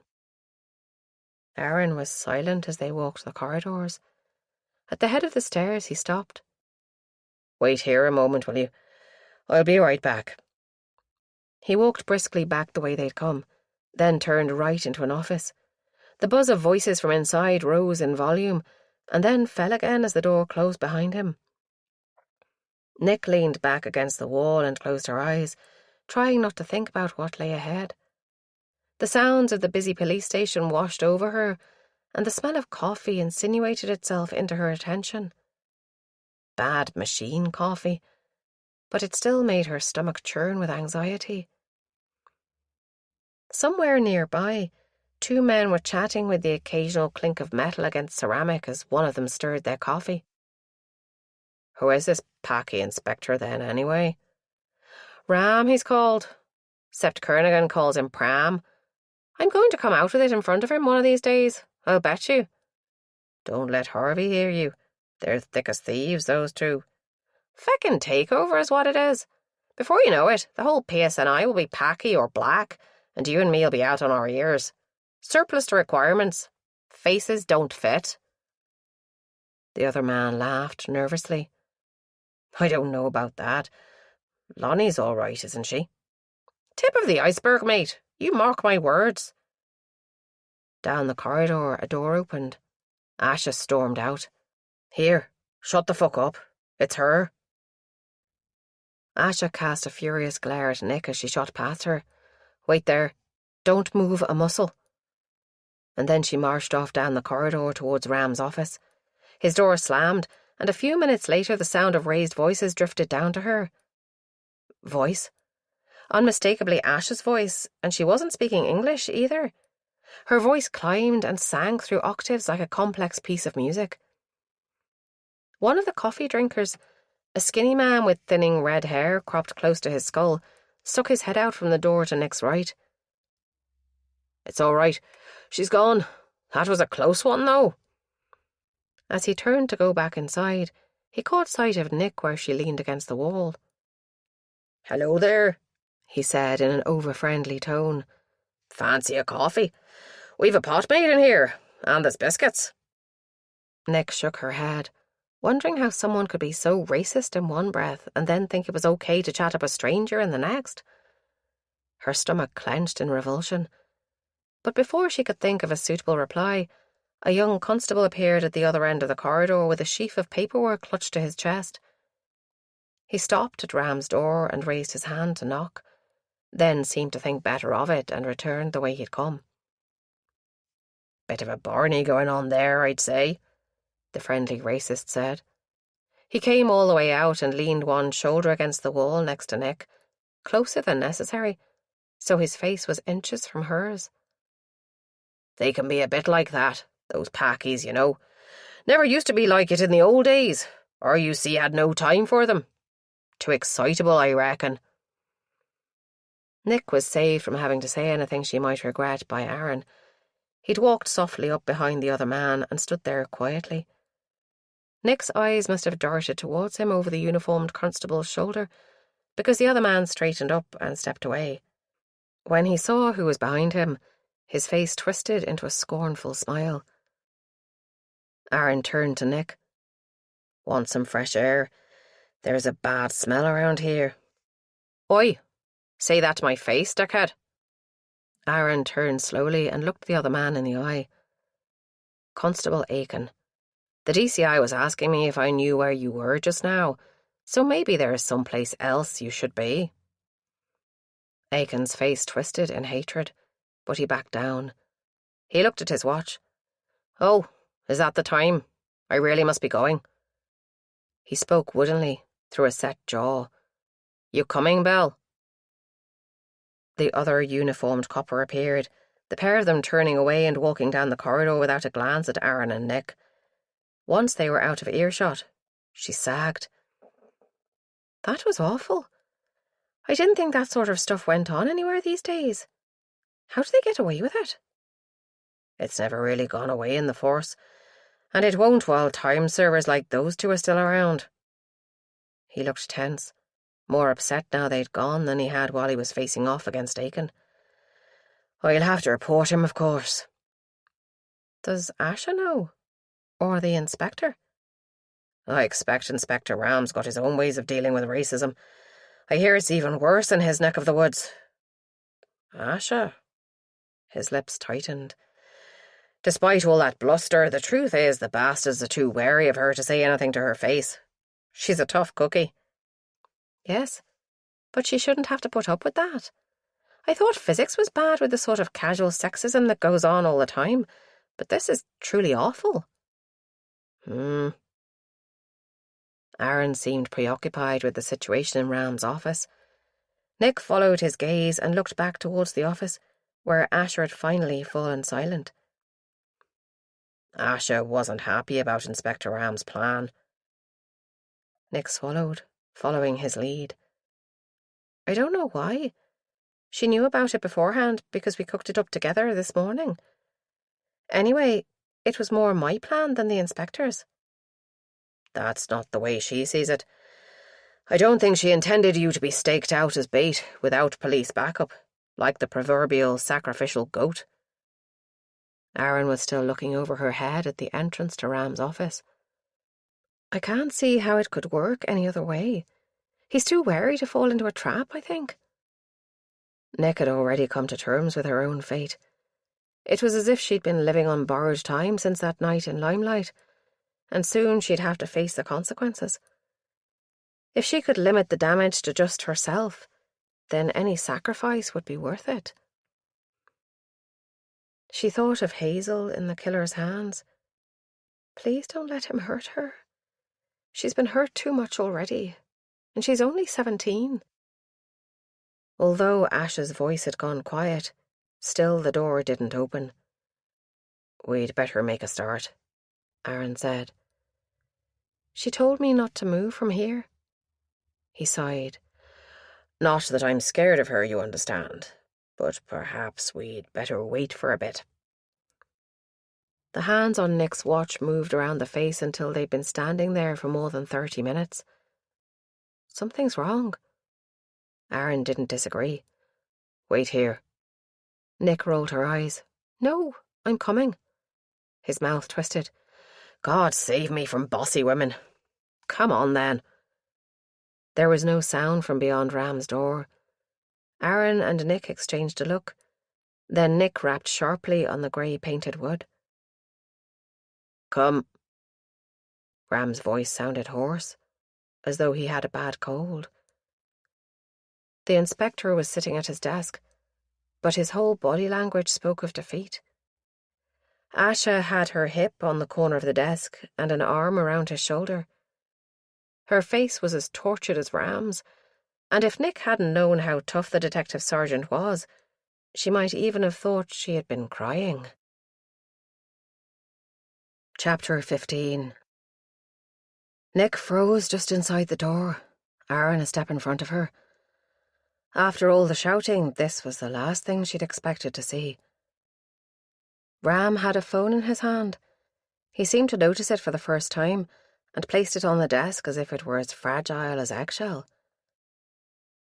"What's happened, sir?" Aaron asked. "Ash." "The first victim of our kidnapper. The one who escaped. He's just taken her from her home in Leeds.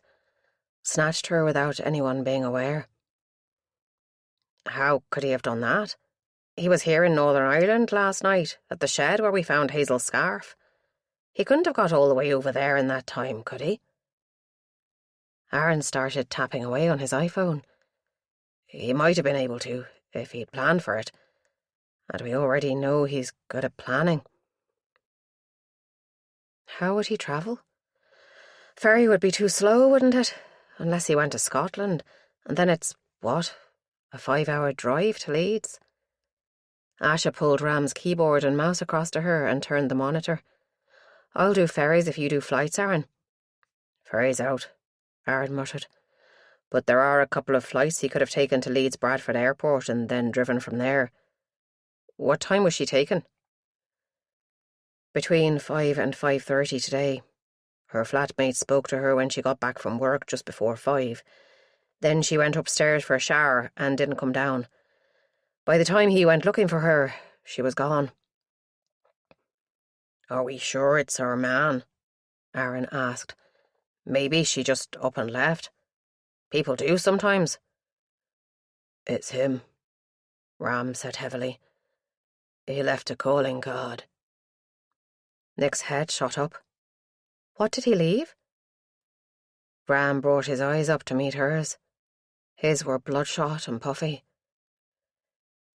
"He left the blouse she'd been wearing the day he took her the first time. And he left something else, too." He took the mouse from Asha and clicked on a minimised file icon at the bottom of the screen. A picture appeared of a pale pink silky blouse with delicate embroidery on the collar. He clicked the right arrow, and Nick gasped. "That's mine." It was the necklace she'd been wearing in Limelight, and there was no mistaking it because she'd made it herself from seashells she'd picked up on the beach in Strand Hill when her family had holidayed in Sligo years ago. It was unique, right down to the swirly bit of secretion on the queen's scallop she'd used as a centrepiece. "He's pretty determined to tie the two cases together, isn't he, sir?" Aaron said thoughtfully. "This is definitely personal for him, I think," Asha said, casting a worried look at her boss. "I'm going for a walk and to make a phone call," Ram said. He stood and shrugged himself into his suit jacket. "Use my office for as long as you need, and try to work out how the hell he got there from here in time. Once we know how he travelled, we might have a chance of identifying him." He closed the door behind him, leaving a stunned silence. "What's with him?" Aaron said. "Meera Patel, the victim, is his daughter," Asha said. She didn't wait for Aaron to respond. "Now let's get on with this before any more harm comes to that poor wee lassie. We've got to find this bastard." "OK. What time do we reckon he was at the shed last night?" "Well, Nick got there at 3:15 in the morning, or thereabouts, and he was away by then. But the blood wasn't clotted, so he can't have been gone long. Assuming he's working alone, that is. It was cold that night, and that was a lot of blood. But it still can't have been more than a few minutes, surely. I'll ask Anna, Aaron said. Say an hour from there to the city airport. That takes us to around 4:15. I'll check flights from then onwards. He must have got the ferry, Asha said. He'd be worried about being picked up by the security cameras in the airport, surely. Too tight for time. He could easily have caught the 7:30 from Belfast to Cairnryan with time to spare. That gets him in at, let's see, just before 10 in the morning. If he grabbed the woman at 5, that gives him 7 hours to drive there, find her, and work out how to grab her. It's doable. You could be right about the security, but the first flight out to Leeds Bradford is also 7:30 in the morning. Loads of time to catch that. Land at 8:30 and a short drive to Leeds. He'd probably hire a car. Should be able to find records for that. It gives him all day to track Meera Patel down and form a plan. Nick listened to the exchange, becoming more and more bewildered. Guys, check with the car hire companies. Ask for a list of men in the age group who hired a car that day that ties in with the times of flights landing from Belfast. Some of them will dig their heels in and quote data protection at you. Just do what you can. If need be, we'll apply for a warrant. Guys. They both looked up, surprised, as if they'd forgotten she was there. How will you recognise him? As far as I know, there are only 3 people alive who've actually seen him, and 2 of them are in his hands right now. I'd struggle to recognise him if I met him in that corridor out there. I've only seen his eyes. We can't, Asha said in a small voice. But we've got to do something to try to work out how he got from here to there. That's how it works. Lots of slog, tracking down leads, however faint and unpromising. Sometimes we get lucky and someone has noticed something unusual, some behaviour that makes them suspicious. Nick's stomach contracted sharply. But what about Hazel? We haven't forgotten her, Aaron said quietly. You'd probably feel better if you could do something to help. Nick clenched her fists. It was all moving too fast, and in the wrong direction. I do understand that there's another life at stake here, and I feel terrible for the inspector. But as long as your attention is focused on Leeds, Hazel could be lying somewhere bleeding to death. Nick's voice broke, and she turned it into a cough that probably fooled no one. I'm guessing I'm not allowed to phone car hire companies, but maybe I could do a search for abandoned properties within a 20-mile radius of Lisburn. He has to be holding her somewhere secure enough that he knows he can leave her there for a day or 2 without anyone stumbling over her. I could use Google Satellite. Asha took a deep breath. That's a great idea. Why don't you go down to Sergeant Jacobs' office? Do you have your laptop in there? Nick nodded and patted the bag at her side. And my iPad. Good. She can log you into the Wi-Fi. Tell her I sent you. Nick nodded. Okay. Let me know if you turn anything up, would you? Aaron smiled. You'll be the first to know. Now scoot. Nick, Asha said when she was halfway out of the door. Yes? She kept her back turned.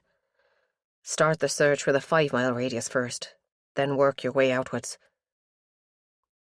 Nick closed the door behind her and leaned back against it.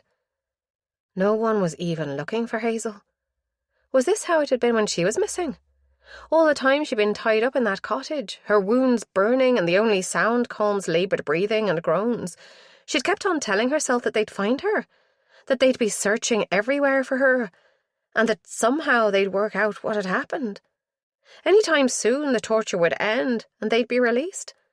It was the thing that had kept her going. Only at the very end, when her tormentor took up the boning knife and tested its edge, did it dawn on her that she wasn't getting out of there unless she got herself out. Was that how Hazel was feeling right now? No. Hazel didn't have the same reserves as Nick. Every day was a challenge for her. Going out of the house alone, facing strangers, especially men. What had happened to Hazel 3 years ago had scarred her, but she'd survived it, with Nick and Ma at her side. She'd appeared in court, given her evidence, and the old man's family had hugged her and forgiven her. But they didn't have to listen to her screaming in the night. Nick hadn't even noticed the burning behind her eyes until a tear trickled into the corner of her mouth, seeping between her lips with a salty persistence, forcing itself on her notice. Now, what's all this? Lonnie's rich voice made Nick think of a warm fire on a cold day. She opened her eyes, her vision blurred until she blinked. They were alone in the corridor. "Sorry, Sergeant. Just taking a wee moment there." "Why don't you come down to my office? It's more private than anywhere else around here, and you can tell me what's got you so upset." Nick took a deep, shuddering breath. "That's actually where I was heading. Asha sent me to ask you to help me log my iPad onto the Wi-Fi so I can search for possible places he might be holding Hazel." Lonnie's eyes almost disappeared into her wrinkles. "That's one sensible young woman, that Asha. You come with me, and we'll see if we can't find out something to help your sister, huh?" The office was warmer than it had been earlier, a heater in the corner blowing hot air into the small space. Normally, Nick would have felt claustrophobic in such an atmosphere, but now the warmth wrapped around her like a blanket, taking away the chill that her dark thoughts had left behind. Sergeant Jacob lifted a new pile of files off the second office chair and plonked them onto another pile on top of a filing cabinet. The whole lot began to slide, and Nick made a lunge for it. She just managed to catch the edge with her fingertips and pushed it back until it felt a little more balanced. Oblivious, Lonnie was dusting the chair off with her sleeve. "Here you go. Let's have that iPad, then you can do whatever you need." Nick sat down, catching her balance by grabbing the edge of the desk as the chair rocked sideways. On closer inspection, she found it had a caster missing. Lonnie tapped away at the iPad for a minute or two, then handed it back.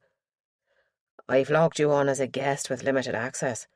You should be able to browse the internet okay." Nick loaded Google Maps, changed the view to satellite, and began scanning all the rural areas on the outskirts of Belfast. It took very little time before she realised how frustrating an exercise it was going to be.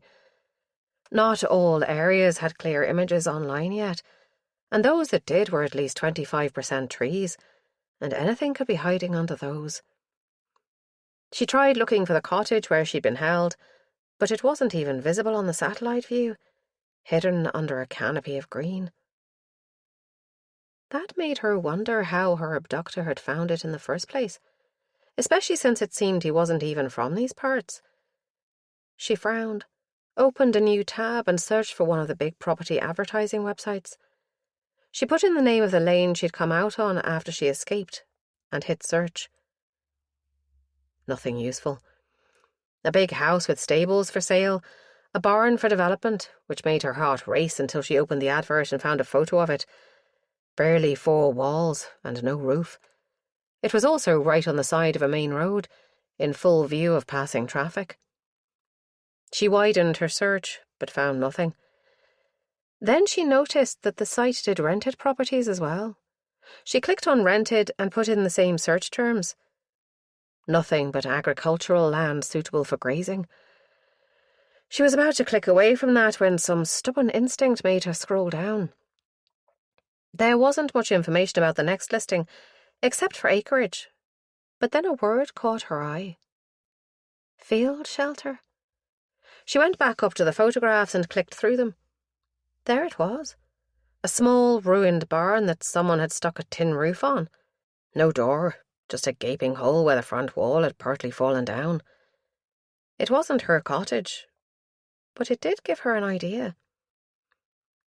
She'd been searching for buildings only and land with planning permission, but here was a building as part of a field.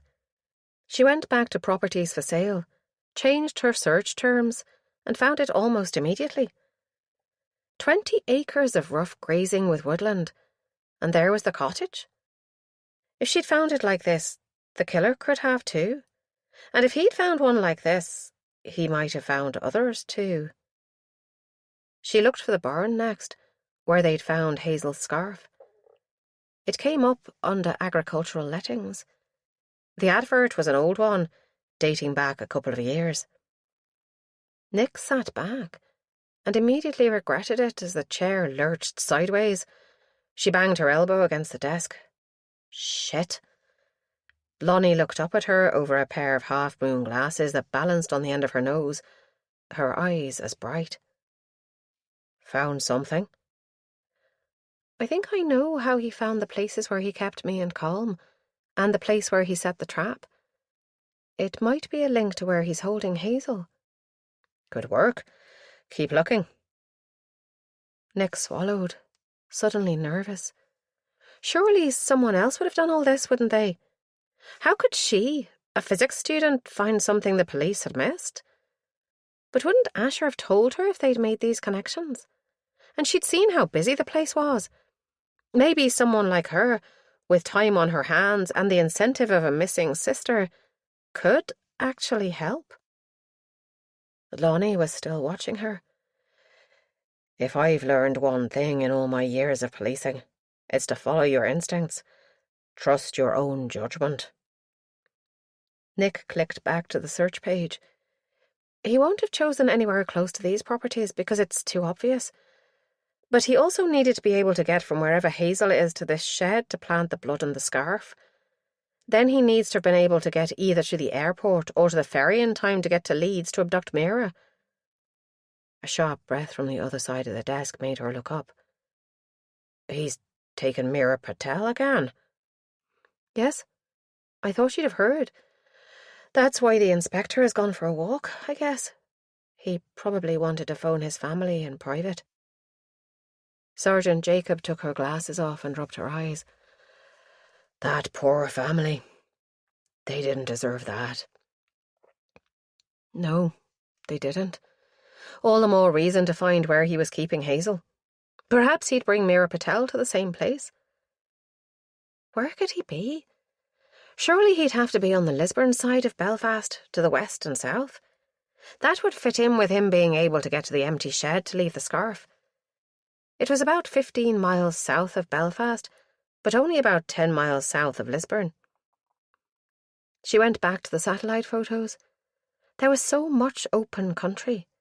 She immediately discarded all the areas north of Lisburn as being too far on the wrong side of the city for him to reach the shed to leave the scarf and still make it to the ferry on time. It just wouldn't fit the proposed time frame. The likeliest area was to the west or southwest. She started her search, identifying promising areas on the map and then searching for them on the property website. Soon she had covered 2 sides of A4 with lists of potential sites, and her vision was beginning to blur. She looked up as the door opened and Ash's face peered round it. The corridor beyond was quiet compared to earlier on, eerily so. What time was it? Any news? Sort of. Jan has just sent up her preliminary report about the site in the shed from last night. The blood had an anticoagulant added to it, which widens our time frame a little. He could have been away from there a couple of hours before you arrived. Maybe you should go home and try to get a bit of rest, Lonnie suggested. And I'm talking to both of you here. Asha gave a tired smile. You're right. I hadn't realised how late it had got. Want to lift home, Nick? Yes, please. But isn't it out of your way? Depends where you're going. Lisburn or Stranmillis. It hadn't occurred to her that she could go back to the student house. Her laptop was at home in Lisburn, though, and her kidnapper had broken into her room in Belfast. Would she ever feel safe there again? If it helps, I live out towards Lisburn, Asha said. Then yes, please. I want to go home. And she really did. As soon as she said the words, a wave of homesickness washed over her, slightly tinged by guilt at the way she'd left her parents and Cian to face the day without her. "Come on, then." Asha glanced at Sergeant Jacob. "What about you, Sergeant? Don't you have a home to go to?" "One of the few benefits of age is that the need for sleep reduces. I rarely leave here before midnight. Want to leave that list with me, Nick? I can work my way through it for a couple of hours and see if I can narrow it down a bit." Nick held it tight to her chest. She'd been going to continue working on it at home. "I can take a photocopy, if you like." "That'd be great. Thank you." Sergeant Jacob slid the single sheet into a scanner on her desk. It whirred and beeped. She repeated for the other side, then handed it back to Nick while the printer churned out copies. "There, off you go, and don't spend the whole night working on it. You'll be more used to Hazel if you're rested and thinking straight." Chapter 16. Nice idea, but sleep eluded Nick. By the time Asha had dropped her home and she'd gone through the usual inquisition from Ma about where she'd been and who she'd been with, her eyes were almost closing of their own volition. Asha had given her a sympathetic smile, but abandoned her all the same. The bed that had welcomed her into its soft folds the previous night was too soft now, claustrophobic in its clinging embrace. She threw off the thick quilt, letting the air get to her skin. Then her scars began to itch. She resisted the urge to scratch, but it kept her wide awake, the effort almost too much to bear.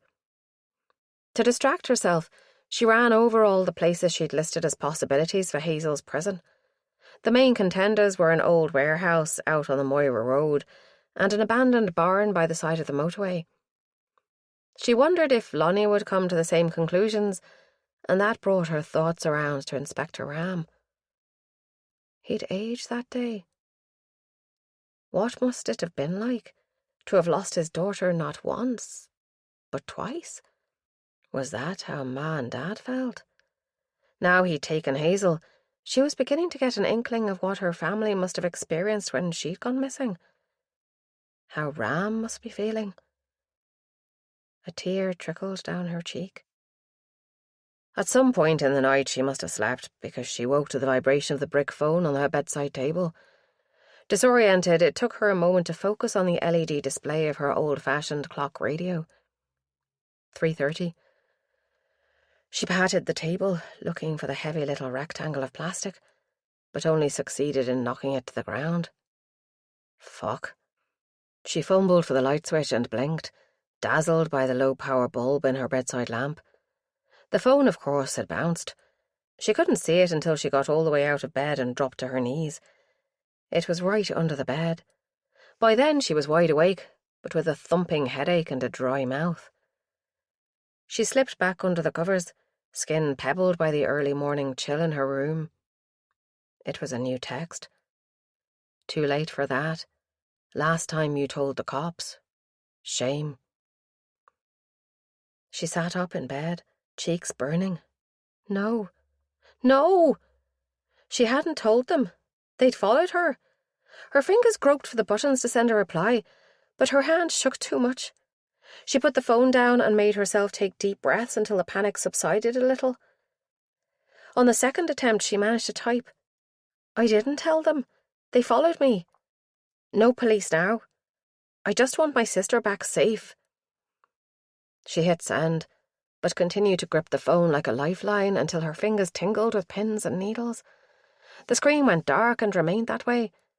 She checked the little battery symbol, worried it had run out of charge, but it showed almost full. That was the only good thing about these old phones, and lucky, because she had no charger for it.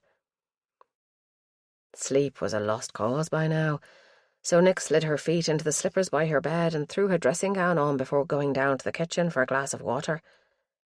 The phone stayed clutched in her hand. As she filled a glass from the tap, her eyes rested unseeing on the window.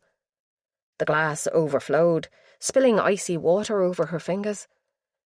She blinked and snapped to attention. There was something outside, in the dark garden.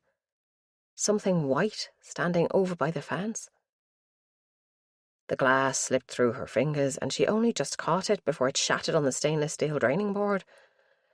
There was water everywhere, but she was already running, fumbling with the door into the sunroom, across the cold tiles and out of the French doors. There, she stopped dead. It was the size and shape of a person, of Hazel. But it was a shop mannequin, naked, with its hands secured behind it with zip ties. Her breath came back as a sob. Suddenly she realised she was outside the house, wearing nothing but a thin dressing gown, and Colm's murderer had been here in the last few hours. Might still be here, watching her. She backed up through the door and locked it again, but she couldn't keep her eyes off the figure, with its grotesque wig and painted smile. Nothing moved outside. She backed away from the glass door, almost expecting it to explode. All the fine hairs on her arms were raised, and the cold of the tiles was stealing warmth from her through the soles of her slippers. What should she do? Her gut instinct was to phone Asha, but maybe that's what he expected her to do. Maybe this was another test, and he was watching her from out there in the garden. Her eyes went to the hedge where she'd thought she'd seen Colm yesterday. Nothing. And now the sky was beginning to pale towards dawn. Nick mentally shook herself and went back into the kitchen to clear up. By the time she'd wiped up the spilled water, the sun was almost up. She looked out at the shape in the garden. She couldn't leave it there for Ma to find. But where could she put it? And should she move it or leave it for the police? Her tired brain struggled with the conflict. The police might find a clue on the mannequin, fingerprints or DNA or something. But her attacker had been so careful every time. It seemed unlikely he'd trip up now. Alternatively, if she showed him that she had stepped away from the police, would he come for her and release Hazel? Common sense said she should phone Asha and let the police take over, but her gut told her to play the game out. She'd made the first move. He'd responded by telling her the deal was off. But that was on the phone. He must know the police had seen and were probably monitoring. Then he'd left this. A message aimed directly at Nick. She made up her mind. The kitchen clock told her it was approaching 4:30. Plenty of time before anyone would be up and about. She padded back to her room and got dressed in dark jeans and a hoodie. She carried her trainers and backpack in one hand and the mobile in the other. Once she was in the sunroom again, she made a show of putting the brick phone down on the table in full view and putting on her backpack before she unlocked the door and went outside. The mannequin was even more disturbing in the unforgiving light of early morning. The wig was pale ginger, cut in a short bob to mimic Hazel's style. But what she hadn't seen the first time was a network of lines drawn on the arms and back. She rubbed at one with an experimental finger, and it left a greasy smear. Yes, lipstick. Neither she nor Hazel wore lipstick, so he must have bought it somewhere. Maybe it could be traced. She pushed the thought aside. Her path was chosen, and there was no going back now. Only forwards. The figure was surprisingly light to lift, but unwieldy to carry. She hauled it down the path beside the garage and out into the silent cul-de-sac, praying there'd be no one about at this hour. Where to hide it? It had to be somewhere the police wouldn't think to look. The longer she could keep it hidden, the more of a head start she'd have. And if he was watching, he'd see her trying her best to hide the evidence, and know she was serious about no police. The city was almost silent, unusual in itself as the buzz of traffic was an almost continuous background noise wherever you stood in Lisburn. She thought she knew just the hiding place. It was close to the Antrim Road, where she was most at risk of being spotted. But it was still so early there was no sign of any traffic. A derelict Victorian house stood back from the road, steel mesh fence across the gateway to prevent the local kids from using it as a drinking den. Everyone knew there was a gap in the hedge where a determined person could force their way through. She hauled the mannequin through after her, taking the wig off first so it didn't get caught on the thorns.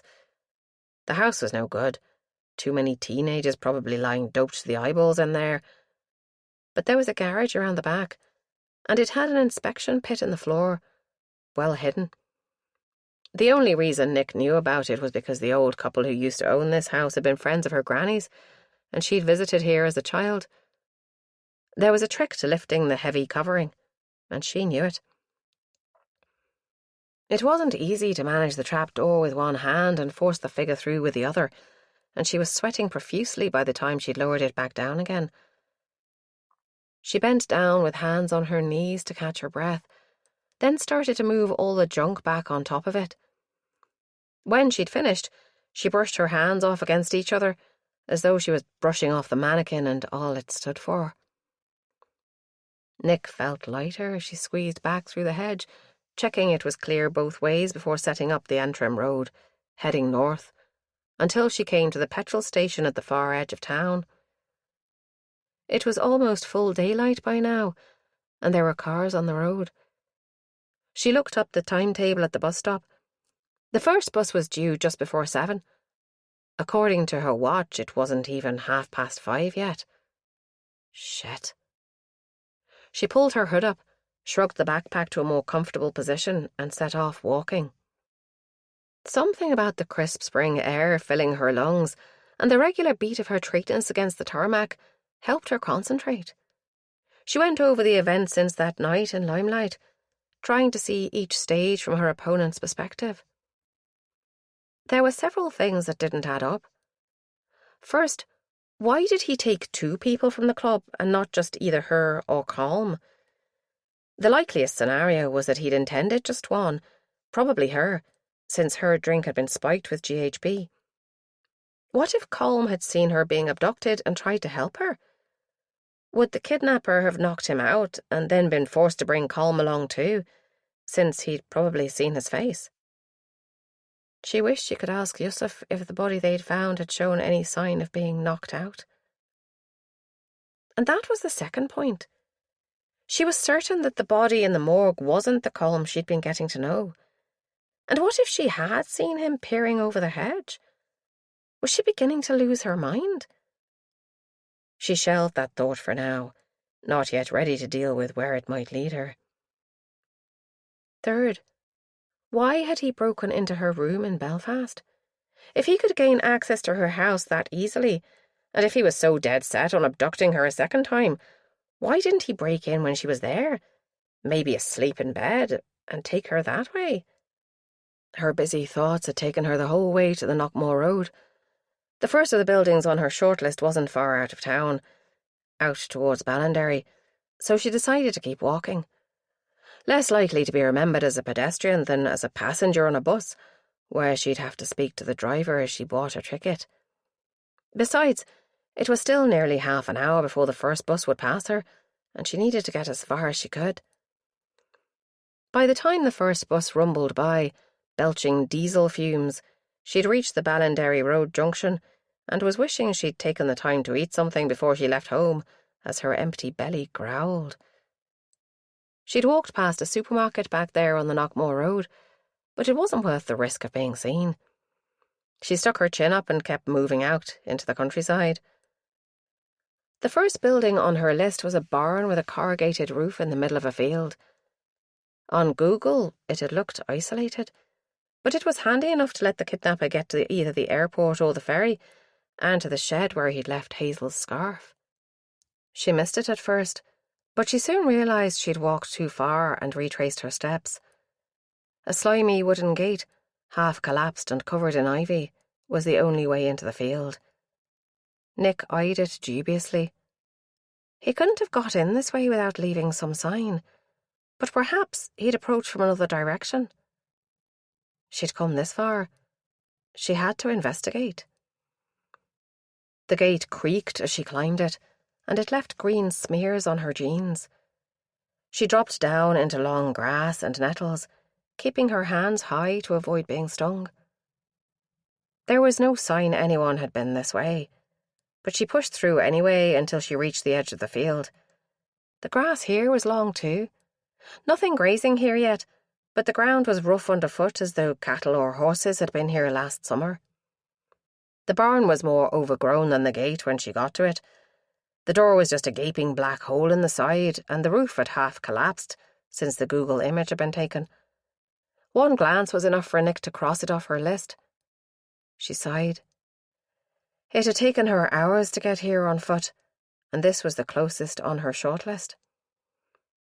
What had seemed feasible earlier this morning, in her own home, was beginning to look like a fool's errand now. She made her way back to the road, checking to make sure there was no one to see her emerging from the undergrowth. The only witness was a young fox, which emerged from the hedge on the opposite side of the road and froze, staring at her as Nick froze and stared back. The rank scent of wild animal drifted across on the breeze, perhaps the last thing a small prey animal would be aware of as jaws closed over it. But the fox was no threat to Nick. The next sight was 4 miles away. Nick had left her iPhone at home on her bedside table, in case it could be tracked. Now she regretted it, because she wasn't sure she remembered the route from here to the empty warehouse near the prison at Magaberry. In fact, the more she thought about it, the less likely the warehouse seemed. It was too close to the prison, so surely the approaches would be under surveillance from cameras. Not ideal for someone who wanted to keep his presence hidden. Still, it was the closest one to her, and all the others would require her to get a bus or hitch a lift. Traffic was increasing now. A family passed her, a shiny German car filled with children in school uniform. A boy of about 10 years stuck his tongue out at her as the silver monster purred by, sending up a spray of gravel that stung her legs. She clenched her fists and fought down the tears that threatened. Why was she even here, in the middle of nowhere? Why hadn't she just called Asher as soon as she saw the mannequin? Another car approached, a big, old crew cab truck, of the type that farmers often used. It was battered and scraped, so dirty it was hard to be certain what colour the paint might be. She might not have given it a second look, but the truck slowed as it passed her, and she had the impression that the driver was staring at her. The hairs on her arms all stood up as her skin goose-pimpled. She tried to read the rear number plate through the road dirt that obscured it. PEZ was all she could decipher, but the numbers that followed were totally obscured by mud. The truck disappeared around a bend, and she plodded on. The village of Magaberry came into view, with its speed limit sign dented where someone had loosed off a shotgun from close range. A wee shop stood on the left-hand side of the road, and by some miracle it was open. Nick hesitated, looking longingly at the brightly coloured advertisements for the latest special offers in biscuits and fizzy drinks. Her belly growled at her. She crossed over with firm steps. What were the chances of someone recognising her this far out of town? Virtually zero. She tugged her hood closer around her face and pushed the door open. The smell of hot food carried to her on a breath of warm air from the back of the little shop. They did hot food? The shop door closed behind her with a final clang of the bell. Nick jumped and almost left there and then. This was a trap.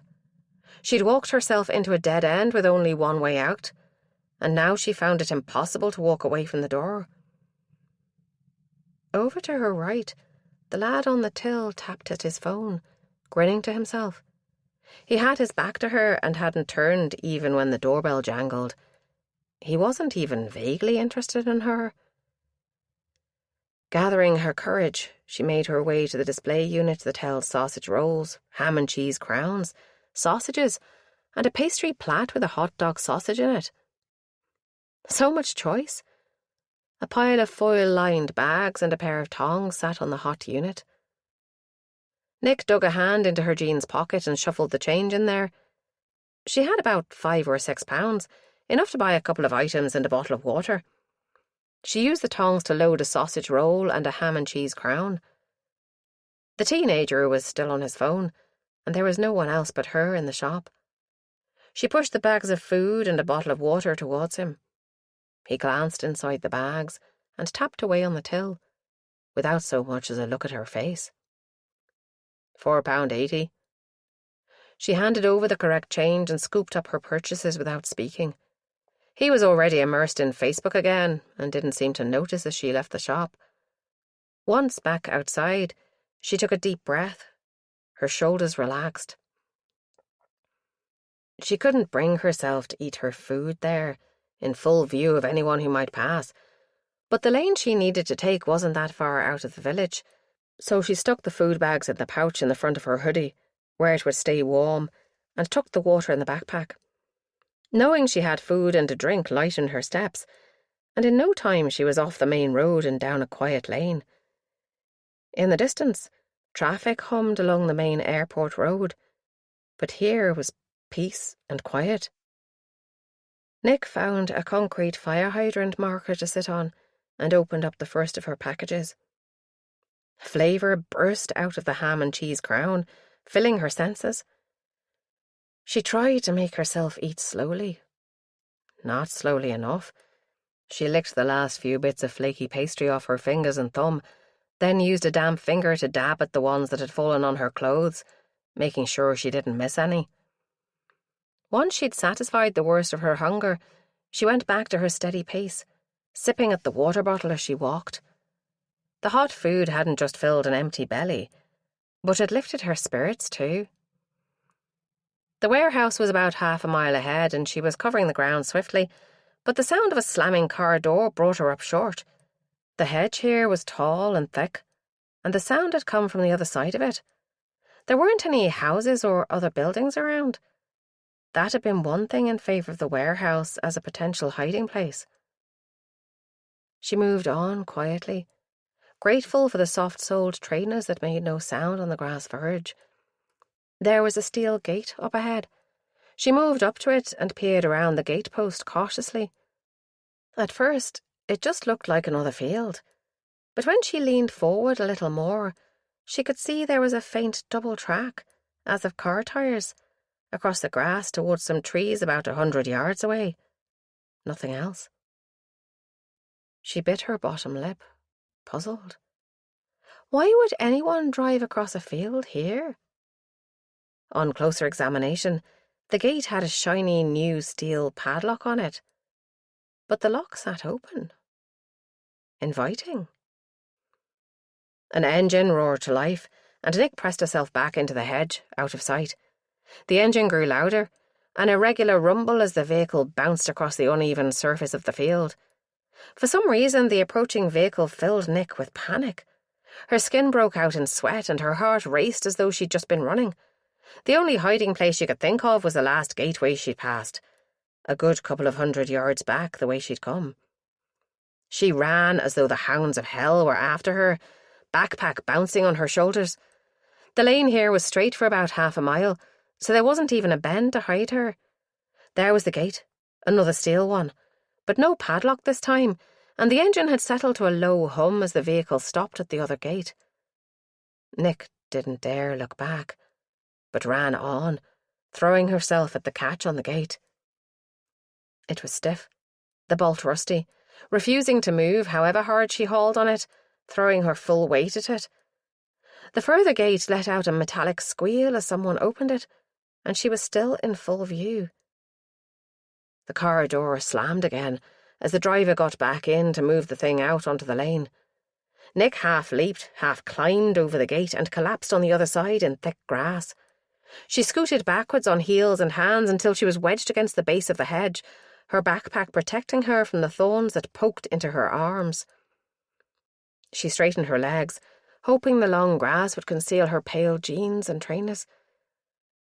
The engine was humming again as the driver got out to close the gate after him. Probably some innocent farmer, checking his stock, she thought. But she couldn't convince herself. Her instincts were screaming at her to stay hidden. There was danger nearby. She felt it in the prickle of her skin, in the icy chill that made her hairs rise up and the nausea that roiled her stomach, threatening to make her spew up the food she'd eaten so recently. The door slammed again, and the vehicle moved off. She closed her eyes tight as though if she couldn't see, she wouldn't be seen either. Like an ostrich, she thought. Only after the engine had died away and the sense of danger faded did she curse herself as a coward. At the very least, she should have tried to sneak a look at the car and driver. What if it had been Hazel's kidnapper? She could surely have seen without being seen. But the thought of even trying brought back the nausea. Chapter 17. The sound of the engine faded into the distance, changing gear and accelerating away. Nick shivered, still afraid to move. Irrational, she told herself, but it didn't help. Eventually the trembling subsided and her breathing rate returned to normal. She took a sip from her water bottle and remembered the sausage roll in the front pouch of her hoodie. It was probably squashed after her wild scramble over the gate, but at least it was food. She fished out the sorry-looking package. Most of the pastry had flaked away and the sausage meat was flattened where it had been caught between her and the steel bars. But there was still some warmth in it, and that was just what she needed right now. She wolfed it down. The food gave her back some of her strength, and she got carefully to her feet, keeping close to the hedge. The bolt on the gate opened easily from this side. Now she was no longer in a panic. It was the sort that rotated to lock the bar in place, and all she needed to do was twist it to free the mechanism. She'd been too blinded by fear to notice the first time. The tarmacked lane was quiet. No birds sang from the hedgerow. Nothing fluttered from branch to branch. Nick walked the short distance back to the other gate with all her senses on full alert, listening for an engine. She'd left her gate unbolted to make it easy in case she had to run again, but the further she got from it, the more afraid she became. Wise up, she told herself. The only danger here is the one in your head. But the shiny new padlock and chain on the gate still set her skin pebbling as she touched the cold metal. No opening this one. She'd just have to climb the gate. Hinge end, she remembered. Puts less strain on the gate. Where had she picked up that little bit of country lore? She climbed the gate easily enough and dropped down onto the crushed grass, where big fat tyres had just rolled it flat a few minutes before. If she walked on its tracks, there'd be no sign of her passing. The trail led over the low hill and down to a copse of trees in a little hidden hollow in the field. The trees would be dense enough to hide a good-sized vehicle, especially if it was already dirty, she thought, remembering the truck that had passed her earlier. The tracks wound around the back of the trees, and she followed them into the shade. That's where she found it. Another cottage she'd never have spotted on the satellite images, because it was completely overgrown by a mixture of conifers and sycamore trees, ivy and brambles creeping up the walls and across the roof to break up its outline, so even this close it wasn't obvious. Nick forced herself closer. It was too similar to the place he'd held her. Even the dank moss softening her footfalls was familiar, and the smell of damp leaf mould and wild garlic. Still, she'd come this far. She had to know now. Had to. Another padlock secured the wooden door. The clinging brambles grew too thick and high at the back to allow her access that way. She could probably batter down the door. It looked old and rotten enough. But then he'd know for sure that someone had been there. If Hazel wasn't being kept here, it might mean she'd lost her chance. But Hazel could be here. She had to find a way to look inside. A single window stared out at her like a sightless eye, but the brambles were thick under it too. A fallen branch suggested one way in, and she freed it with difficulty from the dying grass and nettles that held it pinned to the ground, getting her hands stung for her pains. She used the branch as a stick to shove the brambles back out of the way, and gingerly pushed herself into the gap between them and the damp stone wall until she could see in through the window. It took her a few seconds to see through the dust and dirt on the glass into the dark interior, but gradually her eyes adjusted to the dark and shapes formed from the shadows. An old-fashioned bed without a mattress, its springs partially dislodged and poking up in rusted peaks. A dresser, with a crocheted doily covering the stained top. Then she saw the ring in the wall and the little pile of plaster dust below it where someone had recently drilled to secure it. A ring to secure someone using zip ties? She whirled backwards in a dizzying swoop to the terrible pins and needles in her hands where the ties had cut off her circulation. It had been awful that day, when she'd woken from the drugged stupor and found herself naked and cold, her arms wrenched behind her back. Then he had come, and the cutting had started, and she'd realised how slight her discomforts had been before. She backed away, forgetting the brambles and paying the price as thorns embedded themselves in her thighs, through the thick denim of her jeans. The pain helped to steady her, to bring her back to the present. The scene in the cottage was blazed on the back of her eyes in every detail. There was no blood, not yet, so it still hadn't happened, and she could still stop it from happening. She forced herself to take another long look. Only one ring that she could see, but there could be another on the front wall, where she'd not be able to see it. No cabinet. She craned her neck and saw it. He hadn't fixed it to the wall yet. It was lying on the ground near the corner of the room, locked shut. But she knew what it contained. Her instincts had been right. That had been Colm's murderer she'd heard.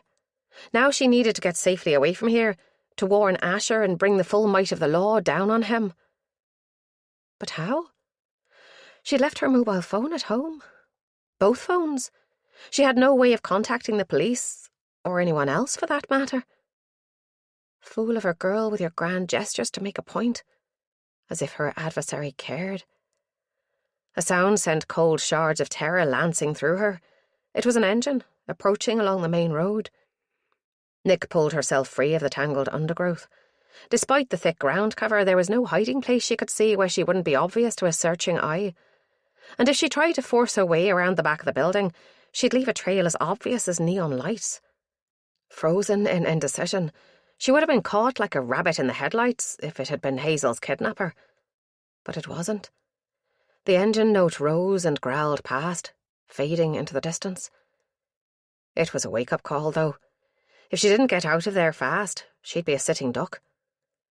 A quick glance around showed her that she'd left no sign of her presence, except a damp patch of overturned leaves where she'd wrenched up the branch. She flung the branch away into the trees and stamped down the disturbed patch, scattering a few leaves over it. Even with close scrutiny, it would just look as though an animal had been scratching around there for seeds and nuts.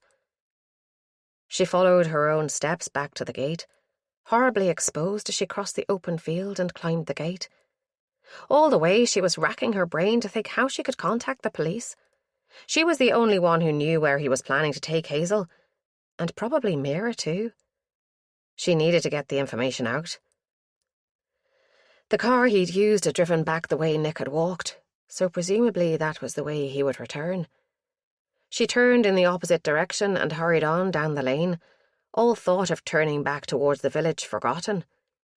There must be somewhere down here, a farm or cottage, that would have a phone. All the time she strained her ears for the sound of an engine, and her shoulder blades itched as if eyes bored into her back, but every time she turned to look, the lane stretched as empty as ever behind her. Nick tried to bring to mind the map of this area, but all she could remember was the abandoned warehouse and the prison. She couldn't remember seeing any farms or houses out here at all, and sure enough, the place was deserted.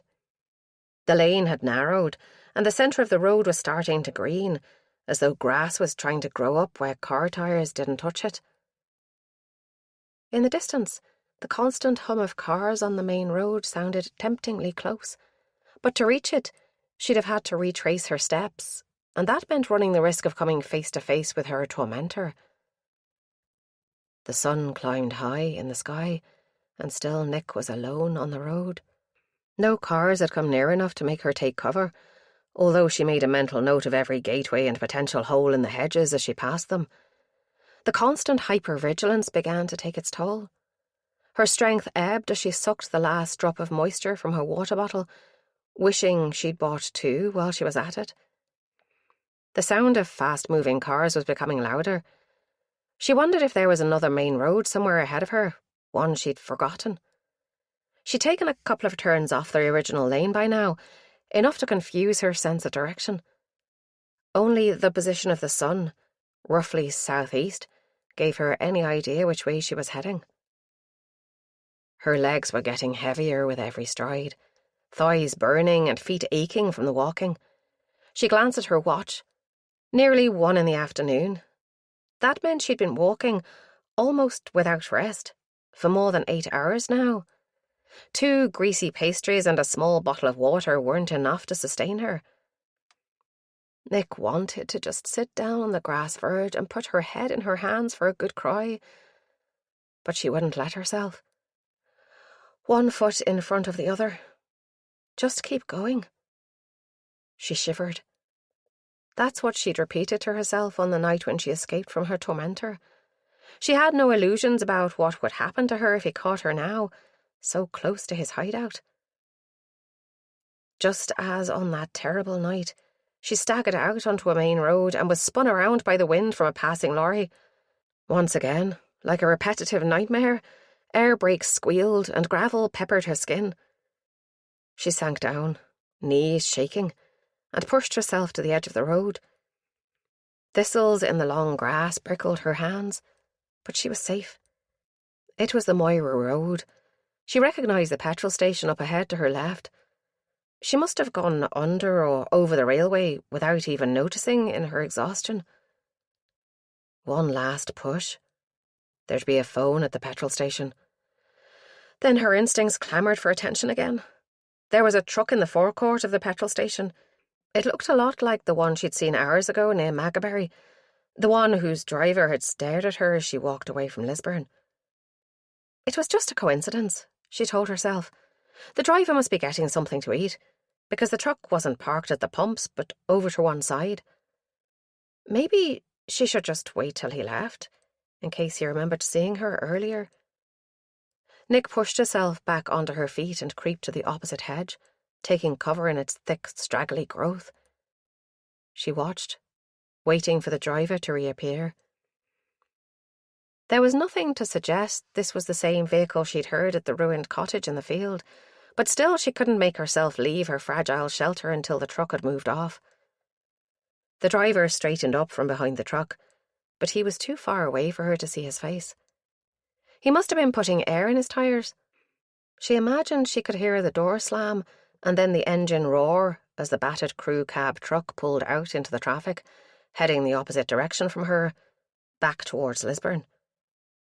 She caught a glimpse of the dirty rear number plate as it took off. P.E.Z. Only when it was completely out of sight on the long straight road did she risk breaking cover. She dodged traffic and hobbled the short distance to the garage on feet that felt like raw meat inside her trainers. The short rest had only hammered home all her aches and pains. "Do you have a phone I can use?" she asked the kindly woman on the tills. "It's an emergency." The woman's eyes narrowed as they raked up and down Nick's body. She must look a fright, with bits of thistle and hedgerow material in her hair and dirt staining her clothes. "Yes, love, back here." She pointed to a door marked private. "Dylan, take the till for a minute, will you?" She punched a code to open the door and held it open for Nick to pass through into a small dark office with a desk, an ancient computer, and a couple of filing cabinets. On the desk was a phone that would surely be worth something to a collector of retro artefacts. "Just dial 9 for an outside line, love. I'm afraid I have to stay here, though. Boss wouldn't be happy if I left a stranger alone in his office." "That's fine," Nick mumbled, dropping her backpack to the floor and stretching her tired shoulders. "I'm phoning the police about a crime." The woman's face hardened, then crumpled. "Oh, love, I knew I recognised you. You're that girl off the news, aren't you? I saw the scars and I thought, that's her, Gertie. Anything I can do to help?" Nick shook her head, glad of the kindness in Gertie's voice. "Maybe just make sure no one knows I'm here, until the police arrive." Gertie nodded enthusiastically. "That I can do. Don't you worry. I'll guard that door like a..." Like a guard? That made Nick smile. Thank you. A dining chair sat behind the desk. Its wooden seat was hard and cold against Nick's thighs. She tapped her fingers on the worn Formica desktop, undecided. She'd prefer to phone Asha directly, but she didn't know her number. It was stored on her iPhone, the iPhone she'd deliberately left behind her in Lisburn. What was that number they were always on about on the radio? The police non-emergency number? 911? No, that was America. 101, that was it. She picked up the heavy receiver, hindered a little by the coiled wire that had become fangled and refused to untwist. Then she spun the dial around for each number, waiting impatiently for the circular display to return to its place each time. A polite but slightly bored-sounding female voice answered after the second ring. Police 101? How can I help you? I'd like to speak to Detective Sergeant Asher Harvey, please, or Detective Inspector Ram, who's based at the Lisburn Road Police Station. What is the nature of your inquiry? The voice asked. I'm Nicola Gordon, and I need to tell Sergeant Harvey something very important about an ongoing inquiry.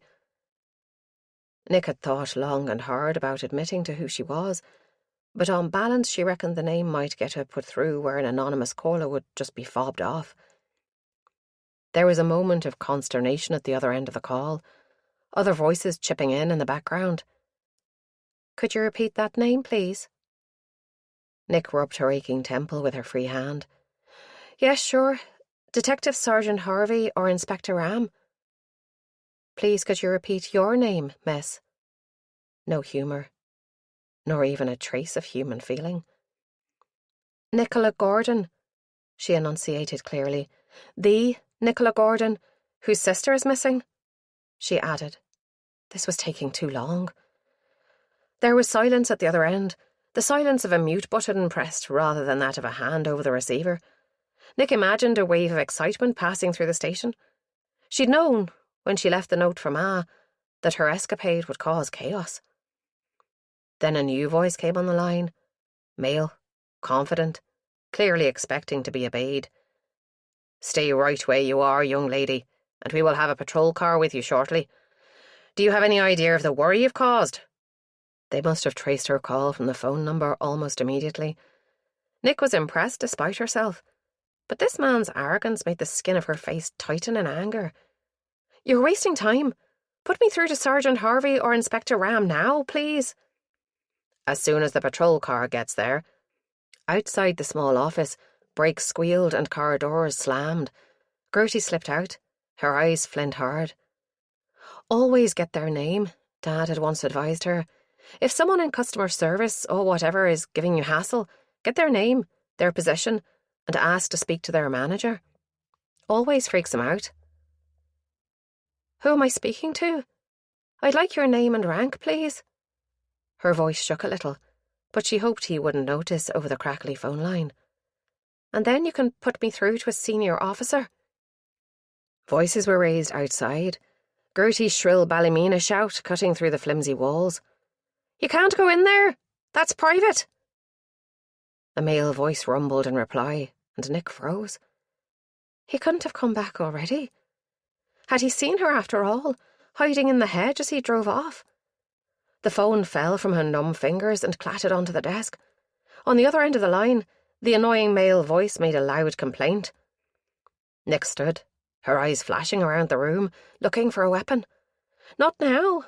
Not when she knew where he was taking Hazel. What had seemed like a fair exchange in the dark of night, her life for Hazel's, was revealed in the cold light of day as a stupid plan. Immature and born of desperation. Why would he release Hazel when he could hold both of them? There was a long wooden pole with a metal hook on the end, the sort that might be used to pull a blind down. She hefted it in her hand. The iron tip made it heavy, and it was long enough to get a fair swing in. The door lock buzzed. Someone must have keyed in the code. Had Gertie been overpowered, forced to let him in? The door burst open, and Asha stepped into the room. Nick's heart gave a leap in her chest. She ran and closed the distance, flinging her arms around Asha's waist. After a slight hesitation, the detective sergeant enclosed her in a hug, and Nick couldn't tell whose tears was soaking her hoodie. They stood there like that, trembling with relief, until Aaron cleared his throat. "Hate to break this up, you two, but one of you needs to explain to the boss what's going on." "Aaron," Nick pulled out of the hug. "How did you get here so fast?" "Friends of yours?" Gertie asked, still sounding a little out of puff. "Yes," Nick said. "Thanks for looking out for me, Gertie." Gertie smiled. "Well, all's good then. I'll leave you to your debriefing." She winked and went back to the front of the store, leaving the three of them alone in the small office. "How did you get here so quickly?" Nick asked, saying the first thing that came into her head to cover the emotion she thought must be written plainly on her face. Aaron did the talking. "Your picture's been on every news bulletin all day. No one was certain if you'd gone under your own steam or if he'd abducted you again." He bent down and lifted the weighted pole she'd dropped when she saw Asha. "What were you planning to do with this? Joust with the killer?" Asha punched him gently on the arm. "Don't. It was a good idea, and by the look on Nick's face when we blatted through that door, he'd have had a fight on his hands."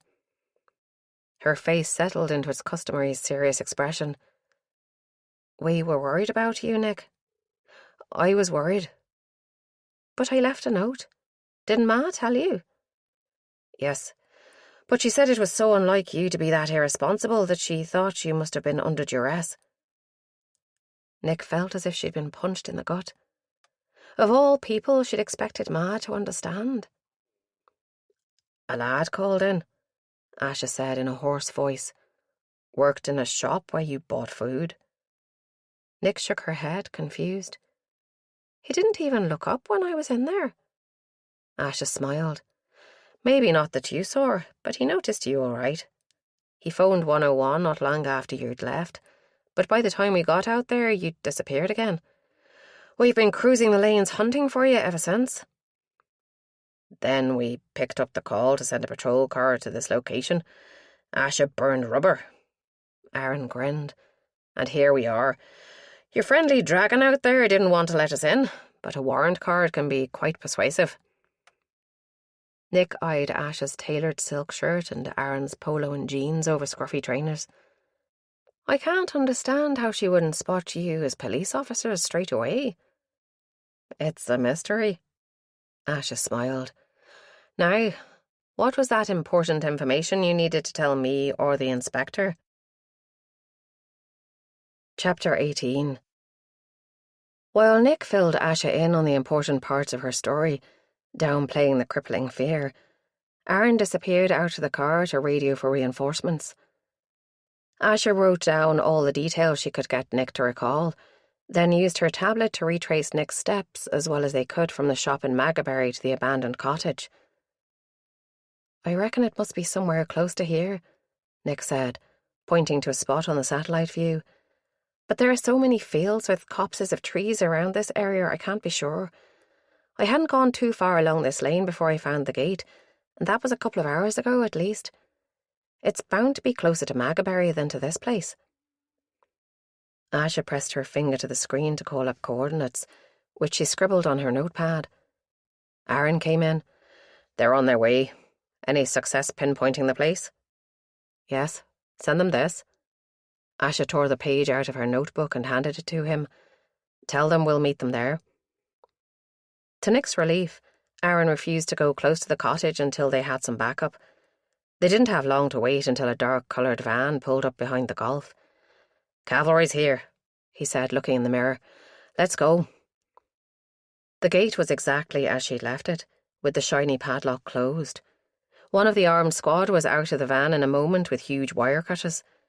The long arms made short work of the chain and he ran the gate open so the van could race through, cutting across the flattened grass. "We wait here," Asha said uncompromisingly. "We'd only get in their way, and they know their job without us telling them what to do." The waiting was terrible. Nick's fingers tapped a drumbeat on her thigh until she consciously stilled them. "Can you hear anything?" Asha asked. Aaron put the front windows down a couple of inches. Somewhere high in the sky, a bird sang a trilling melody, light and carefree. But there was no other sound, not even the van's engine. One of the squad appeared at the front of the car, and Nick jumped. He'd materialised from nowhere without a noise. He put his face down to the passenger window. "Place has been cleaned. We're waiting for CSI, then you can go in and have a look around. Someone's definitely been here, though." He glanced at Nick in the back seat. "I let you draw your own conclusions, ma'am." "Thank you," Asha said. CSI? Nick thought. That'd mean Yana again. She hadn't had the chance to thank the woman for her kindness the other night at the shed, so she was glad of the opportunity. But when CSI did turn up, it was Morley, the grumpy man who'd been with Yana the first time they met. "I hope this is important," he said to Aaron as he walked past the car window with his box of tricks. "You've dragged me away from D&D, and I was dungeon master too." He stomped off into the field, leaving 2 out of 3 of the car's occupants looking poleaxed. Nick bit her lip to stop herself from smiling. "Dungeons and Dragons?" she explained. Both the detectives turned around in their seats and stared at her. "Was that supposed to clarify things?" Asha asked at the same time as Aaron said, "Dungeons, of course. Why doesn't that surprise me?" Marley was gone for ages. Nick spent so long staring at the hedgerow that she could have painted every twig and branch from memory. An old bird's nest sat tilted at an impossible angle, and primroses bloomed in the long grass of the bank beneath the hedge, their innocent pale petals a contrast with the frustration that was building inside her. What was taking so long? Eventually the same armed officer reappeared. "All clear, ma'am. You can come over now." Nick erupted from the back seat, only to stop short. Her thigh muscles cramped up at the sudden movement, and she had to grab the car door for balance. Her feet felt as though they'd swollen to twice their normal size inside her trainers too. "You okay?" Asha asked. "I'll be fine. Just seized up from sitting still too long." The cramp eased as she walked stiffly behind Aaron up the track. Nick was ultra-aware of Asha's presence. Her warmth. By now, after all the traffic across the field, a wide swathe of grass was flattened down, making it clear which way they needed to go. Even the undergrowth around the cottage was well trampled. Marley, packing away his gear, gave them a sour look. "Same as usual. Not a hint of a fingerprint or DNA left behind, as far as I can tell. This guy's a real pain." Nick followed Asher inside. The place where she'd seen the ring in the wall was in the tiny room to the left of the front door. There was nothing there now but bare wall, not even the pile of plaster dust. She pointed to the place, afraid to speak in case her voice broke. Aaron kneeled down and peered at the wall from close up. "Yeah," Marley said.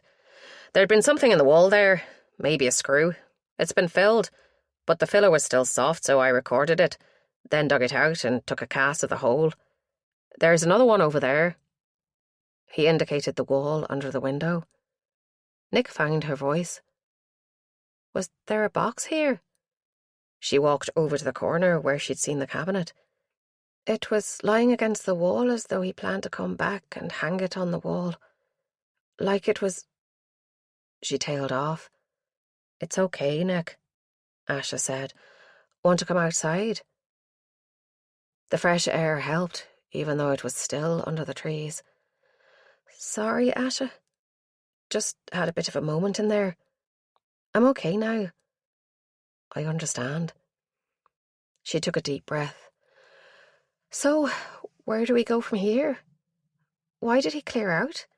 I was certain he was just getting this place set up, ready to bring Hazel here, and maybe Mira too, if she's still alive," Asha finished for her. "Inspector Ram has been taken off the case, but I doubt if that'll keep him away. I'm pretty sure his colleagues in Leeds will feed him information whenever he asks for it." She shrugged. "Can't say I blame him." "But why would the kidnapper abandon this place? How could he know we'd find it?" "Are you sure he didn't see you?" I suppose I can't be certain. But if he'd seen me, wouldn't he have just picked me up? Especially if he had this place all ready-made. Who knows? Maybe his instincts are as strong as yours. Asha touched her hand. Didn't you say you were terrified as soon as you heard his engine? Something must have warned you. Something familiar. Think, Nick. She shook her head, frustrated. I don't know. I've been doing nothing but think about it, about why I sense danger so strongly, and I can't work out why. Could you have heard that truck engine before somewhere? Asha coaxed. Maybe when he held you in calm. A spark of inspiration flared and faded out again. Nick's shoulders sagged. No, there was no sound apart from wildlife and the awful scraping of that door every time he opened it. Well, at least you're still safe. We should be thankful. I am, Nick thought. But what about Hazel and Mira? Back to the drawing board, huh? Aaron said. Let's go to the station and touch base with Inspector Ram, shall we? Unless he's flown back to Leeds. They came out of the woods into the late afternoon sunshine. There were more cars at the gate, and a small crowd of men and women, some with long lens cameras and a TV camera. Nick stopped dead. Oh, shit. Aaron, get rid of them, please, Asha said, pulling Nick back into the shadows. A wave of excitement stirred the group at the gate, and they shifted around, jostling for position as shutters whirred and clicked. A uniformed officer at the gate protested feebly and was ignored. Aaron cracked his knuckles and gave a grim smile. My pleasure. He strode over to the press. Nick was too far away to hear what he said, but the tone of his voice was firm and uncompromising. The press argued. Someone shoved a microphone in his face and a short scuffle ensued. What's he saying? He's probably promising them a press conference later. If it's with me, I'll kill him myself. The reporters dispersed reluctantly and with backward glances while Aaron stood watching, arms folded uncompromisingly in front of him. At last, the gate was clear, and they walked over to join him. What did you say to get them to go away so tamely? Asha asked. If you've committed me to a press conference, your days are numbered. Just saying. Aaron put a hurt expression on his face. I can't believe you'd think I'd do that to you. Aren't you my partner? My friend? You did, didn't you? He looked shifty. Not exactly. I told them you would give them a quotable statement later. A quotable statement? How does that differ from a press conference exactly? I thought you'd be happy, he said, and winked at Nick. Hard to please, or Ash? Only as she climbed back into the car did Nick remember the mannequin in her back garden. Her heart thumped painfully. She'd well and truly blown her chances of convincing Hazel's kidnapper she was free of the police. It was bound to be on the news that she'd been picked up, and that another of his hideouts had been found. Guys? Aaron had just started the engine, but at the tone of her voice, he took one look at her in the mirror and switched it off again. Asha turned around in her seat. What aren't you telling us? Nick swallowed. There was a reason I left this morning. I thought there must be, Asha said, so quietly Nick wasn't certain she'd heard correctly. Nick took a deep breath. He left something for me in the garden. She went on to describe the mannequin and the way she'd disposed of it. I don't know what I was thinking. Sorry. The truth was that in the wee small hours of the morning, grieving for Hazel and her family, the thought of giving herself up to her tormentor in exchange for her sister had seemed like a good idea. But now she'd remembered the bowel-watering fear she felt when the man was nearby. She knew how insane her plan had been. There was only one way to get Hazel back, and that was to work with Asha and the police. Asha was on the radio, giving directions where to find the mannequin. Nick wondered if it would be Yana or Marley or someone she hadn't met yet who'd be doing the work on the plastic model. Not that she expected there to be any fingerprints to find. He was always so careful. And besides, she'd probably destroyed any evidence as she lugged the damn thing along the road earlier. When she'd finished, she turned and tossed a phone back to Nick. "Phone your mum. There's a family liaison officer with them, but she'll need to hear your voice." It was Nick's own iPhone. Its familiar weight in her hand gave her the strength she needed to make the call. "Ma, it's me. I'm okay." Her mother's sob sent a stab of guilt through her, but there was joy amid the tears. She had to speak to Dad and even Cian, and by the time she'd finished, the car was turning onto the motorway, speeding towards Belfast. The constant hum of the engine lulled Nick, and the heat, rather than making her claustrophobic as it had last time, brought security and warmth. She let her head loll against the cool window glass and closed her eyes. She woke, disoriented, when the engine stopped. Her neck was stiff. She had pins and needles in her left arm, and there was drool running down her chin. She sat up and wiped it with her sleeve, hoping no one had noticed. They were back inside the secure compound of the Lisbon Road police station, surrounded by marked and unmarked police cars. Asha turned around. "Hi there, sleepyhead. Sure you're up to this? Maybe we should have driven you home." "No, I'm fine." And she was. The sleep had refreshed her mind and relaxed her body. She stretched as much as the limited space in the back seat allowed. "Did they find the mannequin?" "Exactly where you said it would be. But no prints apart from yours, and no other evidence. The lipstick was a cheap one, available in every supermarket and cut-price retail outlet." Nick nodded, unsurprised.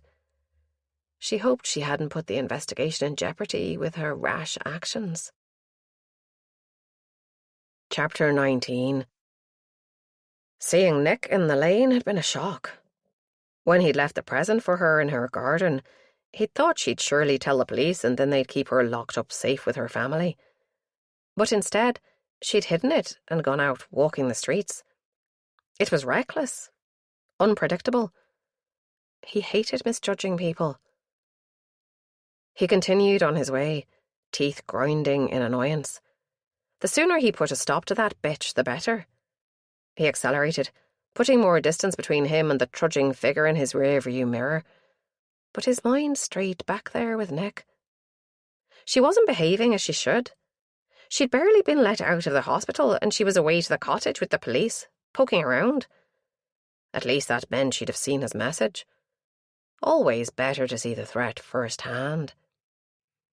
And so he tried to scare her by breaking into her room, but she'd kept her head then, too. Taking the sister might have been a mistake.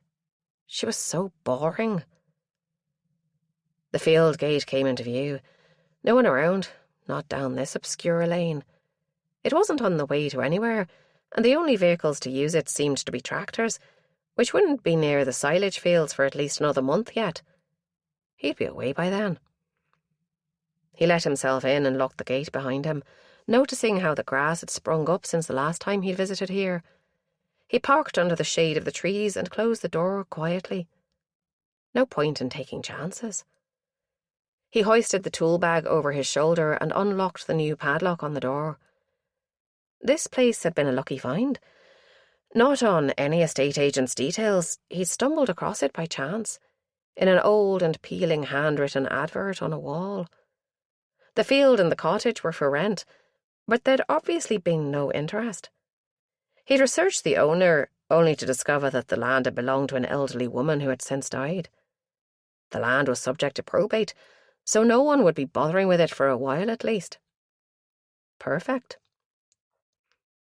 The cordless drill made little noise, and he screwed the hook in tight, testing it with his weight before repeating the process on the other wall.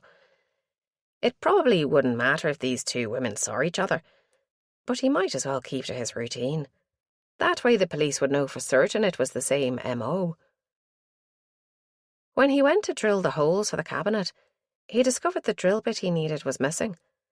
Must have fallen out into the back of the truck. But when he checked, it wasn't there. Shit. He'd have to go and get another from his stores. Never mind. The girls weren't going anywhere for a while, and he had plenty of time now. On the way out, he set up his usual traps, a fine piece of thread across the doorway, and another across the gap in the trees any intruder would have to pass through. He locked the gate behind him and set the nose of the truck towards the motorway. Someone had been here. The ends of his thread dangled, invisible unless you were looking for them, but snapped through. He'd set the trap at around 4 feet from the ground, so unless a big animal like a deer had been through, this was human interference. His eyes scanned the ground around, wary, but there were no animal tracks. Hooves left deep impressions in the soft ground, but there was nothing here except a partial footprint. A trainer with virtually no grip on the sole, and small. He set his own foot beside the mark for comparison, and his sized hands dwarfed it. Maybe a 5 or 6. Female, then. He realised he was grinding his teeth and made himself relax. There was no way it could be her. How on earth could she have found this place? He closed his eyes and breathed in, scenting the air. Leaf mould, freshly disturbed. Moss. His own scent. The tank of diesel from the van. And something else. Something that set off a train of memories. He'd carried her out to the van with her arm over his shoulder, as though she was helpless with drink. Her head lolled, the long ponytail falling forwards. The scent of her shampoo had filled his nostrils, clean and fresh, and reminding him of strawberries and vanilla ice cream. That was what he was smelling. His eyes snapped open. She had been here. By whatever twist of fate or ill luck, she'd found this place. He stalked silently over to the cottage and checked the door. That thread was intact, so she hadn't managed to get inside. He studied the undergrowth under the window. A broken frond glared white against the dark greens, evidence that someone, her, had managed to force their way through to look inside. A reluctant smile formed on his face. Perhaps she was a worthy victim, this one. No sitting around and waiting for him to make the next move. She was a huntress. This kill would be all the more joyous, and surely the pleasure would last longer this time. He slipped on his rubber gloves and unlocked the door. Time for a change of plan. The other two would have to stay where they were for the time being and take their chances in the cold and damp. He'd have to check out one of the other places on his shortlist before he could safely move them. He didn't spend as much time covering his tracks as usual, because he was fairly sure the police would be here soon. He unscrewed the rings and put them with the cabinet in the back of the van, then slapped a bit of ready-made polyfiller in the holes. A last check around, but no sign of anything. He worked carefully out of habit, caution being a part of his nature. Once he had everything cleared up, he removed the broken ends of thread and any sign that they'd ever been there. No point in giving his tricks away, and locked everything up as he went. Back to his hideout. The rough engine and vibrating steering wheel prevented him from relaxing as he coaxed the old vehicle to keep a straight line on the country roads. It kept veering to the left. That near side front tyre must be deflating again. Maybe he should put some air in it, because repairing it wasn't an option just yet. He didn't want to be seen and recognised anywhere around here. There was a petrol station, wasn't there? A couple of miles along the Moira Road towards Lisburn. Far enough from the cottage and remote enough to be an unlikely place for the cops to check. If he remembered right, it was a run-down place with little likelihood of CCTV too. Perfect. He swung a left, fighting with the wheel to avoid the ditch on the corner. The sooner the better. That bloody air hose had better be working. It was. And it was the sort that you put money in, not tokens, so he didn't need to go into the shop. When he gunned the engine this time, the van stayed straight. He pointed the bonnet towards the motorway roundabout and leaned back, driving on instinct alone, while he channeled his mind to solve the problem of a new base. Chapter 20. I do not care what the Commissioner says. There is no one who knows more about how this killer thinks and acts than me. To take me off the case would be the height of stupidity, and it would endanger lives. Asha had a crease of worry between her brows. They were standing outside Ram's office in the corridor. Asha had been about to knock when the sound of raised voices stopped her, with her hand still raised. We shouldn't be listening to this, Nick thought, but she didn't move away. She hoped the inspector would win his argument, because she agreed with him. He was her best chance of getting Hazel back in one piece. He must be on the telephone, because there was silence for a period. Then Ram started up again. Well, I suggest you contact your opposite number in Leeds and ask how much it impeded my work the last time my daughter was abducted. I think you will find that I was able to continue functioning perfectly well. What do you think? Nick whispered. Asha smiled. He's the best man for this job, and he can stay detached enough to do it well, she replied, equally quietly. And imagine what he'd feel like to be locked out of the investigation with his daughter still missing. Awful, Nick agreed. I forgot to give you this. Asha fished in her pocket and came out with the brick. I thought you should probably have it back in case he tried to contact you again. Nick pulled a face and took it as though it might bite. The brick's screen remained blank, as always. Her face must have showed her mixed emotions.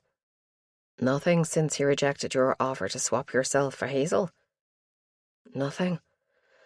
I don't know what he's going to do now. And that was the problem. She tried second-guessing him, and it had got her nowhere. Worse than nowhere, because now she had no idea where he might be holding Hazel. And if he'd seen her near his hideout, as seemed likely now, he might decide to take it out on her sister. No. She turned her thoughts away. That way madness lay. Ram's office had been quiet for a few minutes now. Asha knocked on the door. Come. The last time Nick had seen him, Ram had been a broken man. But something had changed. The suit was still just as crumpled, and the bags under his eyes were even heavier. But there was an urgency to his movements as he stood up and came part way to meet them. The dark shadows around his eyes had deepened. You've heard the news, then? I heard they're trying to take you off the case, sir, Asha said as she closed the door behind her and Nick. Even knowing the service as I do, that strikes me as the most stupid and short-sighted action they could possibly take. It's the press, you see. He pushed a newspaper over the desk towards them, the local rag. The headline blared out in bold print. Slasher makes a fool of Ram. Again. Below was a photo of Ram with his shirt unbuttoned and his tie askew, running his hand through his thinning hair. He looked old and lost, and even more dishevelled than usual. That's ridiculous, Nick blurted out. You're the only one who has worked this case from both ends, and the one with the biggest motivation for catching this guy. Apart from me, she added. Be that as it may, the greater powers have decided that I'm too emotionally involved, and they have removed me from the case. He locked eyes with Asha. However, the one bit of good news is that you have been promoted, temporarily. Nick felt Asha's shock in the sudden intake of breath. Sir? Acting Detective Inspector Harvey. Congratulations. Sir, Just find that bastard, Asha. Take him out of circulation before he can harm anyone else, Ram said in a fierce voice. Yes, sir. She glanced around, as if checking for eavesdroppers. But are you staying here in Belfast? They're not sending you away, are they? No, I'm allowed to stay here, provided I clear my desk and keep away from the case. I've been granted leave of absence on compassionate grounds. He managed not to sound as bitter as Nick thought he would be under the circumstances. Where will you be staying, sir? They're putting me up in the Fitzwilliam, no less. Guilt money, I think. Well, keep your mobile on you, sir. There might be times I need to engage an independent consultant to help with my investigations. Nick bit her lip. Trust Asha to find a way. Does this mean Asher is in charge of the investigation now? Yes. I can't think of anyone I would trust more to bring my daughter and your sister home safe. But if it does go wrong, Asha, know that I won't blame you. You have an unenviable task ahead of you. In the heavy silence that followed, the brick phone's ringtone sounded like the knell of doom. Nick looked down at it as it lay in her hand, vibrating and flashing for an incoming call. What'll I do? She asked in a whisper. Ram nodded to Asha, deferring to her. You'll have to answer. Hold it away from your ear so we can hear. Nick pressed the accept button and held it near enough to speak into it. Hello? There was silence for a long heartbeat, some scuffling, and a noise Nick couldn't identify, a sort of slapping sound. Then Hazel's voice came out of the tiny speaker, as clear as if she was in the next room. Nick? Are you there? Nick forgot all about letting Asher and Ram hear. She clutched the phone to her ear. Yes, I'm here. Are you okay? Has he hurt you? The unsaid word, yet, hung in the air between them. No, I'm fine. Just cold. So cold. And a hand must have snatched the phone from her and blocked the speaker because all Nick heard was muffled voices and crackling. Then Hazel came back on. I'm not to tell you anything about where we are, but we're fine. He says to tell you he's considered your offer and he might accept. Nick, what have you done? The last words were wrenched out of her in a sob that shattered Nick's composure into 1,000 pieces. Hazel! Hazel, speak to me! The line clicked and went silent. Nick's knuckles ached from gripping the phone. She made herself place it carefully down on the desk. She's gone. What did she say? Asha asked at the same time as Ram said, Mira. Did she mention Mira? She didn't mention Mira, but she said we're fine. We. It sounds as though he has them both together and he hasn't harmed either of them. Asha lifted the phone from Ram's desk. He got up to make room for her, and she sank down into his chair, without seeming to notice that she'd usurped his place. Get me Bishop, she snapped into the receiver, tapping her fingers on the desk while she waited. Ram moved quietly over to the wall as though he was trying to avoid notice. Bishop, tell me you got that. Her face relaxed. Good man. Send it over now, please, and send a copy to forensics to see if they can pull anything from it to tell us where he might be keeping them. Thanks. You're still recording calls to that phone? Nick said, startled. He didn't let her speak long enough to get any real sort of trace, but we do have a general direction. They're working on it now. As she spoke, Asha was tapping away at the keyboard on Ram's computer. Nick moved around the desk to read over her shoulder. She was logging into some sort of database that had the PSNI logo on its main page. She scrolled through a few pages, then found the file she wanted and double-clicked it. A soundbar opened up, and the speakers crackled to life. Nick jumped as she heard her own voice, sounding ridiculously young and uncertain. Say, hello? Together they listened to the rest of the conversation. Asha kept replaying the beginning, where that strange slapping sound had mystified Nick. What is that? Nick asked. It sounds familiar, but I'm not sure where I've heard it before. I'm hoping Bishop will be able to pin it down for us. He has the equipment to separate the sounds out and isolate them. The phone rang and Asha picked it up. Before she even spoke, Nick remembered where she'd heard that sound before. It was on a boat, when they'd been on a family sailing holiday. Dad had switched the engine off and they'd hove to for lunch. Nick had gone down below to the heads and heard waves slapping the side of the hull as the little yacht bobbed in the water. Waves? She said. They're on a boat. Asha looked up at her. That's what Bishop says too. They're trying to get a narrower idea, you know. River, canal, lake, sea. It'll take a while, but it gives us something to work with while we're waiting. Do you want to go back to Sergeant Jacob and do a bit more searching, Nick?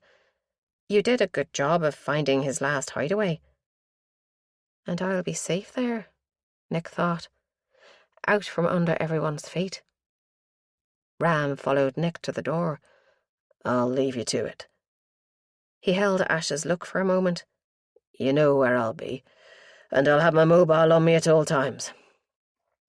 Good hunting. Nick followed him down the corridor until they reached Sergeant Jacob's door. He stopped there and turned, taking Nick's hand in his warm, dry one. His mouth twisted with some emotion. Asha will get them back for us. I feel it in my bones. Nick's mouth was too dry to answer. He turned and walked away, shoulders slumped, like a man defeated. Lonnie seemed unsurprised to see Nick. She winked at her and gestured to the spare chair, which was once again covered with stacks of files. Nick lifted them carefully and deposited them on top of the most stable pile she could find. I had a feeling you'd be back, looking for more. You left your iPad here last time, in your rush to be gone. Nick tapped in her passcode and went straight to the browser to Google boats for sale near Belfast. Several pages popped straight up, and she smiled to herself as she went into the first one. But her enthusiasm waned when she saw how many boats were listed. Everything from jet skis and speedboats to a wooden fishing boat that was in Norway, of all places. So much for near Belfast. Refining the search wasn't that easy either. It was asking her what sort of boat, but she had no idea. Not a jet ski, certainly, but other than that, it could be almost any type of boat. Nick closed her eyes and tried to recall the sound. There'd been a hollow thump when the water hit the hull. Wood? On a whim, she did an advanced search for wooden-hulled boats in Ireland, but there were still scores of them all over the country. None of them looked as though they might be sitting, abandoned, on the water. Most were on trailers or in yards. Some were floating, but the photos showed them with happy families aboard, all with weather-beaten men in oilskins beating to windward, or whatever. No luck yet? Lonnie asked. Too much luck. I'm trying to find a boat listed somewhere that is on the sea, or maybe a lake or river, that's isolated enough to be private, but close enough to Belfast and the ferries and airports for him to be able to reach it quite quickly. What about a loch? There are loads for sale in Strangford Loch and Belfast Loch, some in Loch Foyle and Lauren Loch too, but nothing promising. Have you looked for boats on Loch Nee? What? That puddle of brown water down the motorway? Are there boats on it? Sergeant Jacob laughed. Yes, there are boats on it. There are massive sand barges ploughing up and down. A healthy fishing fleet. She stopped and frowned. Eeling fleet. They catch Loch Nee eels and export them all over the world. And there are pleasure boats too. Nick closed her mouth, which had dropped open. I thought it was just a giant drain for all the rivers to pour into. You'd be surprised. My son takes me down there every weekend after Sunday service, and we eat at the cafe at Oxford Island and watch the boats sailing by. It's very popular. You should go sometime. I think I will. Is it the sort of place where someone could keep a couple of people tied up in a boat without anyone noticing? Lonnie thought about it. Yes, I'd say so. There's a marina there with dozens of boats. But this time of year, I'd say it'd be pretty quiet. Nick called up Google Maps again and searched for Oxford Island. It was a nature reserve, apparently, but as she zoomed out a little, a marina came into view, with its parallel rows of jetties. There were the little ellipses of boats from above, maybe 100 or so, and more in an enclosed yard over to the right of the image. I've heard there are several places on the loch where people keep boats, the sergeant said. but I think the one near Oxford Island is the biggest. Conago Marina? Nick read aloud. Yes, that's the one. I believe there's a cafe there too. Thanks, Sergeant. If there's a cafe there, it's probably too busy for our man. But I'll see if there are any other likely hideouts. As she spoke, she zoomed back out and began a scan of the loch, looking for quiet wee places where a boat might lie undisturbed. She barely registered Lonnie asking her if she'd like a cup of tea, and didn't reply. As she worked her way northwards up the eastern shore, Nick realised there were dozens of little inlets and bays with boats tied up. It would take days to search all of them, and most were isolated enough that someone could keep prisoners hidden without anyone being any the wiser. There had to be a way to narrow it down. What if she took into account the driving time from each of the places to the airport and then to the main ferry terminals? She went back to Conago Marina and right-clicked to get directions, writing the times and distances down on an A4 pad she found on Sergeant Jacob's desk. Before long, it became clear that most of the promising places were down tiny, winding lanes that would take far too long to navigate. From Conago Marina, it was roughly 45 minutes to either of the two main airports, and not much more to the big ferry terminal in Belfast. Out of curiosity, she checked the travel time and route to the cottage she'd found. 13 minutes. Surely he wouldn't keep Hazel and Mira at a tourist place like a marina, would he? But then he'd snatched Nick and Colm from limelight, right under the noses of their friends. So who knew what he'd dare? She made a short list of other hiding places he might have used that weren't too far from main roads, but her mind kept drifting back to Conago Marina again and again. Lonnie came back in and put a chipped mug next to her elbow, brimming with dark, treacly tea. Didn't know if you took sugar, so I put 2 spoons in just in case. Thank you, Sergeant Jacob, Nick said. I wonder if Asha would take me out to Lough Neagh. I think you could be onto something, because there are loads of quiet little inlets where you could have a boat tied up. I doubt if she'll want to risk you going out there, but she might send someone else to look. DC Birch, maybe. Have you told her what you found yet? Nick shook her head. No. Did Officer Bishop get back to her? He was going to take the sounds apart in that phone call and see what else he could make of it. You'd have to ask Acting Detective Inspector Harvey, that one. She chuckled. Officer Bishop. He'd like that. Ken Bishop is a civilian technician we subcontract for jobs like this. Nick took a sip of the hot tea, scalding her tongue.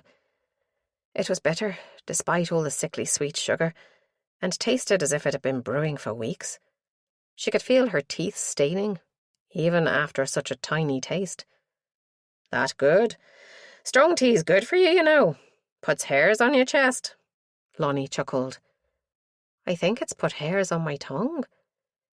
She put the mug down carefully, only noticing as she did that there was an old lipstick stain on the rim.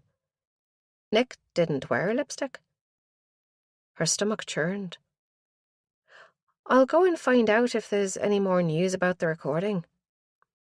Back in a minute. Chapter 21. He'd been lucky to get this hideout. The old man he'd propped up the bar with in Belfast had been so drunk he'd struggled to remember who he'd been talking to, never mind that he'd lost his keys. It's a bargain, son, he'd slurred. A 30-foot wooden sailing barge. They just don't make 'em like that anymore. All she needs is a bit of TLC, and you'll have a beauty. He'd pretended to be interested, but at the time he hadn't quite worked out what he could do with it. They'd been tucked away in a corner of a busy place with a live band playing something noisy and wordless at one end, and a giant TV showing a football match at the other. No one paid any attention to the two men, and he could barely hear what the old drunk was saying anyway. When the man got up to leave, he'd got up at the same time, needing a leak. He came back out of the gents' loo to find a group gathered around a huddled shape on the floor. The old sot had passed out. He was probably the only one who noticed the bunch of keys under the bar stool. They must have fallen from the man's hand as he collapsed, but the cork bowl float attached to them marked them as boat keys, and the pieces dropped into place in his mind. He bent to swipe them, muttered a few words of concern, and stepped carefully past the pile of rags to get to the front door. For some reason, he looked back before he left. The old man stared at him with sightless eyes, sending a chill across his skin. But then someone leaned down and closed them with a gentle hand. That gave him pause for thought. If the old bugger had cocked his clogs, there was an even better opportunity. The last thing any relatives would be interested in was a wreck of a boat that would be worth nothing in the current market. It'd be weeks or even months before anyone came to check the thing. But until then, it was all his. He locked the steel gate behind him and padded silently along the slimy wooden jetty, out to the far end, where the wooden hulk was tied to the hammerhead. Tucked away out here, no one would be walking past the boat. Most of the pleasure craft that lived here had been lifted out of the water for the winter, and it'd be late May before many of them were relaunched for the summer season. The scattering of boats left on this jetty were dark with mould and sloshing with rainwater. It didn't look as if anyone came down here much. The boat was probably sitting on the soft mud at the bottom of the loch. She didn't even dip as he stepped aboard, placing his feet carefully to avoid the rotten places on the deck. He unlocked the hatch and ducked inside after a casual glance around. Not a soul to be seen. The cafe wasn't even open yet, so no day trippers here. With the hatch closed again, the cabin was dark, the sound of his movements muffled. He drew in the smells, stagnant water overlaid with the sharp tang of urine and a heavy cloying smell where one of the girls had fouled herself. No blood, not yet. This place wasn't suitable for cutting. He tied the scarf over the lower part of his face and pulled his knitted hat low until just his eyes showed, before he turned to stoop through into the four-peak cabin. The Indian woman had woken up. She moved feebly, her limbs slow and heavy, and a groan came from behind the gag. Her eyes were fixed on him, filled with pure hatred. He smiled underneath the mask, looking forward to finishing this one's lessons in humility. What joy! He'd break her spirit, and her father's, at the same time. The younger girl lay where he'd left her, staring at the peeling paint on the bulkhead a foot in front of her. She didn't even flinch as he bent down and gripped her chin between finger and thumb, turning her face towards him. His first instinct had been right. This one would be useless, except as bait to draw the sister out. He let her go, and her head flopped back to where it had been. She was the one who'd soiled herself too. He turned away, disgusted. He closed the door to the cabin, trying to shut some of the smell away, and made his way aft to the galley. The big silver coffee machine took up the entire counter space, a fat white elephant here, where there was no electricity, and he had to carry any water he needed. He had to make do with the cafetiere and a kettle on the gas ring. Chapter 22. Nick was surprised to find it was dark outside the window in the corridor. How did this keep happening? Since she'd escaped from the killer, she'd been racing through each day. It was nearly 6 in the evening, and she'd had very little sleep the night before. Why wasn't she more exhausted? Maybe the adrenaline was keeping her going. The thought of Hazel, tied up helpless and naked in a cold, damp boat. She marched down the corridor, eyes down as she racked her brain to think how she could find her sister, so she wasn't looking where she was going. She smacked hard into Aaron as he rounded the corner, going equally fast. Nick rebounded a step, slightly winded, and he put a hand on her arm, steadying her. "Whoa, what's the rush?" She smiled up at him, reluctantly. "Pot, kettle, black?" "Yeah, well," he grinned. "I'm on a mission from our acting detective inspector, who seems to have sloughed off her sense of humour with the altitude she's climbed." "Oh, where is she sending you?" He glanced over his shoulder before replying, and Nick noticed, for the first time, fine lines of worry around his eyes. "Apparently there's a boat down near Downpatrick, moored in the River Coyle. Bishop thinks the sounds in the background of Hazel's phone call fit with the size and shape of it, so I'm off to have a look." "In the dark? On your own? Besides, She tried to bring up an image of the map in her head, with routes to the ferry and airports from Downpatrick. Wouldn't it be a bit remote for him to have travelled to Leeds and got back in the time frame? 3/4 of an hour to George Best Belfast City Airport, he said, but she could hear the reservation in his voice. How far to the ferry, or to the international airport? Ferry's just under an hour. Aldergrove a bit more than an hour. If he's brought Mira back here, and Hazel did say we quite clearly, then he must have used the ferry, unless it was his own boat he used. Aaron ticked the objections off on his fingers. He'd have to be a good sailor. A small boat, single-handed, would take the best part of a full day to make that crossing. He'd have to have left a car somewhere to pick up. Probably a van or truck, so he could hide Mira out of sight on the journey back from Leeds. You're right.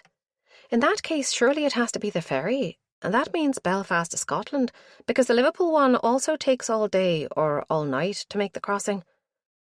Yes, he said slowly. But Asha wants me to go and look at this boat on the coil anyway, even if it's just to eliminate it. Bring me with you, Nick said breathlessly. I have some other ideas about places he might be keeping her, and maybe we could check those if the coil doesn't pan out. We'd have to clear it with the boss.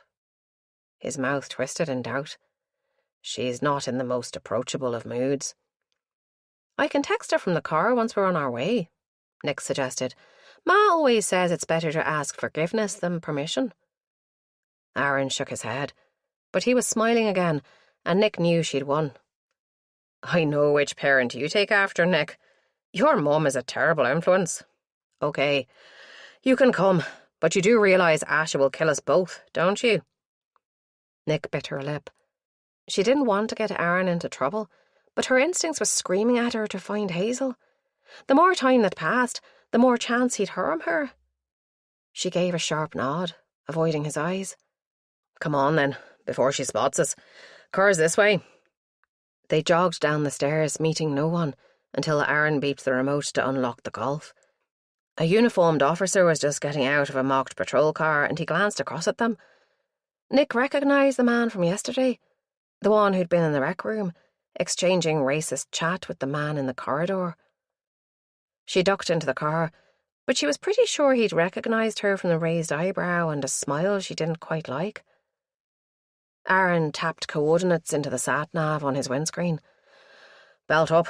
It's a reasonable drive. Rules are that the driver gets to pick the music, but I'll make an exception for you. He nodded towards the glove box. Nick opened it, curious about the sort of music he'd have. There were a handful of CDs in there, varying from Frank Sinatra to Aurelio Voltaire. She sorted through them, looking for something she'd be prepared to listen to, but the only one she recognised was a Celtic punk band, the Dropkick Murphys. She ejected the current CD, Westlife, no box for it, and put in the Murphys. It was a good sound system, she'd give it that. The guitar and drums blasted out, followed by the 40-a-day gravelly voice of the lead singer. We had guns and drums and drums and guns. Hurroo, hurroo. Aaron glanced at her curiously. Interesting pick. Interesting collection, she countered. You found the only one that isn't mine. That one's Asha's CD. Heat rose in Nick's cheeks, and she was grateful for the flickering orange streetlights as they threaded the side streets off the Lisburn Road on their way south via the Malone Road. The roads were still busy, but traffic was moving on the whole. As they passed the House of Sport roundabout, Nick cast a longing look down the turning that would take her home to Lisburn. But Aaron took the first exit past Shaw's Bridge. She sighed. Ma would be worried, but she'd be fiercely determined to hide it. I should give Ma another call. Tell her I'm still okay, she said. Go ahead. Aaron paused the CD. Ma answered on the 4th ring, as they'd been instructed to by the tech boys who tapped the line, in case it was Hazel's kidnapper phoning them. Asha would no doubt be informed about her call, so she'd have to be careful what she said in case she got Aaron into trouble. Hi, Ma. It's just me. Ma let out a breath. I thought you'd be coming straight home. Where are you? I've been worried sick. Sorry, Ma. I've been at the station with Asha and Aaron, going through some necessary paperwork. I didn't mean to worry you. Just time sort of got away from me. How much did Ma know about where Nick had been earlier today? Did she know about the abandoned hideout? Anyway, I'm fine. Just knackered. Any news? You tell me, Ma said dryly. You're the one with a finger on the police pulse. Nick didn't know what to say. Knowing Ma, she could be referring to the case or to an imagined relationship. She didn't even know if Ma might mean Asha or Aaron, and she realised she didn't know herself either. Nothing new, Ma. I think they're looking at a few places where they think he might be holding Hazel, but they have to be careful in case they alert him, I guess. She realised she was getting into dodgy territory here. I'd better go if I want to lift back to the house. I'm staying in Belfast tonight. Bye, Ma. And she rang off, cheeks burning with worry that she'd said too much, and at the same time too little. Ma had always been able to spot a lie from any of her 3 children, even on the phone. Aaron restarted the CD without comment, and the familiar Irish music, sung in such an angry way, helped to wash away some of her guilt. Some. By the time she was in a fit state to notice where they were, the little car was passing the garage they'd stopped at the other day, where they'd seen the grey van. It seemed like weeks ago, not just a few days. So much had changed since then. Hazel had been free, for one thing. The kidnapper seemed to know this area surprisingly well, and he'd chosen hideouts in this direction twice now. Perhaps Asha was right about the boat on the coil. Once they were through the bottleneck at the Carryduff roundabout, the roads became clearer and Aaron accelerated. No street lighting now, and the music fitted with the way the headlights lit up skeletal trees and reflected off the wet road surface. Nick settled down in the seat and closed her eyes against the beginning of a headache. The regular squish-squeak of the windscreen wipers didn't help the headache, but she must have slept at some point, because when Aaron switched the engine off, she jerked awake with a cry. "It's okay. We're here, or at least as close as we can get by car. I'll have to walk from here, but I'll leave the key in case you need to put the heater on. It's still pretty cold in the evenings, and I don't know how long." "I'm coming," Nick said firmly. "There's no way you're abandoning me alone in the car in the dark, and a second pair of eyes and ears might be useful." "I really shouldn't." "I promise not to get in the way. I'll walk 3 paces behind you if you want, like the Duke of Edinburgh does with the Queen." He gave a short laugh. "I must be insane. No lights then, and put your phone on silent before you get out of the car. Oh, and don't let the door slam. Close it gently." She put both phones on silent. She didn't remember putting the brick in her pocket, but she must have done it automatically.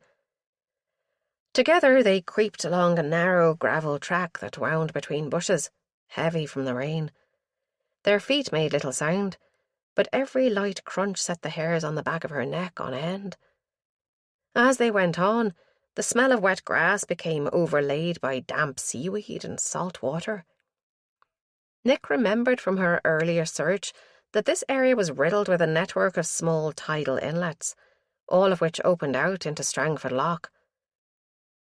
A stray memory surfaced from her days in school. They'd been learning about St. Patrick, and her teacher had told the class that the saint had landed in Downpatrick by accident. He'd been intending to sail around Malin Head to come ashore in Lough Swilly, but the massive tides in the mouth of Strangford Lough had sucked in the boat on which he was a passenger, and he decided to make the best of a bad job, called it the will of God, and built a church where he happened to come ashore. She wondered if it was true or not. Aaron was nothing but a patch of deeper shadow, but his hand was still warm when it touched hers. He stepped up to her and brought his lips to her ear. "The boat is just ahead. I think I can hear water slapping against the hull from here. Will you stay put until I've had a look? It's easier for one to move quietly than 2, and it means you can still run for help if it goes tits up. Here's the car keys." He pressed them into her hand and closed her fingers over them. "Okay," she breathed. He melted away soundlessly, leaving her in the velvet darkness. The night was far from silent. Now she was still enough to listen. Somewhere in the distance, a car engine droned along. Closer, there were occasional rustlings in the undergrowth. Probably mice, she told herself. But some of them sounded bigger than that, and this close to the river there'd probably be rats. She shivered and wrapped her arms around herself, wishing she'd brought a coat. Something creaked. Rope against a deck. Aaron must be climbing aboard. Was he mad? A moment later, the night was lit by a high-powered beam that cast long shadows across the grass and bracken. Water sloshed against the bank and Aaron cursed in a high-pitched voice she barely recognised. "Who's there?" a voice demanded. "I've warned you before. This time I'm calling the police." Nick let out the breath that had frozen in her chest. This wasn't the voice of the killer, although she couldn't have said how she knew. Too old, perhaps? "I am the police, sir," Aaron said breathlessly. "If you let go of my arm, I can show you my warrant card." There was a short scuffle and the sound of panting breath. Feet slid across a deck, and then there was a dull thud and a cry. "Aaron, are you all right?" She couldn't stop herself calling out. "Who's there?" The torch beam swung her way, blinding her. She raised her forearm to save her eyes, but it dropped down almost immediately, playing down her body. "A lassie, by God! What the hell are you doing here with this bastard?" "He is a police officer. He's Detective Constable Aaron Birch." There was a pause and some more creaking, then a groan. "Let me up, will you?" Nick moved closer, trying to see what was going on. Where was the moon when you needed it? A boat loomed up from the darkness, sheer side standing a good 3 or 4 feet above the edge of the bank. The torch was pointed at Aaron's face, and he was down on the deck, with a wiry old man half sitting on his shoulders while he searched Aaron's pockets. "It's in my back pocket," Aaron grunted. The stranger's hands reached under Aaron's jacket and felt around. Nick couldn't take her eyes off his face, searching for a resemblance to the one engraved on her memory, where it had hung over her, just the eyes showing above the mask. But there was nothing familiar about the bushy grey eyebrows or the unruly thatch of hair that looked like a Brillo pad. "It's all right, Aaron. It's definitely not him." Aaron tried to turn towards her. There was a dark stain on his forehead where a thin stream of blood had trickled down to pool across his brows. "Aaron, you're hurt?" "I'm fine," he lied through gritted teeth. "But I'd be better if this guy would get off me." The old man had found the warrant card and was examining it carefully in the light of the torch. He grunted and slid it back into the wallet before releasing Aaron and standing back, surprisingly supple for someone as old as he looked to be. "Okay, I believe you now. But what the hell were you doing prowling around my boat in the middle of the night?" Nick glanced at her wristwatch. "It's just after 7 in the evening." The torch came back to her face and she blinked, but didn't cover her eyes this time. "I know you from somewhere." He scowled down at her, then clicked his fingers. "You're the woman from the news. Saw your picture in the paper. I see the scars now." Nick swallowed down the panic.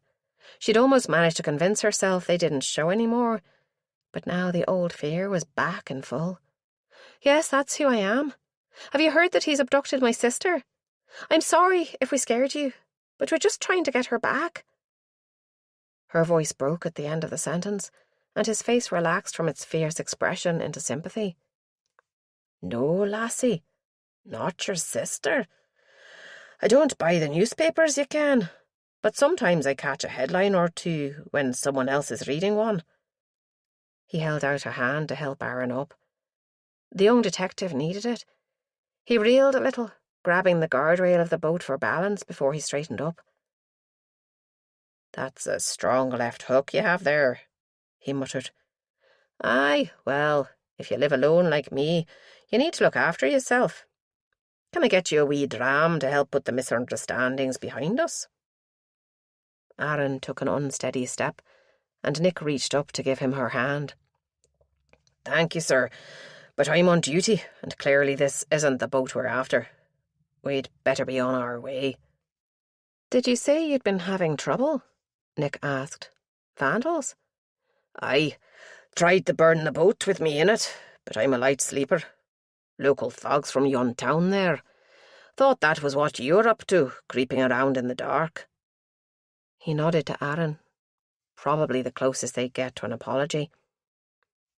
"I can call it in if you like," Aaron offered. "Local boys can come down tomorrow and take a statement from you.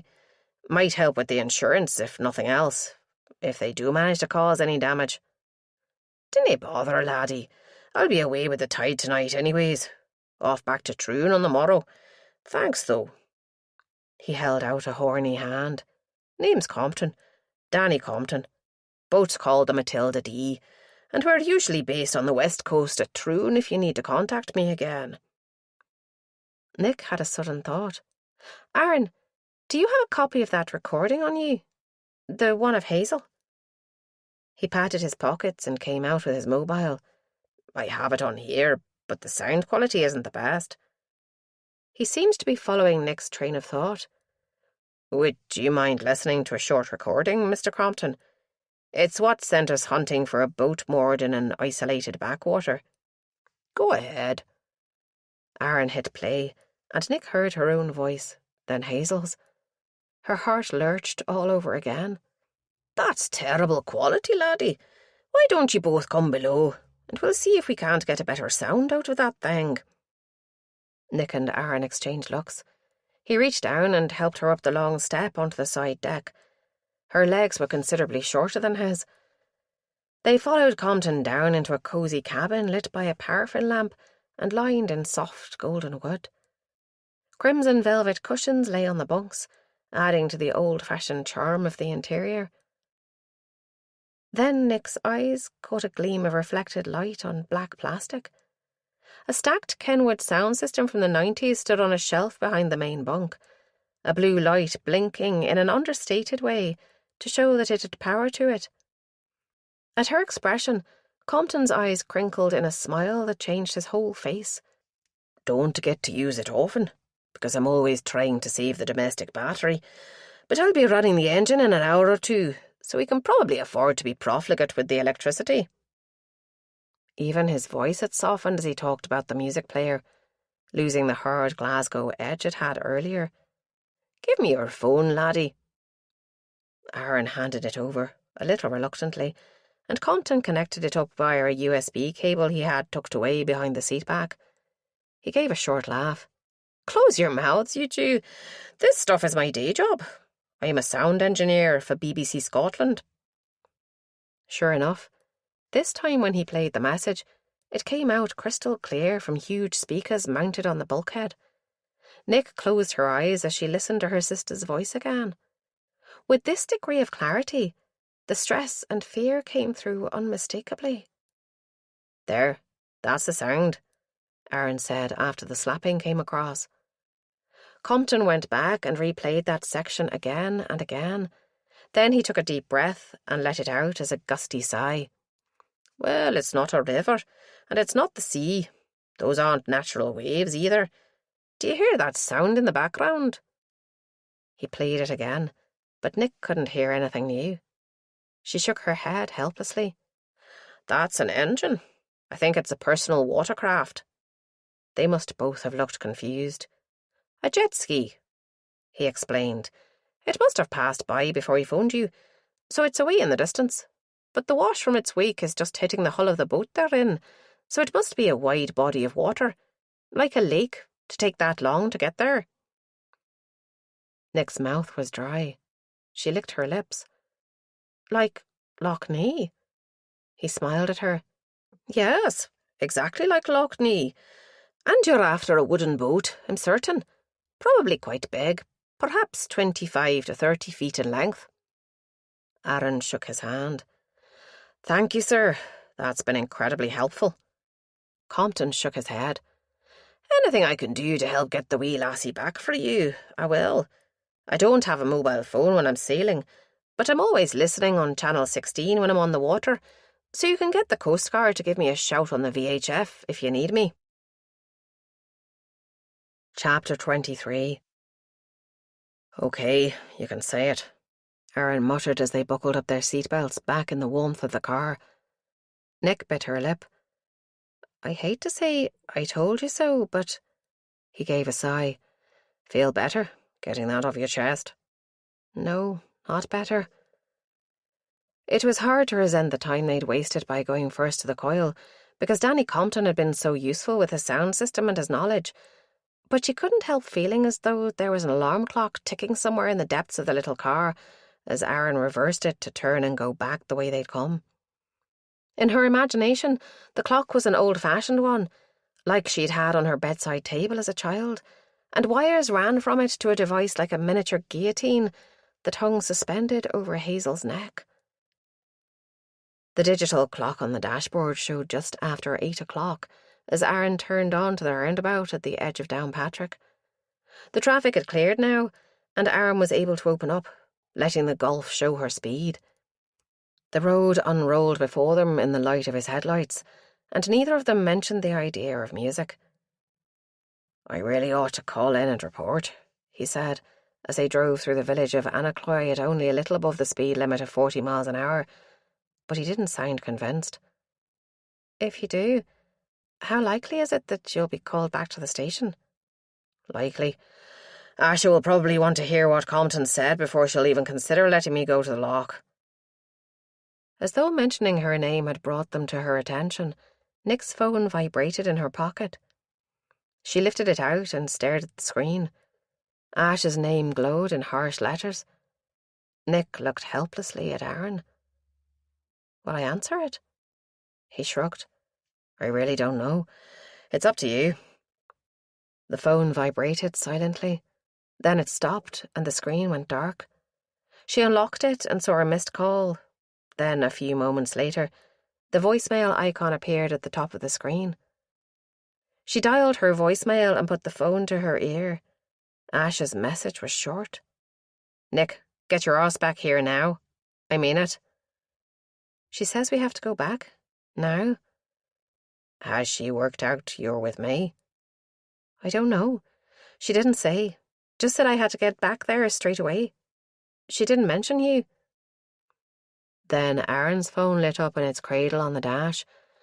Asha again. He took a deep breath and tapped the hands-free answer button. Before he had a chance to speak, Asha was already talking. Aaron, where the hell are you? Why haven't you reported in? Nick's disappeared. If I find out you've had anything to do with this, I'll go through the pair of you for a shortcut. He grimaced as he listened, then put a finger to his lips, telling Nick to keep quiet. Sorry, ma'am. I was literally just about to call. I'm back on the road again now, heading in. The boat at the coil was a non-starter. Old codger living on his own, and he let me in without any problem. Place is clean. Oh. She sounded a little mollified by his open tone. Well, we have an update from Bishop about that wave sound. He thinks the boat's probably on the sea, or at least a big body of water. What about Loch Nee? That's a big body of water, isn't it? Nick held her breath while she waited for Ash's reply. A big shallow puddle? No, the tech boys think it's probably the sea. I've sent a couple of uniforms to the marinas around Belfast, Bangor and Carrick, but if you're still near Downpatrick, you could maybe do the places on the west bank of Strangford Loch. I'll text you a list, with contact numbers for key holders. Apparently there are scores of boats on moorings there, and that's a big body of water all right. Then there's the marinas down the east coast, Ardglass, Kilkeel, Carlingford Loch. I might need to send another uniform there, as they're all a bit far for our man to be able to get to the airport or the ferry. Unless he managed to get onto the Newry freight ferry. He drove a van that looks like a commercial vehicle, didn't he? Good for hiding an unconscious body in, too. Good thought, Aaron. I'll put someone on it. You just stick to Strangford for now. That's much more likely, I'd say. Yes, ma'am. There was a suspicious silence. Then she came back with a lighter tone. "What's with all the yes, ma'am business all of a sudden? Is this your way of telling me I've been throwing my weight around?" "No comment," he said, and Nick could see the bitter smile playing across his lips. She felt a surge of guilt. She'd persuaded him into helping her, into going directly against orders, and it was Aaron, not her, who'd take the punishment if this came to nothing. What if she was wrong about Lough Neagh? Then she remembered Compton. He'd come to the same conclusion as her, but by using scientific deductions rather than by going with his gut. It reassured her. Aaron ended the call, and now his face had fallen into deep thoughtfulness. "What are you planning to do?" she asked tentatively. "Listen to my instincts. Isn't that what you said you always do? By the time Asher realises I haven't gone to Strangford, we'll be at Lough Neagh, and hopefully we'll find something worth calling in backup for." Hopefully. Hopefully both their instincts were right, and hopefully they could find where he was keeping Hazel and Amira, and hopefully they could call in a team to rescue the two captives before the killer hurt them. So many unknowns. Once he was on the motorway, Aaron really accelerated. The miles still went by far too slowly for Nick. She hitched herself around in the car seat, fiddling with her seatbelt and glancing at the sat-nav to see how far they still had to go.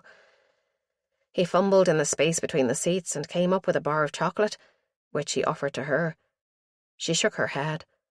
The thought of eating something so sweet made her stomach churn. "Break me off a piece, will you?" She did.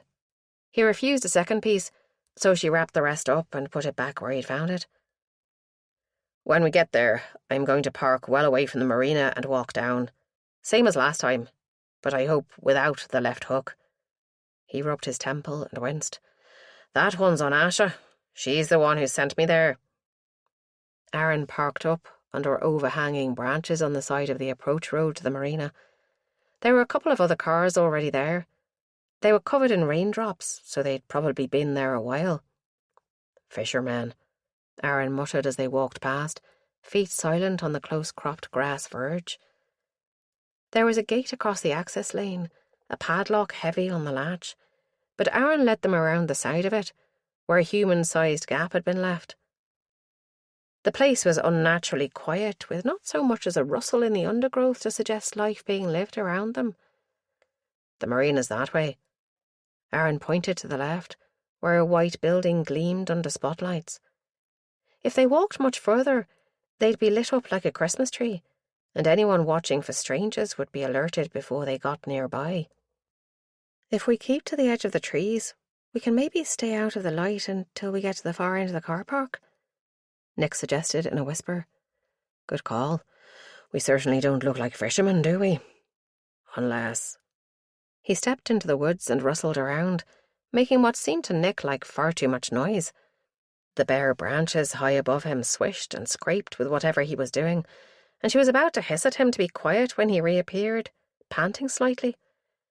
He had a long, thin branch in each hand and was busily stripping them of their side twigs with a pocket knife. He handed one to Nick. "Fishing rod, from a distance." She smiled and took it while he trimmed the second pole. "Good thinking. It might get us a bit closer, anyway." Then they drifted silently along the edge of the trees. Like ghosts, Nick thought. They were so quiet that they startled a fox. Aaron was in the lead with Nick close behind when the animal, not much bigger than a domestic cat, appeared between them from the trees. It froze, staring at Nick with wide eyes, and she froze too. The hairs on the back of her neck rose of their own accord. This predator might be small, but there was an air of menace about it that spoke to something deep inside her. Aaron must have sensed there was something wrong, because he stopped and looked back. The magic was broken, and the fox disappeared as silently as it had appeared. Nick let out a breath and started forward again. Aaron stayed a few steps ahead of her until they reached the far end. He stopped, and she came up to him to listen.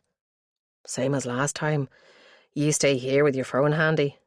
I'll go and have a look-see.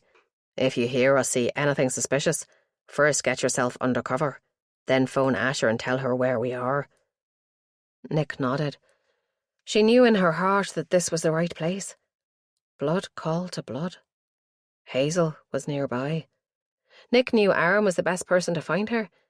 He'd shown how resourceful he could be. "Good luck." The warmth in his voice sent a tremor through her. He'd already disappeared into the shadows. She strained to hear or see what he was doing, but all she heard was a faint chink of metal, and that was so quiet she wondered if she'd imagined it. The silence stretched out. Darkness deepened as the floodlights at the marina switched off, presumably on a timer, leaving just 2 low-level security lights shining from the corners of the building. Nick began to see shapes in the darkness, areas of shifting grey and black that made her draw her breath in and back up into the soft arms of the conifers behind her. Fog. It was mist, drifting in from the water. Nick's shoulders lowered as the tension left them. Then, just behind her, a twig snapped with a sound like a pistol shot. She spun, heart hammering. Pain flared out from the back of her head. She tried to bring her hand up to feel for damage, but her arm wouldn't obey her. And where were her legs? The ground rushed up towards her. She hit the ground face down, damp grass and mud filling her mouth. The last thing she saw before darkness took her was a pair of worn trainers with dried bloodstains in the fabric. Chapter 24. They thought they were so clever, following him here. How had they found him? What detail had he missed? The 2 figures slipped around the gate, paused to confer with their heads close together, then darted to the left, along the tree line, where the grassy mounds of the empty caravan site hid them from the probing floodlights of the marina. In a second they were gone, shadows into darkness. He sat up in the little Peugeot partner van he'd borrowed from outside the builders merchants. He slipped out of the driver's seat, pushing the door to gently so it didn't bang, and set off after the woman and the copper. It was the same one she'd been with in the garage at Kerry, the one who tried to get a glimpse of his face when he was reversing the van away. Arrogant prick, with his cocky walk and his designer chinos. They were standing on the edge of the path that wound through the trees up towards the Discovery Centre, and the young copper was whispering in her ear, leaning in close. Too close. Rage sent electric shocks down his arms, making his fingers twitch. He steadied his breathing, focused the anger, let it build. He should have known from the first day that she'd be fickle. No loyalty, after all he tried to give her. But she'd pay. They all paid in the end, for the sideways looks and the whispers they thought he wouldn't hear. Maybe didn't care if he heard. The copper had gone, off towards the jetty. She was alone now, in the darkness. He was moving before he'd thought out what he would do. 20 feet, 15, 10, 3 strides. Crack! Fucking hell!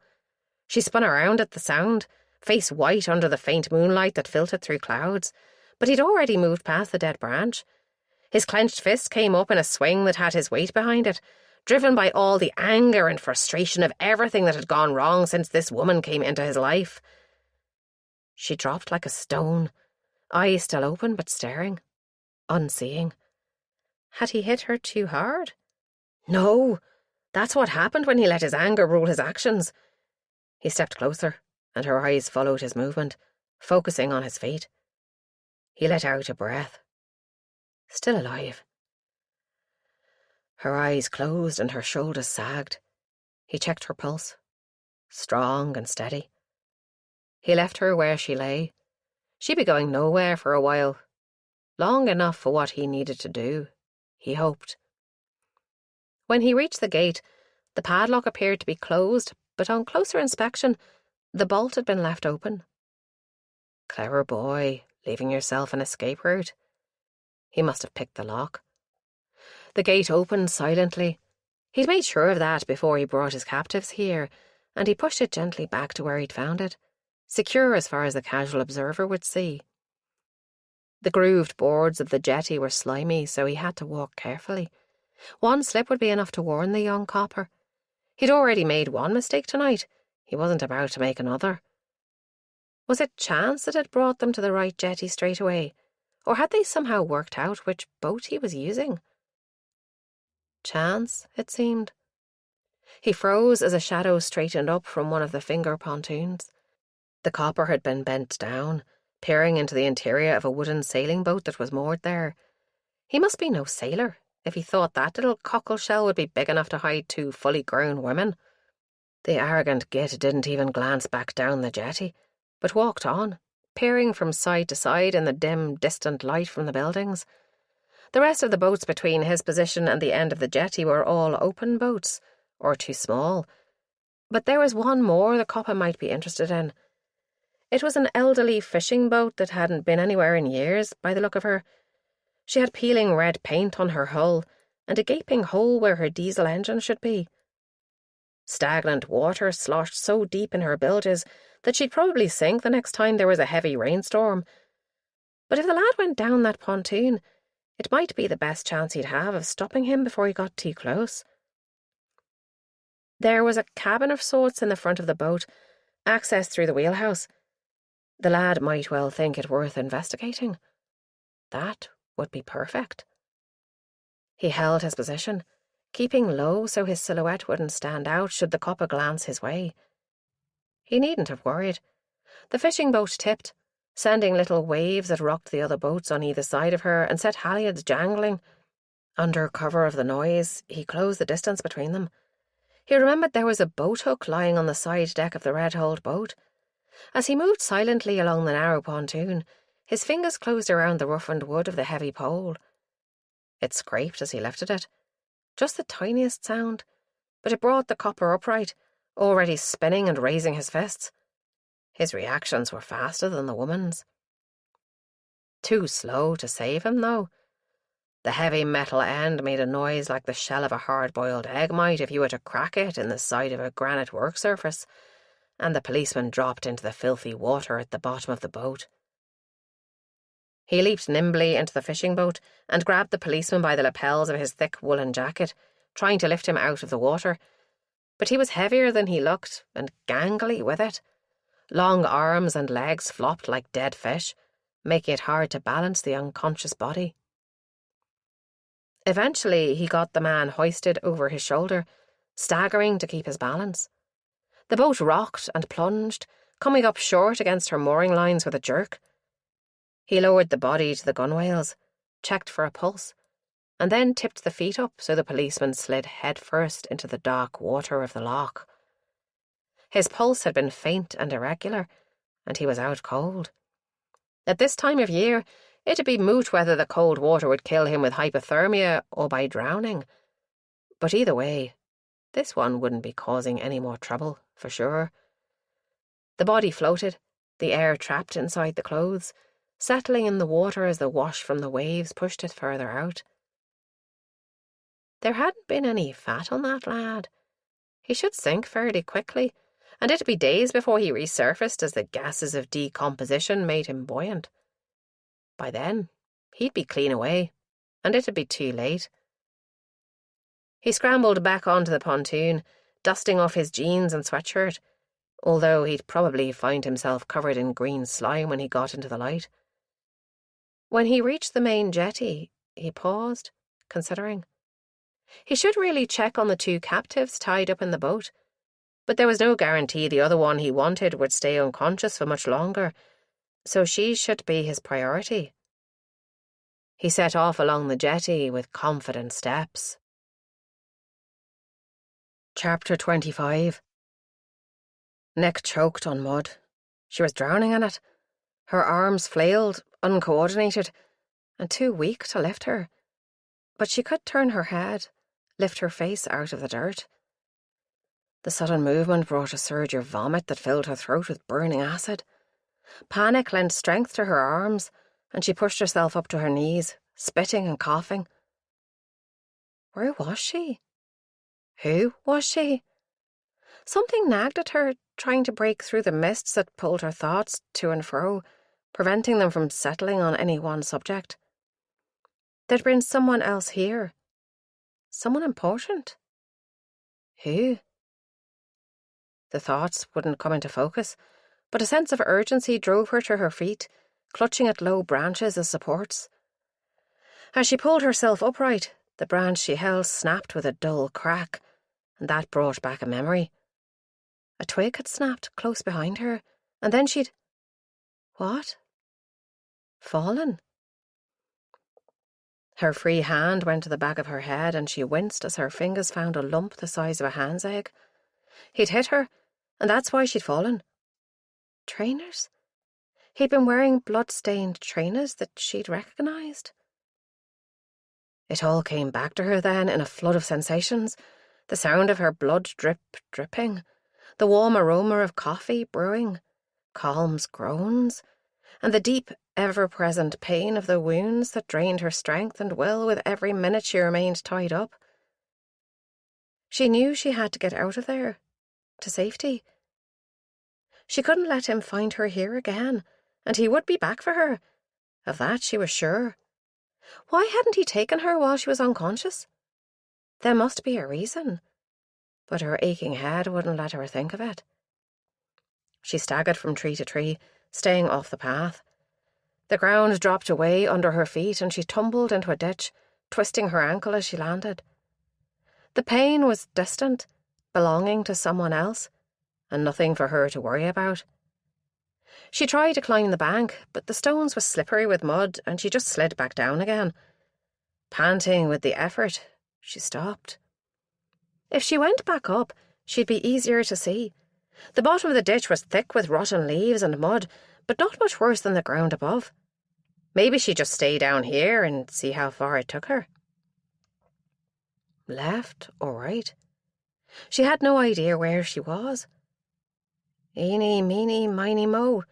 Catch a squirrel by the toe. If he wriggles, let him go. Eeny, meeny, miny, mo. That was the PC version, Mar had said. Used to use a nasty racist word when she was a child. Her thoughts were rambling, but she turned in the direction the rhyme took her and stumbled forwards, still driven by that vague sense of urgency. A splash somewhere not far away brought her to a halt, ears straining for another sound, but there was only the swish of waves against a muddy bank and the clunk of boats. Boats? The marina. She talked Aaron into coming here with her. She must be very close to the loch to be able to hear the water that clearly, much closer than the place where she'd been knocked out. And that answered the other question that had been nudging at her. The reason he hadn't dragged her off immediately was that he had to deal with Aaron first. He'd incapacitated her and then gone off to put Aaron out of action too. The splash? She retched again, but there was no food left inside her to come up. If that was Aaron's body that made the splash, then she'd been directly responsible for his death. And it meant the killer would be on his way back to finish his work with Nick. On the thought, she heard a faint clink of metal. The gate. He was already off the jetty and looking for her. What would he do when he found she'd gone? Her instinct was to cower down in the ditch and hope he went away, but what remained of her senses told her it was the wrong thing to do. What time was it? She scraped the mud off her watch, but was too afraid to light the face up to read, in case it caught his eye. So she had no idea. It'd be morning before anyone else appeared at this time of year, and in the meantime, he'd have the whole night to search for her. She hadn't been in any state to think about hiding her trail either. He could already be close behind her. A sudden vision of him flashed through her mind, churning through the woods with his head down like a bloodhound, following the broken branches and crushed grass straight to her hiding place. The clouds were back, covering the moon and stars so she wouldn't see him until he was on top of her, and she couldn't hope he'd step on another twig to give her warning. For all the good it had done her last time, she thought, touching the lump again. Even the slightest pressure sent lights flashing behind her eyes. He could have fractured her skull with that blow, but there was nothing she could do about it until she got herself to safety. Aaron. Nick bit her bottom lip in indecision. But she had to know what had happened to him. He'd have done the same for her. She was just about to pull herself up from her hiding place when the undergrowth rustled. Not close, but not very far away either. She lowered herself back down, holding her breath. Footsteps pounded, and panting. Then a voice rang out. "Here, Jake! Come!"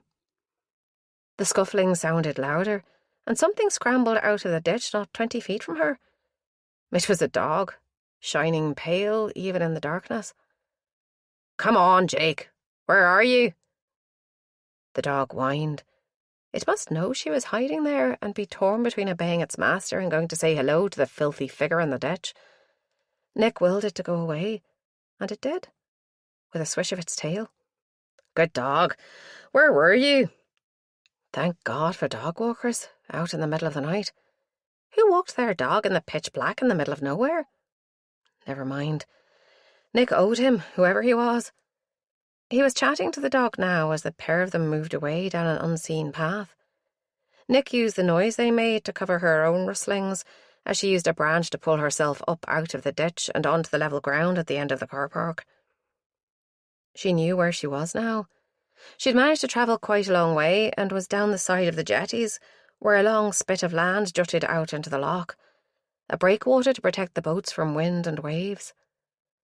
The boats on the north side of the last jetty had their backs to her, so she was looking at them end on instead of from the side. She was about to turn back towards the gate when something caught her eye in the water. It was a dark shape, half floating, and it had just moved. A bird, she told herself. But it was a big bird. A very big... Aaron! She slipped down the sloping bank to the water's edge, but the object was too far away. Now she was closer, she couldn't be sure if it had moved, or if it was just an effect of the water. It looked like floating debris, or a big clump of weed. Then a ripple radiated out from it, and she gasped as a white face turned towards her. It was Aaron, and he was badly hurt. She'd never forgive herself if... She waded into the water. It was cold, so cold she sucked her breath in, sending shards of pain radiating from the lump at the back of her head, but there was no time to worry about that now. The water got deep really quickly, and in seconds she was out of her depth, floundering towards him, making far too much noise. She'd just have to hope the dog walker had sent the killer running off in the other direction. Her outstretched hand touched a piece of clothing. She gripped it, but her numb fingers slid off, and she only managed to push him further away. Her clothes dragged her down, clinging and swirling around her, and there were weeds on the bottom too. They snatched at her legs, trying to tie her to the muddy floor of the loch. Nothing for it. She let herself sink, bending her knees until her feet buried themselves in the thick mud. Then she pushed off with all her strength. It was enough. She came up right beside Aaron and took a fistful of his thick jacket, turning him over onto his back so his face was out of the water. Was she too late? Too dark to see, with the boats and the jetties shadowing them from the marina lights. She didn't know how she got them both back to the bank, but the sucking mud enveloping her lower legs was one of the best things she'd ever felt. She dragged at Aaron's clothes, but he was so heavy. Too heavy by far to lift him out as a dead weight. At school, they'd had to take life-saving classes as part of their Duke of Edinburgh training, and Nick had reluctantly learned how to resuscitate a victim of drowning. Now she wished she'd paid more attention. At 17, it hadn't seemed possible that the life of someone she cared for might depend on her ability to carry out such a basic operation. CPR. Circulation, pulse, respiration? Was that it? Wasn't circulation and pulse the same thing? She put her fingertips to his neck, trying to find a pulse, but his skin was cold and slippery, and she couldn't remember where she was supposed to feel. Wrist? That might be easier. She felt along his arm and came up with a hand, but it was hard to support his head above the water at the same time as holding his wrist so she could feel for his pulse. She was about to give up and move on to his breathing when she felt something under his skin. It was only the faintest fluttering, barely there, but it was better than nothing. "Come on, Aaron," she whispered, teeth chattering. "Stay with me." The hand she held moved, sliding out of her grip, and he nearly went under. It took all her strength to keep his heavy body at the surface. She put the back of her hand up to his mouth. A soft breath stirred the fine hairs. She was grinning, teeth clattering together, but it was too soon to celebrate yet. He was out cold, and there was still a killer somewhere nearby, hunting them. Maybe if she could walk them both along the edge of the breakwater, she'd find some sort of beach where she could drag Aaron into shallow water and do something to bring him round. Now she had him, she felt even more lost than when she'd been on her own. It wasn't just herself she was responsible for now, but Aaron too. Movement nearby froze her before she'd taken the first step. Someone was walking the length of the jetty. Despite their soft, careful steps, their feet made a hollow sound on the wooden planks and occasional creaks where one had worked its way loose. If she hadn't been so close, she'd never have heard him.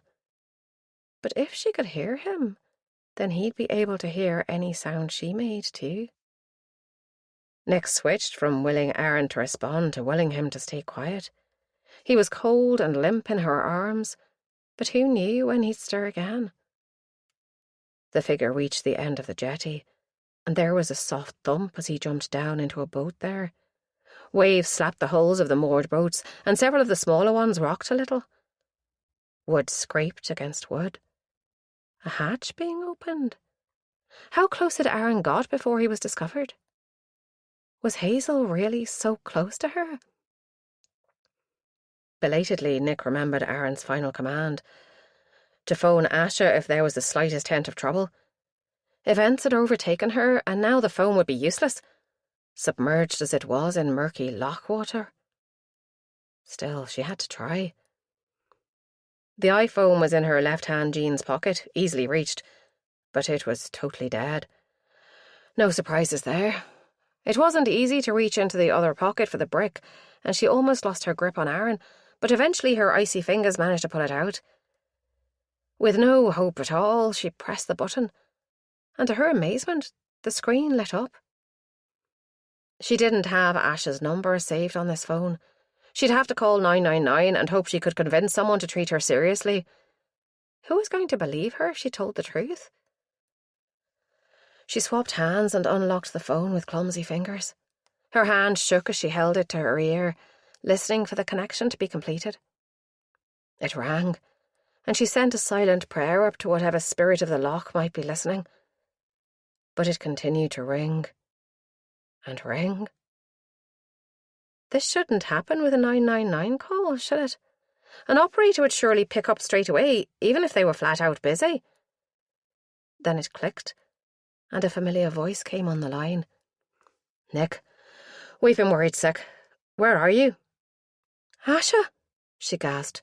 "Loch Nee, Canigo Marina. Aaron's hurt. Help!" Then she went silent. Someone had jumped back onto the jetty. Her heart kicked painfully in her chest. So close he'd hear anything else she said. He must have heard something from inside the boat, but he maybe wasn't certain what, or he'd have been down the jetty as fast as he could move. "Nick?" Ash's voice sounded tinny with the phone held away from her ear. Would he hear that? She held the phone against her chest, muffling the sound until she saw him step back down into the cockpit again.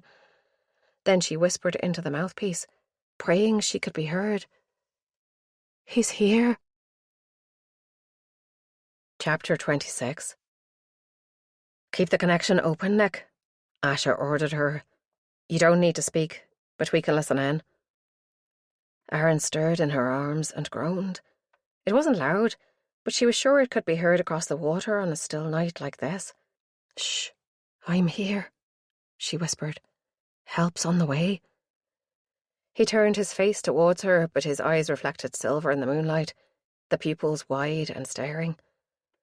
There was no awareness there, and Nick shivered, not just from the cold that was sapping her strength, but at the blankness of his expression. He'd already taken a blow to the head earlier in the evening, and now who knew what injuries the killer had inflicted on him? She probed his head gently with her fingers. There was a lump that matched the one she had on the back of her head, but it was on the side of Aaron's, and there was a strange feel to the bone under her fingers, like burst bubble wrap. As she touched the area, he moaned, an animal sound that would definitely travel across the still water.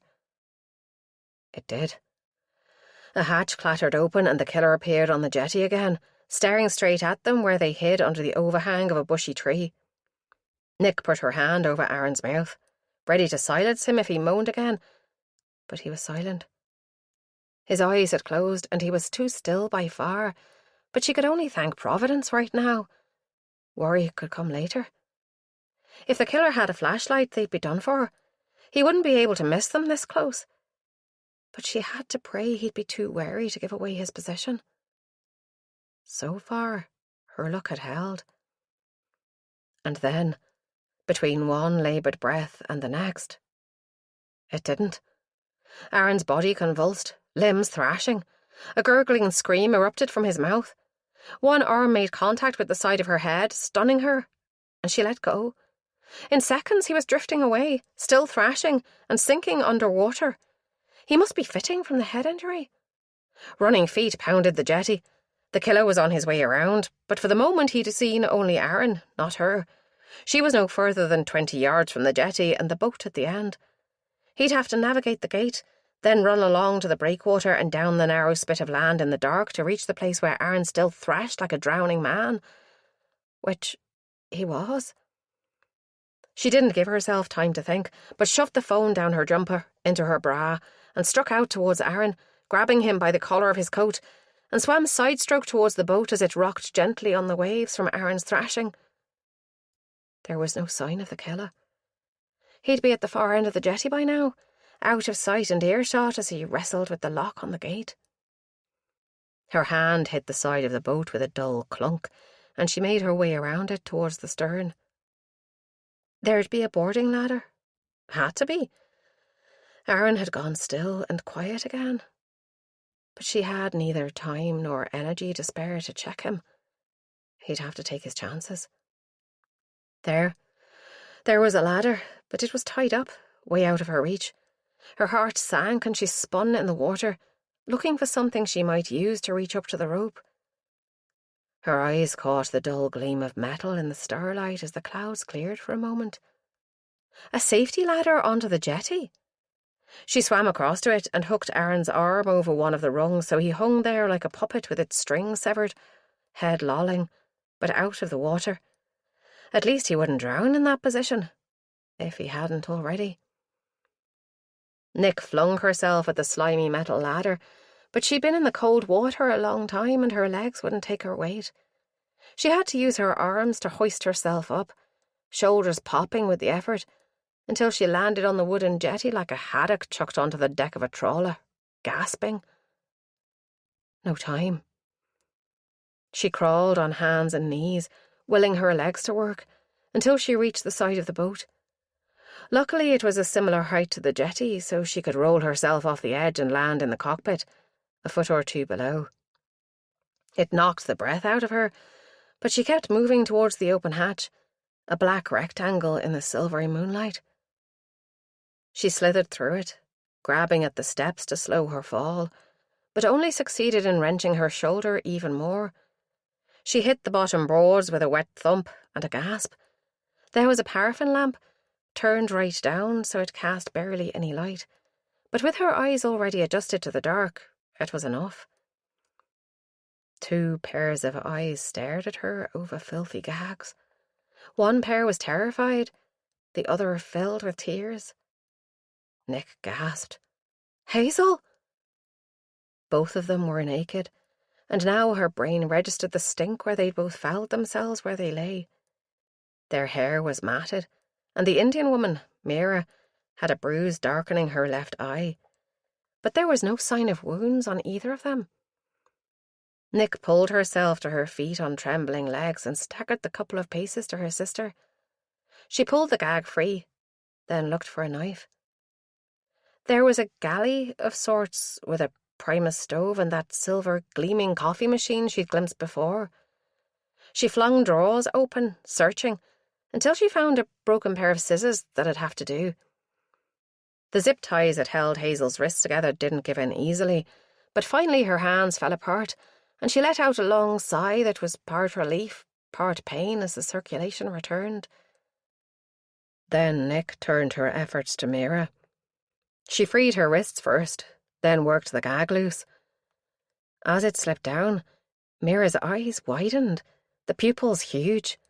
She threw herself sideways, knocking Nick off balance. Nick's shoulder caught a glancing blow off the edge of the seat frame that sent tingling pain down her arm. Hazel screamed. By the time Nick had righted herself, the killer was on her, pinning her face down into the semi-liquid feces swimming around down there. He tried to push her face into it, and she pushed back, the terror of drowning in liquid shit giving her the strength to resist. Then his weight fell across her shoulders, bearing her down, and she was choking. She pushed with all her strength, but he was a dead weight. Nick tried to hold her breath, but he was compressing her lungs, and the desire to breathe was almost irresistible. Then the weight lightened and disappeared. Someone pulled on her arm, twisting her around. She fought back, slapping blindly, eyes burning with the filth that ran down her face and into her open mouth. "Stop, Nick! It's me! You're safe!" Hazel said, her voice hoarse. She stopped fighting and used her sleeve to wipe her eyes and mouth, spitting out the worst of the contents. But she didn't think that taste would ever go away. A figure lay face down on the floor of the cabin. Mira totted over to the paraffin lamp, which by some miracle was still upright, and turned the wick up. The cabin flooded with warm yellow light, showing the state of both captives. Hazel's hair hung lank either side of her face, her skin grey with fear and fatigue. A large frying pan dangled from her fingers. When she saw Nick looking at it, she let it slide free, and it landed on the back of the man who lay prone on the floor. He was more lightly built than Nick had expected him to be. She remembered a podgy belly and stooped shoulders. But this man was slim, younger. Were there two of them? Almost afraid of what she'd find, she bent to turn him over. But as soon as she touched his shoulder, he let out a yell and twisted in her grasp, scrambling on all fours back towards the stairs to the cockpit. All three of them leaped back in shock, but Mira recovered first. She hurled herself at his legs in a rugby tackle. They came down in a tangle of limbs, lithe brown legs and stained jeans entwined. Mira was thrown backwards as he surged up again, flinging himself at the stairs and out as Hazel and Nick, both far too late, tried to grab him. They collided, rebounded. Nick tripped over Mira and landed on her back on the long bunk. The hatch slammed above them, followed by a lighter plink as he slid a locking mechanism into place. Nick ran over and tried to force the wooden doors open, but couldn't make them move more than a centimetre. The boat dipped and rolled as he jumped ashore, and the sound of his running feet faded into the distance. At least he hadn't stopped to notice Aaron on the ladder. If Aaron was still there, Nick thought wearily. She thumped the hatch in frustration. "It's locked," Mira said. "He locks it every time he leaves us." "There must be another way out of here," Nick said. She slipped and slid the other way, towards the bows of the boat. There was a wooden door that opened with a kick, revealing a cramped second cabin with a V-shaped bed piled high with canvas bags. It was too dark to see much else. Hazel appeared at her shoulder with the lamp, casting smoky shadows ahead of it, but it showed a solid, square wooden hatch in the roof of the cabin, and this one had a latch on the inside. Nick started tossing the bags aside to make room so she could climb onto the bed. The latch was stiff, thick with rust. Is there anything I can use as a hammer? Mira reached forward from the main cabin with a tin that said coffee on it. Nick hefted it to check the weight. A bit light, but it'd have to do. The latch yielded eventually, but Hazel and then Mira had to take turns before the rusted spring finally snapped and allowed the bolt to draw back. Together, shoulder to shoulder in the confined space, they pushed upwards. It lifted with the creak of swollen wood and slammed back against the deck, allowing fresh air to rush in. Nick drank it down, like water to a parched throat. Above her upturned face, the moon now shone in a clear sky and a myriad stars gleamed. The Milky Way spread out like a motorway through the heavens. She dropped back to let the other two through first. Hazel needed help to climb through the narrow opening, but eventually, after kicking Nick in the teeth with one swinging foot and apologising over and over, she was outside. Nick looked around for Mira. She had emptied out one of the canvas bags and was poking through the contents. She seemed to sense Nick watching her because she looked up defensively. There are some clothes in here, but they're pretty gross, all mouldy. If you find any to fit yourself and Hazel, throw them up. It's freezing outside. I could do with a dry set too. I'm soaked. Mira threw up a knitted jumper and a pair of jeans, then another pair of jeans and a sweatshirt. Try these. Nick threw one set to Hazel and held the other gingerly at arm's length. I stink even worse than the clothes.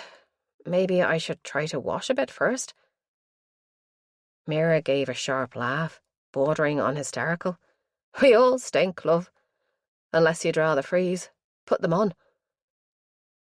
Nick dragged herself through the hatch and stripped off her wet clothes, forcing nearly numb legs and arms into the dry clothes. The woolen jumper scratched her healing wounds, but it was nothing compared to what she'd been through, so she shut it away. Mira appeared in the opening, wearing fleece track pants and a checked shirt that hung off her shoulders. Now what? Mira asked, her flat vowels reminding Nick of Ram. Ram? Asha? Aaron! Nick jumped clumsily off the bow of the boat, somehow managing to navigate the wires that fenced the edge of the deck. Her feet slipped on landing, but she caught herself and used her momentum to swing over to the metal handrails that showed her where the steps were. How could she have forgotten him? For a moment she thought he'd fallen in and drowned. Then he lifted his face up to her, eyes wide. Nick, he slurred. Knew you'd come. Help me, she cried as she grabbed the arm she'd hooked around the rail. His body weight hung off it, making it next to impossible to lift him clear from above. There was nothing for it. She'd have to get back in the water. Hazel reached past her and took a hold of his sleeve, and Mira grabbed the back of his collar. Maybe together they could lift him clear. 1, 2, 3. Lift! Nick said, gasping with effort on the last word. He came up about a foot, then Hazel lost her grip and his weight dragged him back down again. Mira, would you go below and see if there's any more warm clothes? Then bring them here. I'm going back in to push from below. I think it's the only way we'll get him out of here. Mira smiled, her teeth white in the dark, and disappeared back towards the boat. Nick stripped down to her underwear and sat on the edge of the jetty, waiting for Mira to come back. She wasn't long. The water felt even icier the second time. As she allowed herself to slip over the edge, it embraced her as a lover, silk against her bare skin. The wood of the jetty glistened with millions of tiny diamonds.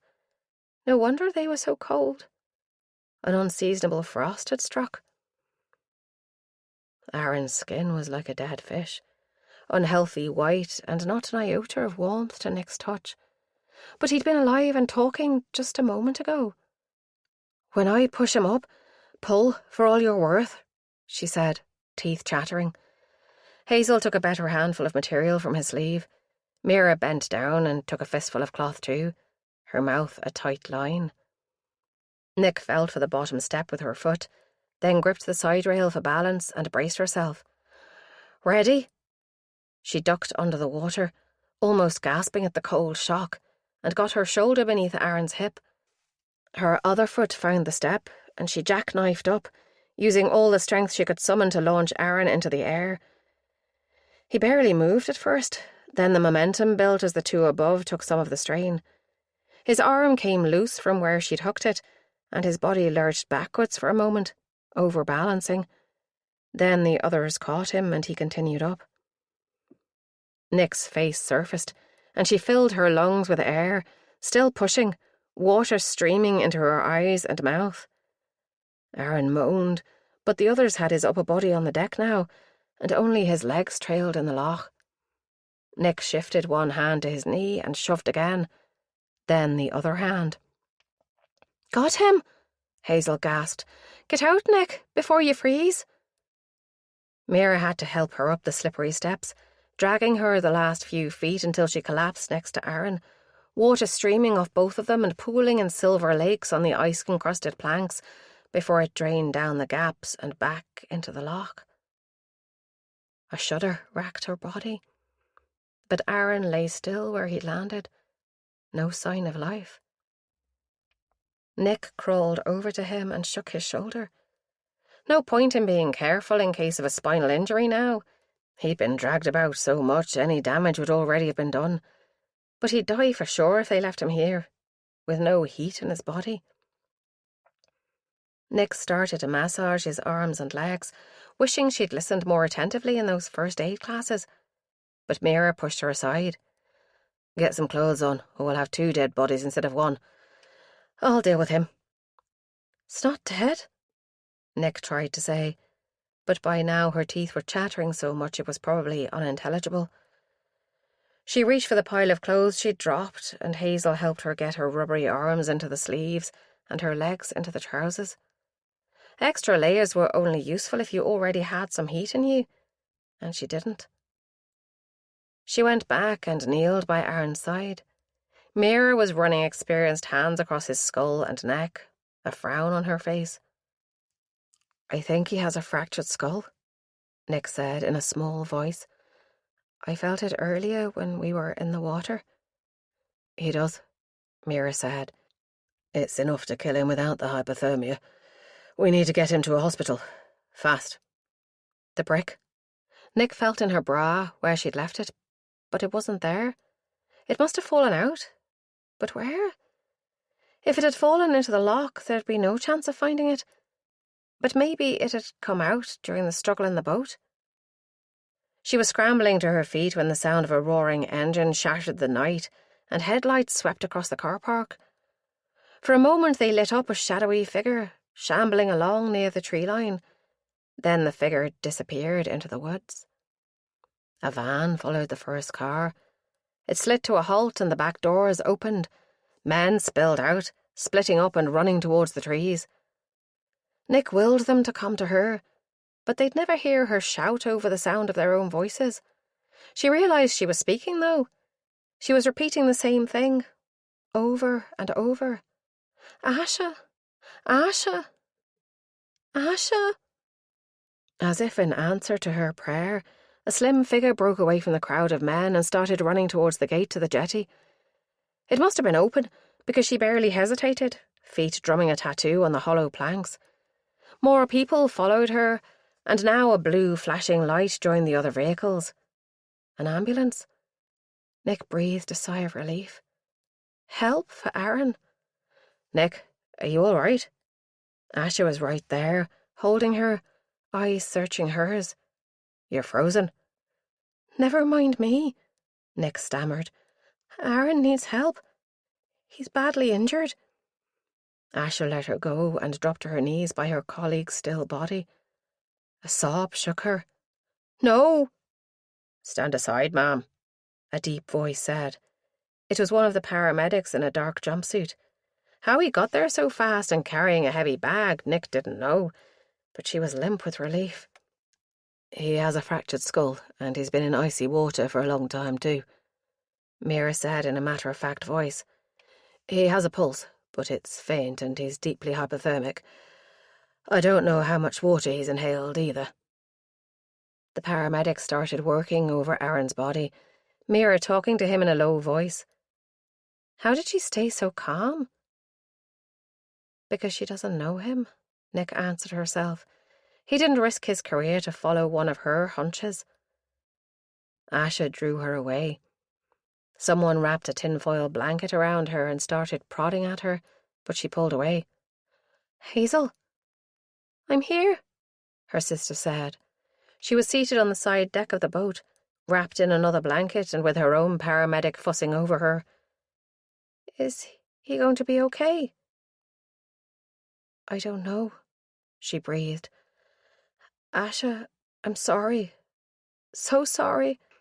If it wasn't for me, if it wasn't for you, he'd have moved these two, and we might never have found them." But Asha's voice was tight and thick with worry. "Have you told Inspector Ram?" Nick asked. "He needs to know that Mira is safe." "Shit," Asha said. "I'll phone him now." "Let me," Mira said, straightening up painfully. "If you'll lend me your phone." Asha handed it over. "I have his number saved, if you don't know it by heart." Mira took the phone, turning away to speak. "Papa?" "It's me. I'm safe." A voice erupted from the tiny speaker in a rush, speaking a language Nick didn't know. Asha and Nick backed away to give her space and went to join Hazel where she still sat, her bum now resting on the edge of the cabin roof and feet on the deck. Nick sank down next to her and put an arm around her sister's shoulders. "I'm so glad you're okay." "Yes," Hazel said in a flat voice. "I'm fine." A cold shard pierced Nick's heart at that tone. She'd heard it before, in the days following the armed robbery, and again after the court case. In the months that followed, Hazel had gone quiet, avoiding all the things she'd enjoyed and turning inwards. Chapter 27. As soon as Mira finished, Nick phoned their mother. Ma wasn't coherent, but Dad came on after a moment, and although his voice sounded choked up, as if he had a bad head cold, she managed to get the message across that both she and Hazel were safe. They didn't need to know how close it had been, or about Aaron. Time enough for that later. Voices spoke over one another, radios crackled, more blue lights arrived on the scene, and Aaron was carefully lifted onto a hard plastic stretcher. An officer came over to where Nick and Hazel sat, with Asha hovering above them. "I need to move you all to the far end of the car park, please. We're expecting a helicopter shortly to airlift the casualty to a specialist team at the Royal." Nick rose to her feet and helped Hazel up. Her sister didn't meet her eye, but stumbled along with the others until their feet crunched on the hard surface of the car park. Nick's bare feet were numb, but every so often she felt the pressure as she stood on a stone and wondered what state the soles of her feet would be in when the feeling came back. They reached the far end of the car park, where the police cars and ambulances were being shuffled out of the way until they were parked in random order, with their backs to the steel mesh fence that surrounded the buildings. Barely in time. Rota blades beat the air in the distance, and everyone strained their necks to look up. Lights appeared in the sky, a counterpoint to the still flashing blue lights of the emergency services, and the din rose to a crescendo as a red helicopter hovered above them. The downdraft set up a whirlwind that lifted Nick's saturated hair and whipped her face with it. She snatched at it and tried to tuck it inside her collar, but her hands were clumsy, the hair was as lively as Medusa's snakes. Hazel turned and buried her face in Nick's shoulder, and Nick abandoned any attempt to tame her hair in order to wrap her arms around her sister. They both trembled with cold, but as Hazel clung to her, Nick's shoulders shook with sobs. She held her even tighter, kissing the top of her head. The helicopter settled down, its rotors still turning, and green-uniformed paramedics lifted the stretcher that held Aaron, running with it to the craft. A doctor hopped out and came around to examine Aaron, then climbed in alongside him as the stretcher was fed inside. In no time at all it was airborne again, and the winds died down, leaving Nick deafened and feeling as though she'd survived a violent storm. Asha reappeared, talking on her mobile. She waved to one of the other paramedics and pointed to Hazel and Nick.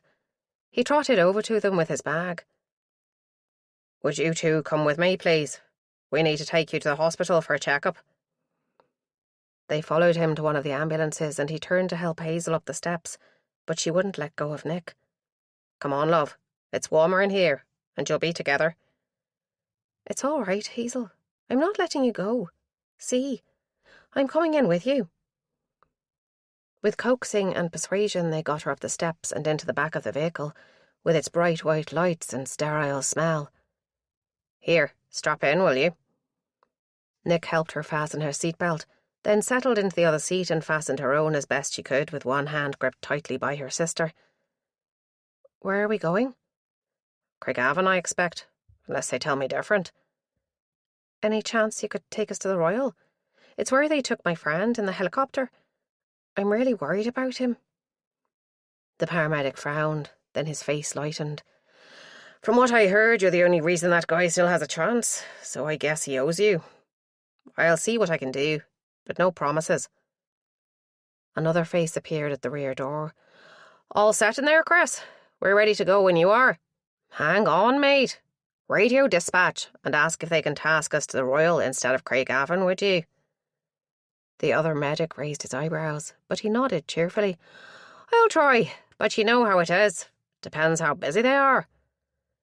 He slammed the door shut, and a moment later Nick heard the driver's door close. She smiled at the paramedic. "Thank you." "Like I said, no promises. But we'll soon know. If he turns left at the roundabout, we're off to Belfast. If it's right, Craigavon." Nick wondered how she'd know which way they'd turned. The ambulance windows were tinted dark, and there were horizontal blinds as well, blocking the view even more. The vehicle bounced and squeaked across the car park, and she did feel the turn as they went left out onto the main road. In fact, the whole vehicle tilted, and the contents of the cupboard slid noisily around. She met the paramedic's startled gaze. He grinned at her, but then he licked his lips. "Ron's making a run for it before dispatch can give us another call," he said, but his discomfort was obvious. Nick found herself digging fingernails into her palm and made herself relax her hand. They did turn left at the roundabout, but it was with a squealing of rubber on tarmac. Nick wondered if the driver knew something she didn't, and the next thought was that he'd heard some news about Aaron's condition. He must be trying to get them there quickly. Lights flashed past the side windows, too fast for Nick to have any chance to work out where they were, but it seemed far too soon when the ambulance slowed and veered to the left, indicator ticking. Chris, the paramedic, half stood to look out of the window. Then he sat back down, mystified. "Where are we?" "Turning off at the Moira Junction," he said in a tight voice. "Maybe we've been sent to the Lagan Valley instead." He turned back to the partition that separated them from the cab and knocked. "Ron, where are we heading, mate?" There was no reply. Chris's smile was strained. "He'll have his music on, I expect. Getting deaf in his old age." The ambulance lurched around the big roundabout.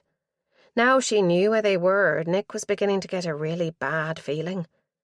The Moira roundabout was only a stone's throw from Magaberry and the field with the cottage in it.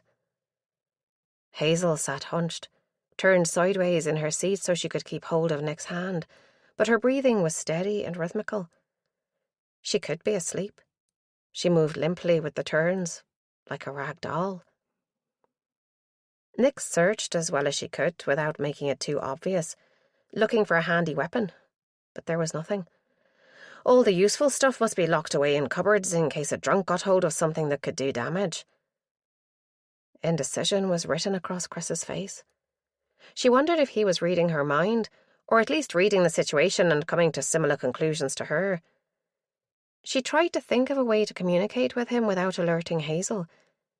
Then she spotted the biro that was clipped to the top of the chart he'd left on the empty stretcher. She reached over to it and took up the whole clipboard. "I think we might be in trouble. Not Ron," she wrote, and passed it to him over Hazel's head. He read it and wrote a reply. "Not sure." "Anything we can use as a weapon?" His mouth was slack with shock. He shook his head violently. Nick gritted her teeth and reached for the clipboard, but Chris was already writing furiously. "This is an ambulance. You're safe in here." "Huh?" She snatched the clipboard. "I think the kidnapper is driving this ambulance. He needed to get off the motorway before they found Ron. He must have knocked Ron out, or killed him." Chris shook his head, disbelieving. He didn't want to believe, but then he hadn't had the experience that Nick had of her tormentor's ability to use an opportunity. "Please," she wrote, running out of space on the side of the assessment sheet. She cast her eyes to Hazel, who still swayed with the movement of the ambulance. That sick feeling of doom she'd felt while she hid in the hedge as the killer drove by was growing again, threatening to paralyse her. She had to be strong this time, for Hazel as much as for herself. The ambulance made a sharp right turn and bounced as the back wheels rose up over some bump, perhaps the grass verge. If she'd needed confirmation, this was it. Even Chris seemed unsure.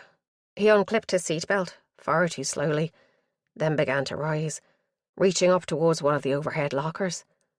Nick hoped there'd be something in there they could use to defend themselves. Maybe scissors or a scalpel.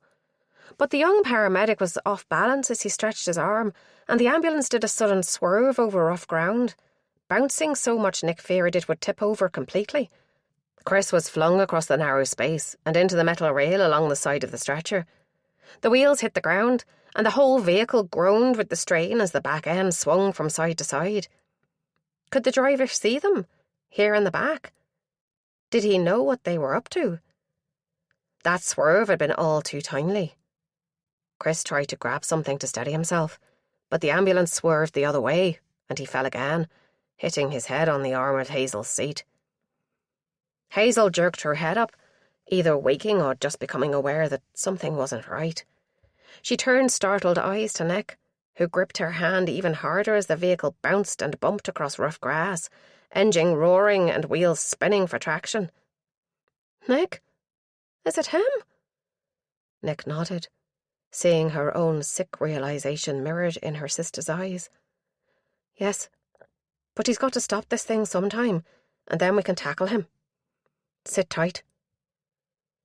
Chris was pulling himself back into the seat and trying to fasten his seatbelt with shaking hands. Blood ran in a steady stream down the side of his face. "Believe me now," she said, having to shout to be heard over the engine. His lips were blue, his skin pale grey. "What'll we do?" "He has to stop sometime. We'll only have seconds to find something to defend ourselves with, and he might have a knife. Or more than one." Chris reached into his pocket and brought out a mobile, then twisted his face in disgust. "No signal. There's nothing much in here except scissors, and they're only small ones. Even a scalpel blade would be no match for a knife. Unless you want us to use the defibrillator." "There are 3 of us," Hazel said, surprising Nick with the ferocity in her voice. "Surely we can overpower him if we work together. We managed it on the boat, and we were cold and naked then." Nick caught a glimpse of her own reflection in the dark window and was shocked by the death's head appearance of her face. It would hardly inspire confidence. "That's the spirit," she said, for something to say. Heart hammering, Nick waited for the engine to slow, but it didn't. Why wasn't he stopping? Where were they that they were still bouncing across grass? She tried to bring to mind the satellite view of the area near the prison. There'd been fields and farms, but not many. And the quarry. Shit! Her mouth was too dry to speak. She knew what he was doing now. He was going to drive them all off the edge of the quarry. He'd searched this area for hiding places at least as thoroughly as she had, and there's no way he'd have missed the quarry. She met Chris's terrified eyes. "There's a quarry around here. We need to jump out. He's going to drive us all over the cliff." He shook his head again, and she resisted the temptation to go over and shake him by the shoulders until she'd knocked sense into him. "Hazel, we need to get out of here." Hazel looked up at her with trusting eyes. "How?" Nick unfastened her seatbelt and dived for the rear door.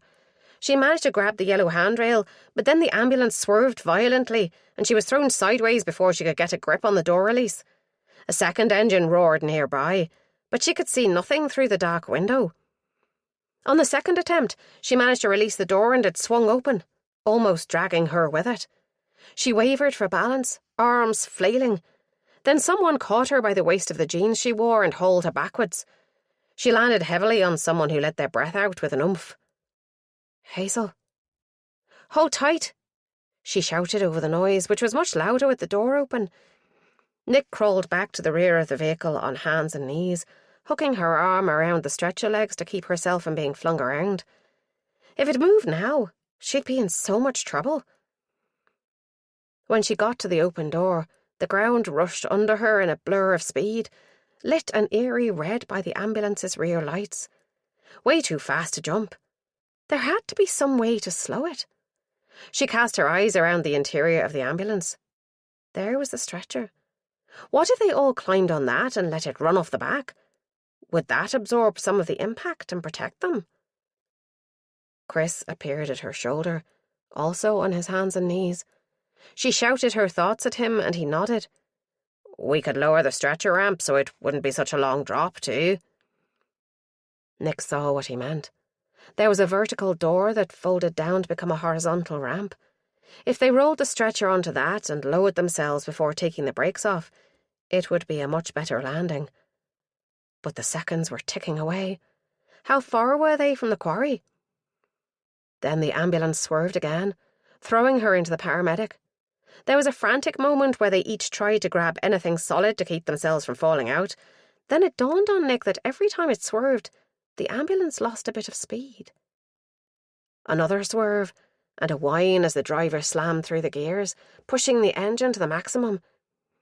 Nick pulled herself to her feet and tried to look out of the window.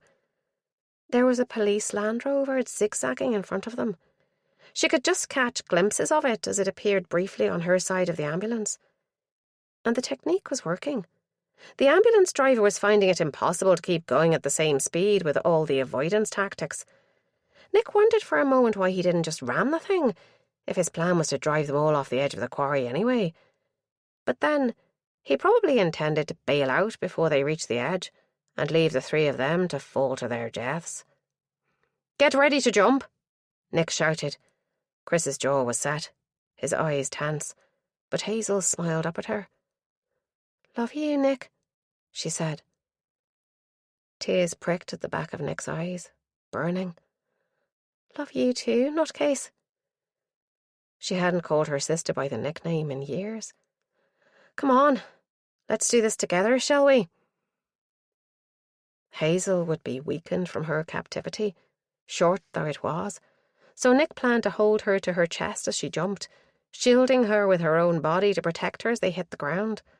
Hazel might have read her thoughts because in one smooth movement she unclipped her seatbelt, pushed between Nick and Chris, and dived out of the back door, just as the ambulance did another sharp swerve. Nick was thrown out after her sister, and her last sight was the paramedic's startled face, backlit by the bright lights in the ambulance. Then she hit her head on something. Pain seared through her skull, and the world faded through red to black. Chapter 28. Fucking hell. Where did that bloody Land Rover come from? He swung the wheel violently, hearing the clatter from the back as something went flying. Bloody suicidal maniac. He'd researched this route before, when he was looking for an alternative place to take his captives, once he'd got that bitch back again. There was a workman's hut in the abandoned quarry, all derelict and overgrown like the rest of the place. He doubted if anyone remembered it was even there. He'd even opened all the field gates from the road to give himself an easy route through to the road that led down into the quarry. He was glad of all the extra work now, as he bounced across the grass. Another gateway loomed up in his headlights, and he gunned the engine, rocketing towards it. But then the Land Rover cut across the front of him again, almost ramming the ambulance. He spun the wheel, fighting for control as the top-heavy vehicle threatened to topple over. The gateway flashed past his window, and thorns squealed across paintwork as he brushed the hedge before he was able to wrench the thing away and turn back into the field. The opposite direction to where he needed to go. And this bitch of an ambulance didn't want to turn. There might be something wrong with the suspension. Maybe after that last turn, because it was listing to one side and pulling to the left as well. He glanced in the passenger side mirror. The back door was swinging wide open. Had that last turn shaken it open? No, it'd be that bitch interfering. He should have killed her and let the other one live while he had the chance. She was nothing but trouble. But the thought was half-hearted. Killing the man had always been the plan. He was just a byproduct, a catalyst to the world of terror and shock he liked to create in his survivors. That was most of the fun, letting them go and then catching them again. They'd never be free of him. He swerved again, viciously, hoping to cause an injury to one of his passengers, but then the Land Rover reappeared, herding him back towards the hedge. He changed down and slammed his foot on the accelerator, heading straight for the white vehicle. This time it was the copper who swerved, and the Land Rover did a nasty tilt, with air under the near side wheels. He grinned. It was even more top-heavy than the ambulance. If he could force the cops to do that again, the whole damned thing might go over. His brain began to formulate a plan. The edge of the quarry was the other side of that next field, if he could only get into it. How well did the copper know this area? Not as well as him, he reckoned. Chances were they wouldn't know about the drop-off that could loom out of the darkness, protected only by 2 thin strands of wire, overgrown with brambles and nettles. He completed the wide sweep he needed to face the gate again, and gripped the wheel with both hands, jaw locked in determination. Let the bastards play around in front of him all they liked. Nothing was going to stop him going through that gate now. There it was, coming in from the right again. He held his course. The gateposts were grey shadows at the end of the range of his main beam, and he corrected slightly to pass between them. The Land Rover dropped in front of him and hit the brakes, but he had control of himself now. He kept his foot flat to the floor. The rear of the police vehicle seemed to rush towards him, and the impact, when it came, was harder than he expected. His ribcage hit the steering wheel, knocking the breath out of him and sending flashing lights across his vision. It must be affecting the Land Rover driver even more, though. The thing was still oscillating as the driver tried to regain control. Stubborn bastard, though. He wasn't moving over. They went through the gate with the front of the ambulance still nudging the back of the Land Rover, almost pushing it along. The other vehicle broke free and shot off to the left, but then it was back, sideswiping the ambulance. The steering wheel bucked in his hands, and the squeal of grinding metal filled his ears as the bulletproof police vehicle rammed into the side of the ambulance. He was off course, and he'd lost at least one headlight. Now he had no idea which way he should be going. He took his foot off the accelerator for a moment to try to get his bearings, but without light he was totally disoriented. And there was the bloody Land Rover again. He was thrown sideways and lost control of the wheel. The ambulance veered right and started to topple.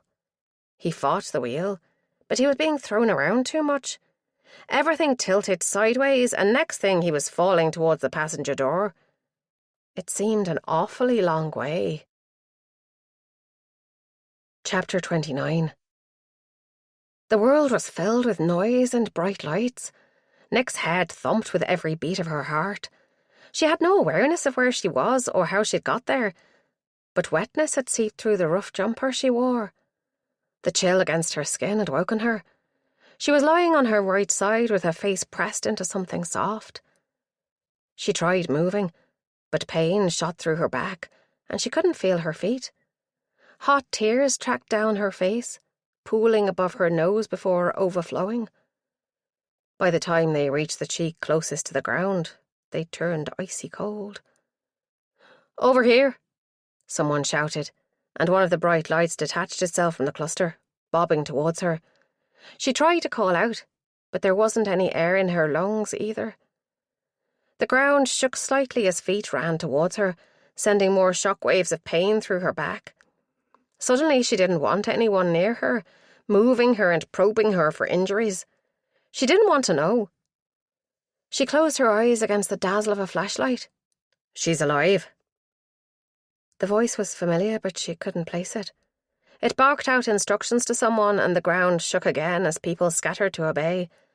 A face loomed in front of the light, just a silhouette, but there was a flash of green and that symbol you see in medical centres, a staff with a snake coiling up it, surrounded by a circle of stylized leaves.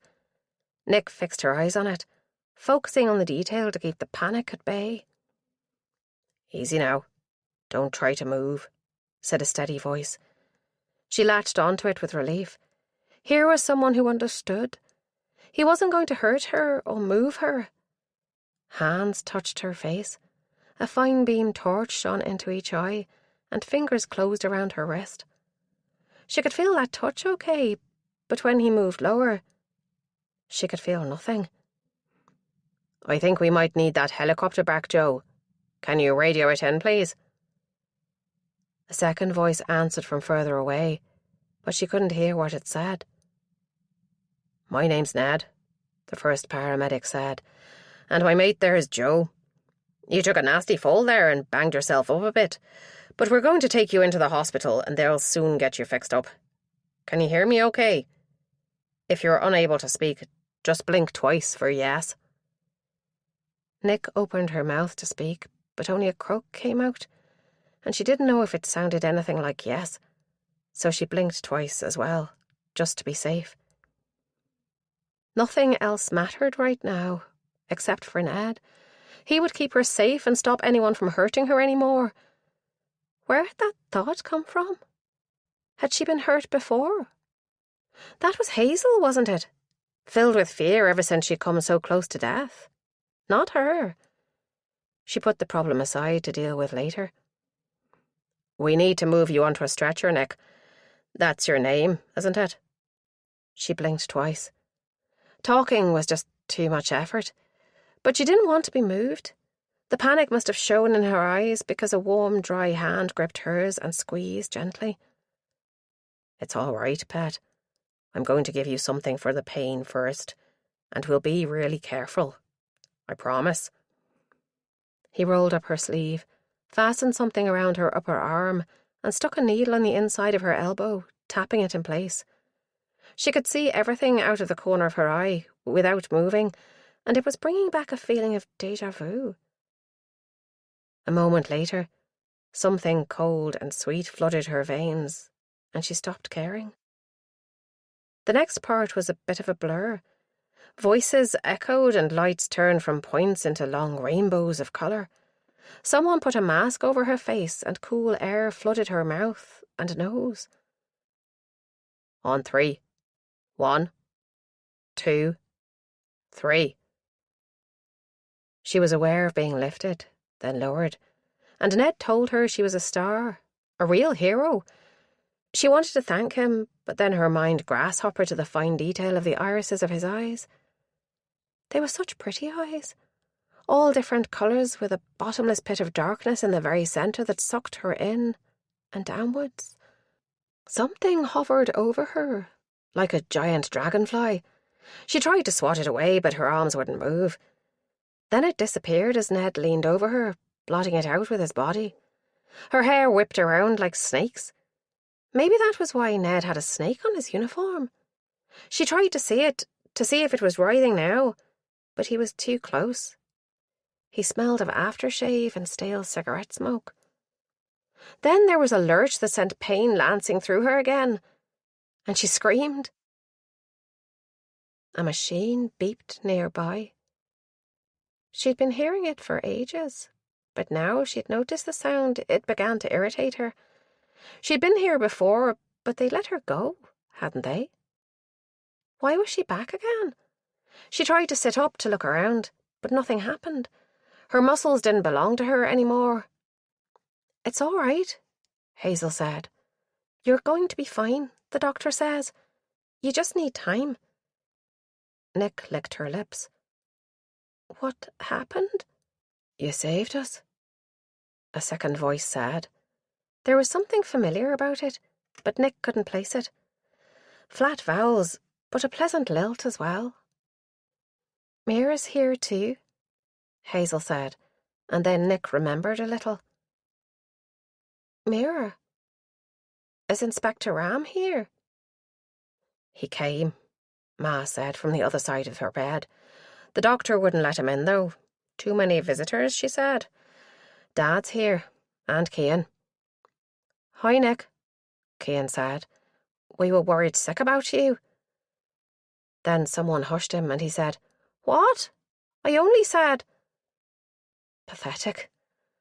Why was she crying again? She wanted to wipe away the tears, but she still couldn't move. A hand came into view, wielding a soft tissue. The Celtic-style ring on the third finger identified it as Ma's hand, but it was so frustrating not to be able to turn to see. What's wrong with me? No one seemed to want to answer. It was Hazel, in the end, who bit the bullet. You injured your neck, jumping out of the ambulance? They had to operate, but apparently it all went well, and the doctors think you're going to be fine. They had you heavily sedated for ages so you wouldn't move. Panic creeped in through the edges of her armour. It sneaked in through her tear ducts, where she'd shown it her vulnerable areas. But I still can't move. It's okay, Ma said. You won't be able to just yet. The drugs are only beginning to wear off. Give it time. But there was concern in her voice.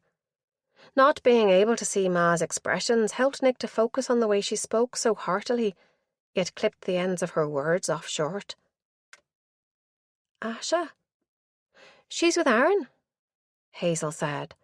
He's getting out of hospital today and she's driving him home. Aaron? She'd forgotten him too. Again. Is he going to be okay? He'll have an attractive scar and he's going to be a skinhead for a while until his hair grows back after they shaved it for the surgery. But yes, he'll be okay. There was reserve in her sister's voice too. There was something people weren't telling her, but she was too afraid to push them for the answers. That's enough for now, a cool, professional voice said in a tone that brooked no argument. Nick needs rest more than anything. You can come back and see her tomorrow, when she'll be feeling much stronger. Feet shuffled on a hard floor and the air changed as a door swung open somewhere, letting in a background buzz of muted conversation. Then the door closed with a soft swish, and only the bleeping machine remained. Oh, that was what Nick thought. Until someone leaned over her and touched her arm with cool fingers, then tapped some buttons on another machine that gave a different type of beep. It's all right. I'm Carol Strong, one of the consultants looking after you. Her voice was as cool as her fingers, but it was relaxing to listen to, and she sounded calm and in control. You've had an operation on your neck, and you have a mild concussion, but the early signs are that everything is going well, and you should soon be back on your feet again. A weight lifted from Nick's mind. The panic when she'd been unable to move ebbed, leaving a feeling of well-being behind. I'll leave you to sleep again for a while. Nick took a deep breath, then another, her eyelids growing heavier. The doctor was right. She was tired. Sleep would heal her. That's what Ma always said. Sleep is the best medicine. Cured everything from a head cold to a broken arm, apparently. The next time she opened her eyes again, there was someone in the room with her, although Nick would have been hard-pressed to say how she knew. She strained her ears, listening for the rustle of cloth or an indrawn breath, but there was only the steady beeping of the machine again. The rubber squeaked against the floor, as though someone wearing trainers had turned around too quickly. Nick forced her eyes open against the drugs that still filled her head with cotton wool. This time she could turn her head ever so slightly, but a hard collar stopped her going too far. Still, she was in time to see a back disappearing through the door. It seemed familiar. Something about the shape and the way he walked. Never mind. It had come back to her later. This time, her mind was clearer. Her body rested. Nick stretched her toes, luxuriating in the feel of crisp sheets against her bare skin. While she was sleeping, someone had tilted her bed so she was partially sitting up, which felt so much better. Less like a corpse and more like a patient who'd be getting out of hospital soon. The machine still bleeped its regular rhythm, but it seemed like an old friend now, as reassuring as a mother's heartbeat is to a baby in the womb. She took a deep breath and glanced down, wiggling her toes. She was reassured to see them move under the white hospital blanket. Next to her bed, a brown table held a jug of water with ice cubes floating in it and a scratched plastic glass. Nick realised she was thirsty and put a hand out to pull the table closer. The plastic collar, padded under her chin, prevented her from looking down too close to her, so pouring the water was largely a matter of guesswork. She pushed the table away again and was pleased to see that she'd only spilled a few drops. It tasted wonderful. But after half a glass, her thirst was quenched and she put the glass back down. The door swished open to allow a young nurse in. He grinned at her. "Hello, Sleeping Beauty. How are you?"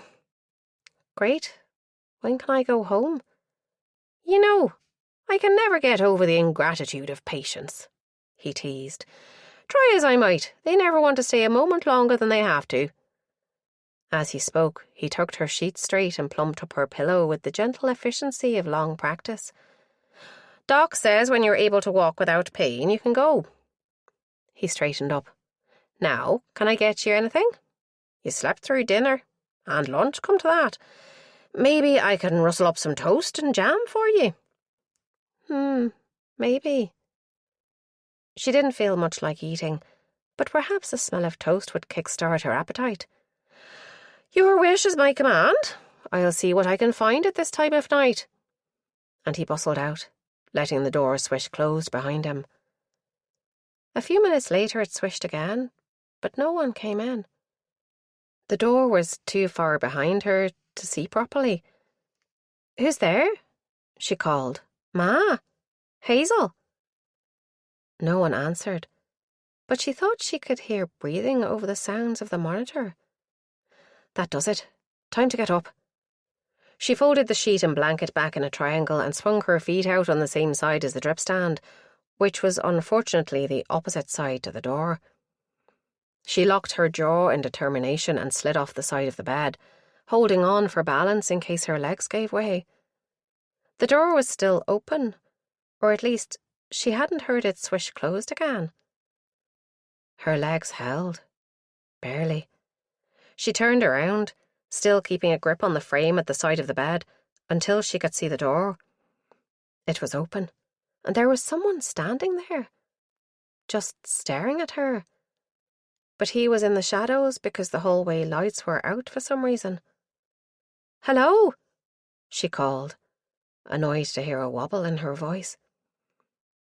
The figure leaned forward into the dimly lit room, and the breath caught in her throat. Familiar brown eyes regarded her with a hungry expression, too bright in a thin face, a straggly beard partially hiding his mouth. He even wore the same clothes he'd worn the night they'd been taken. Nick put out a hand towards him. "Calm? How?"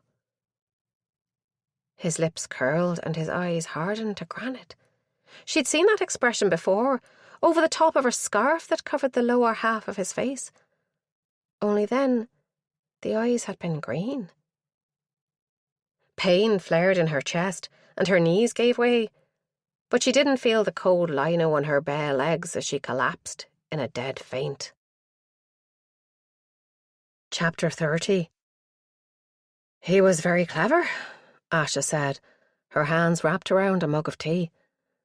"How he escaped from that ambulance, I'll never know. I was there seconds after he crashed, but he'd already gone." She glanced at Nick where she sat on the edge of her bed with her arms around Hazel. "But we'll catch him. I promise you that."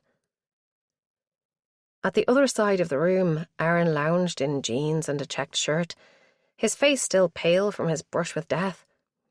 The hair was growing back in a fuzz all over his scalp, but Nick thought the short look suited him. It brought a hardness to features that had been almost too pretty, or perhaps the hardness came from the experience he'd been through. Certainly, it was enough to age any man. A cold chill breathed down Nick's neck. No one seemed to believe her that Colm had visited her here in the hospital. An effect of the morphine, the doctor had said. But there'd been a crease between her brows as if she didn't really believe her own explanation. But Nick knew what she'd seen. "Have you reviewed the CCTV footage yet?" she asked. "We had a uniform detail to go through it, but that suspected car bomb in Shaftesbury Square diverted all the manpower we might have used. The hospital authorities have the same problem. Their staff are stretched too thin to have anyone to spare to look for your ghost." Basically, no one could be bothered. "It was calm, you know," she said. "It was the eyes. I don't know how he didn't spot it when he held me in the cottage. He must have been wearing some sort of padding to thicken his waist, and that distracted me enough that I didn't recognise his eyes. And Inspector Ram must have been right about contact lenses." Asha was watching her with sadness in the thin line of her mouth, but Aaron nodded. The action went on a little too long, as though he had lost some control over his neck muscles. "I think we should listen to her," he said, tugging at Asha's sleeve. "After all, it was Nick who discovered where he was keeping Hazel and Mira." His speech was a little slurred too. Her heart bled for him. If only she'd been quicker to drag him from the water, maybe he wouldn't have been so badly affected. Asha looked down at him from her position on the arm of his chair. Her face softened. "I'll get onto it. Maybe I can find someone to go through the footage. Sergeant Jacobs just finished a case." Nick let her breath out in a sigh. Lonnie was just the person. She'd keep an open mind, and she didn't miss a trick. Asha had her mobile out and was tapping in a number. "Yes. Hi, Sergeant. Will you do me a favour?" Nick zoned out while Asha spoke and drifted back to the previous night, when Colm had put his head through the door. There had been a flash of joy, followed by confusion, then dread as she put two and two together. But now no one would believe her. He was still out there, possibly masquerading as a friend, luring some other woman into his tangled web, and Nick was powerless to prevent him.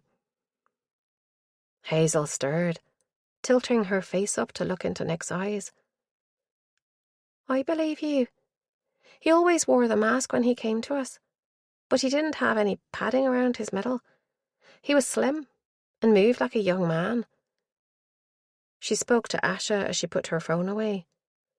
"I told you all that in my statement, and I expect Mira said the same." "We can ask her," Aaron said. "She's around here somewhere with her father." Asha frowned and opened her mouth to speak, but the door opened to let Ram in, clutching a phone in his hand. Nick had to smile at the change in him since the last time she saw him. He walked with a lighter step, and there was a joy in his face that was miles from the hunger she was used to seeing there. "We have him," he said. "I've just got the news. Caught him trying to board the Liverpool ferry." The silence that greeted this announcement seemed to delight the inspector. He grinned and did a little foot shuffle that was almost a dance.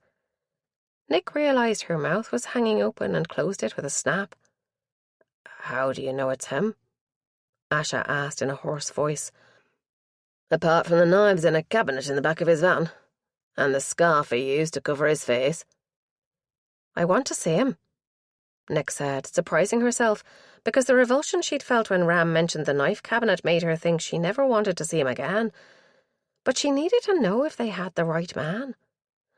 There will be an identity lineup, Ram reassured her. We have some procedures we have to go through first, and I'm told he's screaming his innocence and demanding a solicitor. Well, he would be, Nick told herself, but a little voice kept whispering that Colm was too clever to get himself caught at a ferry port. He'd managed to sneak to and fro under their noses several times already, so why had he suddenly become careless? And did that mean the police had withdrawn all the manpower they had searching for him? I need to see him now, she said. Please. Asha exchanged a long look with Ram, and Nick saw her give a minuscule headshake. She bit her lip. How could she persuade Asha? It was vital. Nick knew that with every fibre of her being. Then Ram surprised her by coming down on her side. I think we might manage to get some of the CCTV footage sent over here from the station. What's the harm in that, Asha? Go on, Asha, Aaron coaxed. I'll call Bishop with the request. Then you can say you knew nothing about it.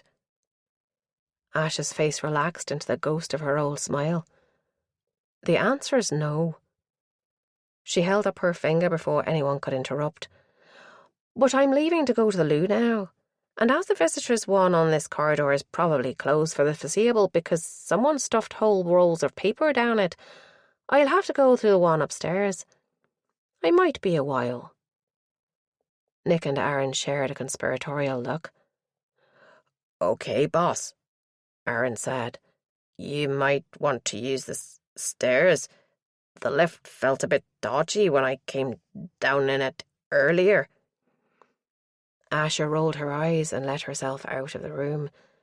The door had barely closed behind her, and Aaron was on the phone, sweet-talking Bishop into sending a clear shot of the man they'd arrested. Give me your iPad, Nick. She dug it out from the locker by her bed, entered her passcode, and handed it over. He tapped away at it for a few minutes, frowning. His coordination still wasn't great, and his hand shook as he held the iPad. Here we go. They all crowded around him, except for Ram, who picked up a copy of Ulster Tatler and appeared to be totally engrossed by photos of local Northern Irish celebrities he couldn't possibly know, coming from Leeds. The footage was surprisingly clear, showing the main entrance of the station and the front desk, where a uniformed officer wrote laboriously in a large desk diary, his left hand holding the phone to his ear. There. Hazel touched her arm. The door swung open and 3 people came in. 2 uniformed officers flanked a young man who had his hands cuffed behind him.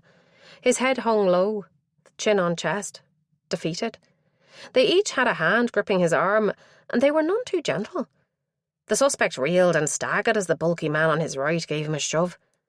The other officer snatched him back, yanking him upright. They knew they couldn't damage him, Nick thought, but they were pushing it to the limit. She tightened her lips. Why wouldn't he look up? The build and height were right, and the straggly hair, but... Then he did look up, right into the lens of the camera. Hazel gripped her arm, and Nick clasped her sister's hand. The eyes that stared up at the camera, stilled as Aaron froze the image, were not the ones she'd seen day after day over the scarf. They weren't the ones she'd smiled at across a coffee cup, and they weren't the ones she'd stared into in the hospital the day before.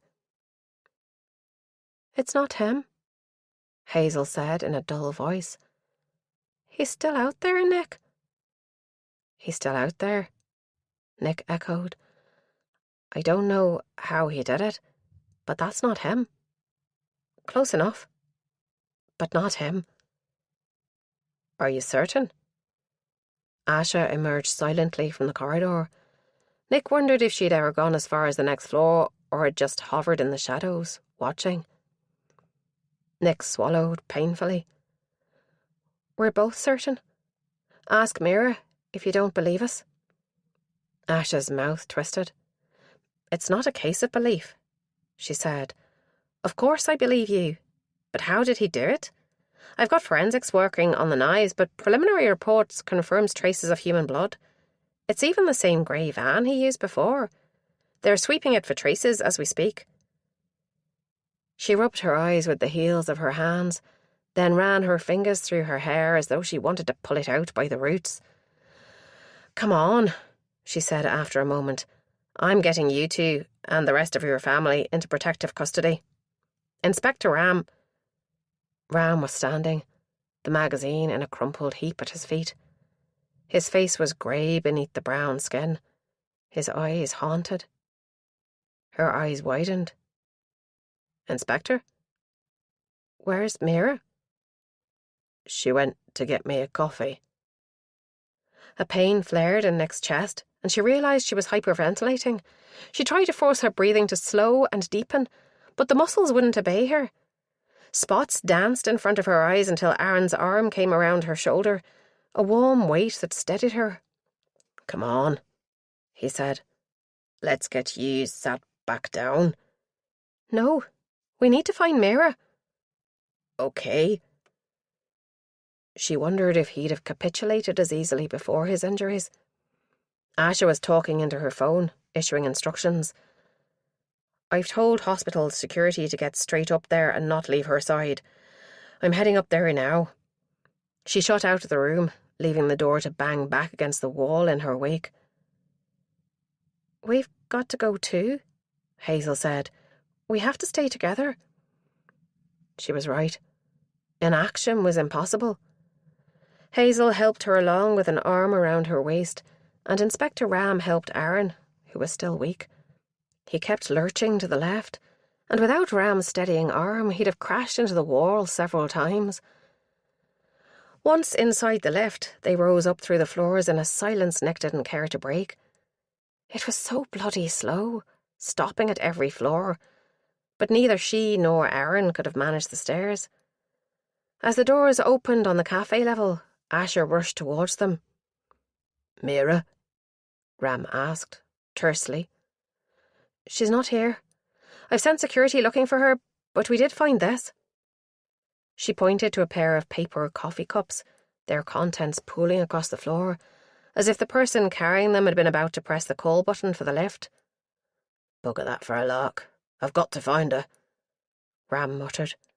He let go of Aaron, who teetered, off balance, until Asha caught hold of his arm. By the time Nick drew breath, Ram was gone, running along the corridor. Nick didn't waste her breath speaking, but set off in the opposite direction, dragging Hazel along with her. She heard Aaron's pitiful cry of, "Wait for me," but didn't slow down. As they rounded a corner, they almost ran into two security guards who were helping a familiar plump figure up from the floor. Lonnie staggered to her feet and pushed them away. They stepped back as if glad to let go of her. "He has Mira," she said in a voice that would have cut ice. "I tried to stop him, but he got away. I'm sorry." Blood was flowing from a cut across her temple, and one eye was swelling already. Asha must have abandoned Aaron because suddenly she was there with them. "Which way did he take her?" Lonnie shook her head. "I'm sorry, ma'am. I didn't see." They were at a junction of 3 corridors. He could have gone down any of them. A cold pit yawned open in Nick's stomach. She tried to speak, but the words wouldn't come. Her feet carried her forwards past the 2 security officers. She didn't pause to question why, but let her subconscious decide which way to turn at the end of the hall. It took her left, away from the cafe, into an area she hadn't been to before. Hazel stuck with her, a warm arm supporting her, trusting her judgment. It was quiet here, without the chatter from the social areas behind her. The doors on either side had no windows and were close together as if they were storerooms rather than offices. The carpet was less worn too, as though this corridor was rarely trodden. She found Mira huddled in a corner, her arms wrapped around her knees and face buried in the sleeve of her parka. Nick froze, fearing the worst. Then she saw the other woman's chest expand in a shuddering breath, and she let go of Hazel and dropped to her knees beside her. She reached out, but stopped short before touching her. "Mira," Are you okay? Mira shrugged away from her and whimpered. Nick took a deep breath that made her chest ache. He was here, wasn't he? A tear-stained face lifted up to her. The dark eyes, so like her father's, were bloodshot, wide and staring sightlessly over Nick's shoulder. He said he's still going to come for us, she breathed. All of us. He said we'd never be safe. Never. Nick collapsed from her knees to a sitting position, her legs shaking. It was just the sort of thing he would say. She could visualize the cold glee in those hard eyes as he pushed his face close to hers and hissed the words. Their hands touched and clutched, like drowning souls to a lifebelt, and Hazel joined them, wrapping her arms around them both. A shoe scuffed the carpet, and all three girls leaped apart, expecting an attack. But it was only Lonnie, looking worse for wear. She leaned against the wall and let herself slide down until she was sitting on the carpet alongside them. He got away then? Nick sighed. So it would seem. I checked the hospital CCTV footage, Lonnie said. You were right, Nick. He was here.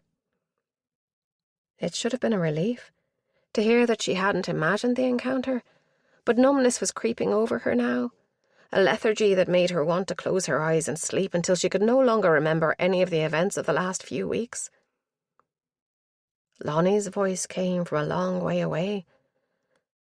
But I didn't need to see the footage to believe you, girl. That's why I got Bishop to give me a micro-tracker. Nick opened her eyes and sat up. A what? A micro-tracker. A tiny device that transmits a signal through GPS. She met Mira's questioning look. You know when I tried to tackle him in the corridor just now? When he knocked me down and kicked me? She put a hand to her ample stomach, just beneath where her ribs must be. Mira almost smiled. And you grabbed his foot and tried to pull him over? Yes. I managed to get it attached to his shoe. She fished in her pocket, grunting as something twinged, and pulled out a small device, about the size of a mobile phone. Wherever he hides this time, we can find him. Epilogue. He awoke in darkness, but with the sense of movement somewhere nearby. His head felt heavy, filled with cotton wool, his thoughts sluggish. His mouth was desert dry and swollen, filled with cloth that stretched his lips. Something was very wrong. There it was again, that illusion of movement. A current of air caressed him, cooling the sweat on his skin. He tried to straighten up, to stretch muscles that didn't quite yet belong to him, and that's when the cuffs dug into his wrists. Disbelief made him slow to accept that he was bound, hands behind his back, shoulders forced into a painful position. That first movement set slow flames licking through his joints. He tried to work moisture into his mouth behind the gag, but it was too tight, so he gave another impatient tug at his bonds. This must be a dream. A nightmare. If he tugged hard enough, maybe he could wake up and go back to his own familiar certainties. Dawn found him slumped, exhausted, blood dripping from the plastic cuffs with a faint splat onto the concrete below. A pale rectangle creeped across the floor, highlighting shapeless lumps that might have been old animal droppings or even dead small animals, covered with a thick layer of dust. He blinked gritty eyes, trying to squint into the shadows. There was something familiar about this place. Had he been here before? His perspective was slewed, seated on the floor as he was, but even if he hadn't been here, he'd surely seen a photo of the place, hadn't he? As the light grew stronger, another shape emerged from the darkness. A shoe. No, a boot. Patent leather, gleaming oily in a ray of dusty sunlight, and with a high, narrow heel. He could see no further, because a wall hid his view, a wall covered with peeling wallpaper and crumbling plaster. Was the boot attached to a person? A door slammed and footsteps sounded, muffled as if in an adjacent room. Something clinked, then hissed, and a few moments later, the rich, dark aroma of brewing coffee reached him. His breath caught in his throat. Even through the thickness of sedatives that must still be in his bloodstream, this seemed achingly familiar. He tugged again at the cuffs, but a hot spurt of blood brought him up short. Tears burned behind his eyes. There must be some mistake. This didn't happen to him. It couldn't. A door creaked, grating against the floor as if it was coming off its hinges. He pressed his back into the cold, damp wall, pushing with his feet, then surged forward. Had that been a bit of give in the ring tying him to the wall? It had to be a ring, screwed into the wall. He could even see it in his imagination. That dull, galvanized steel, and a little pile of brick dust beneath it on the floor. If it was loose, he could escape. His eyes darted from side to side, trying to see where the attack would come from, but there was no one in his limited field of view. Who was there? Was this a copycat crime? If so, where were the knives? He tugged and tugged again, ignoring the pain and the blood. Panic was twisting his insides, turning his bowels to liquid. This couldn't be happening. And then he saw the boot move. It was drawn slowly, soundlessly, back out of sight. Who's there? At least that's what he tried to say. It came out as a wordless moan around the gag. He strained to hear, but there was no sound. Who was that? Who was wearing the boot? It had looked like a woman's boot, fashionable, small feet. At least his brain was working again, albeit slowly. He must have slept at some point. He couldn't imagine how it was possible with his arms drawn tight behind him and the gag digging in. But one moment the pale patch from an unseen window was growing longer and brighter. The next it had faded into darkness again. The smell of coffee still lingered in his nostrils, but there was no sound at all now, not even the dripping of his blood. Where could he be that was so quiet and cold? He shivered. It reignited the pain in his shoulders and back. His bladder was filled to bursting, and the gag made him want to retch. How long had he been here? Not more than a day and a night, surely. In the gathering gloom, the scratching sound was loud as a gunshot. He held his breath, but the only sound was the pounding of his own pulse in his ears. His nostrils burned with cold fire as he hyperventilated in the icy air. Something moved. There, in the shadows. A rat. It had to be. Too small for a cat. Too rapid and furtive in its movements. While his attention was on the shape in front of him, another must have sneaked up behind his back. A sharp, stinging pain lanced through his thumb, the fat part where it joined the hand. He shook it off, but with his bindings granting such limited movement, he knew it wouldn't have gone far. Now his breathing was out of control, rasping through his nose and around the edges of the gag. He was whimpering, begging, pleading, but there was no one to hear. Every nerve ending was on high alert, waiting for the next bite. Time slowed. Hours passed. Days even. Yet the rectangle of light from the window barely moved, fading to invisibility as night creeped in so slowly. But not slowly enough. For once true night descended, he was sure the rats would find new courage. And then the door creaked again. He was saved. Heels tapped across the floor of the next room and into this one. The same long, patent leather boots, with black leggings tucked into them and the bottom edge of a light silk tunic in a bold pattern, bold enough to see even in the dim light. He strained to look up. An Indian woman, her long black hair pinned up into a bun. She wore a scarf that covered the lower half of her face, but there was no mistaking those glistening eyes. He'd seen them before, both in his dreams and in real life. Then they'd stared up at him, brimming with unshed tears, pleading silently for mercy. Now they glittered with an entirely different emotion. Hunger. This concludes Knife Edge by Kerry Buchanan, narrated by Esther Wayne. Copyright 2021 by Kerry Buchanan.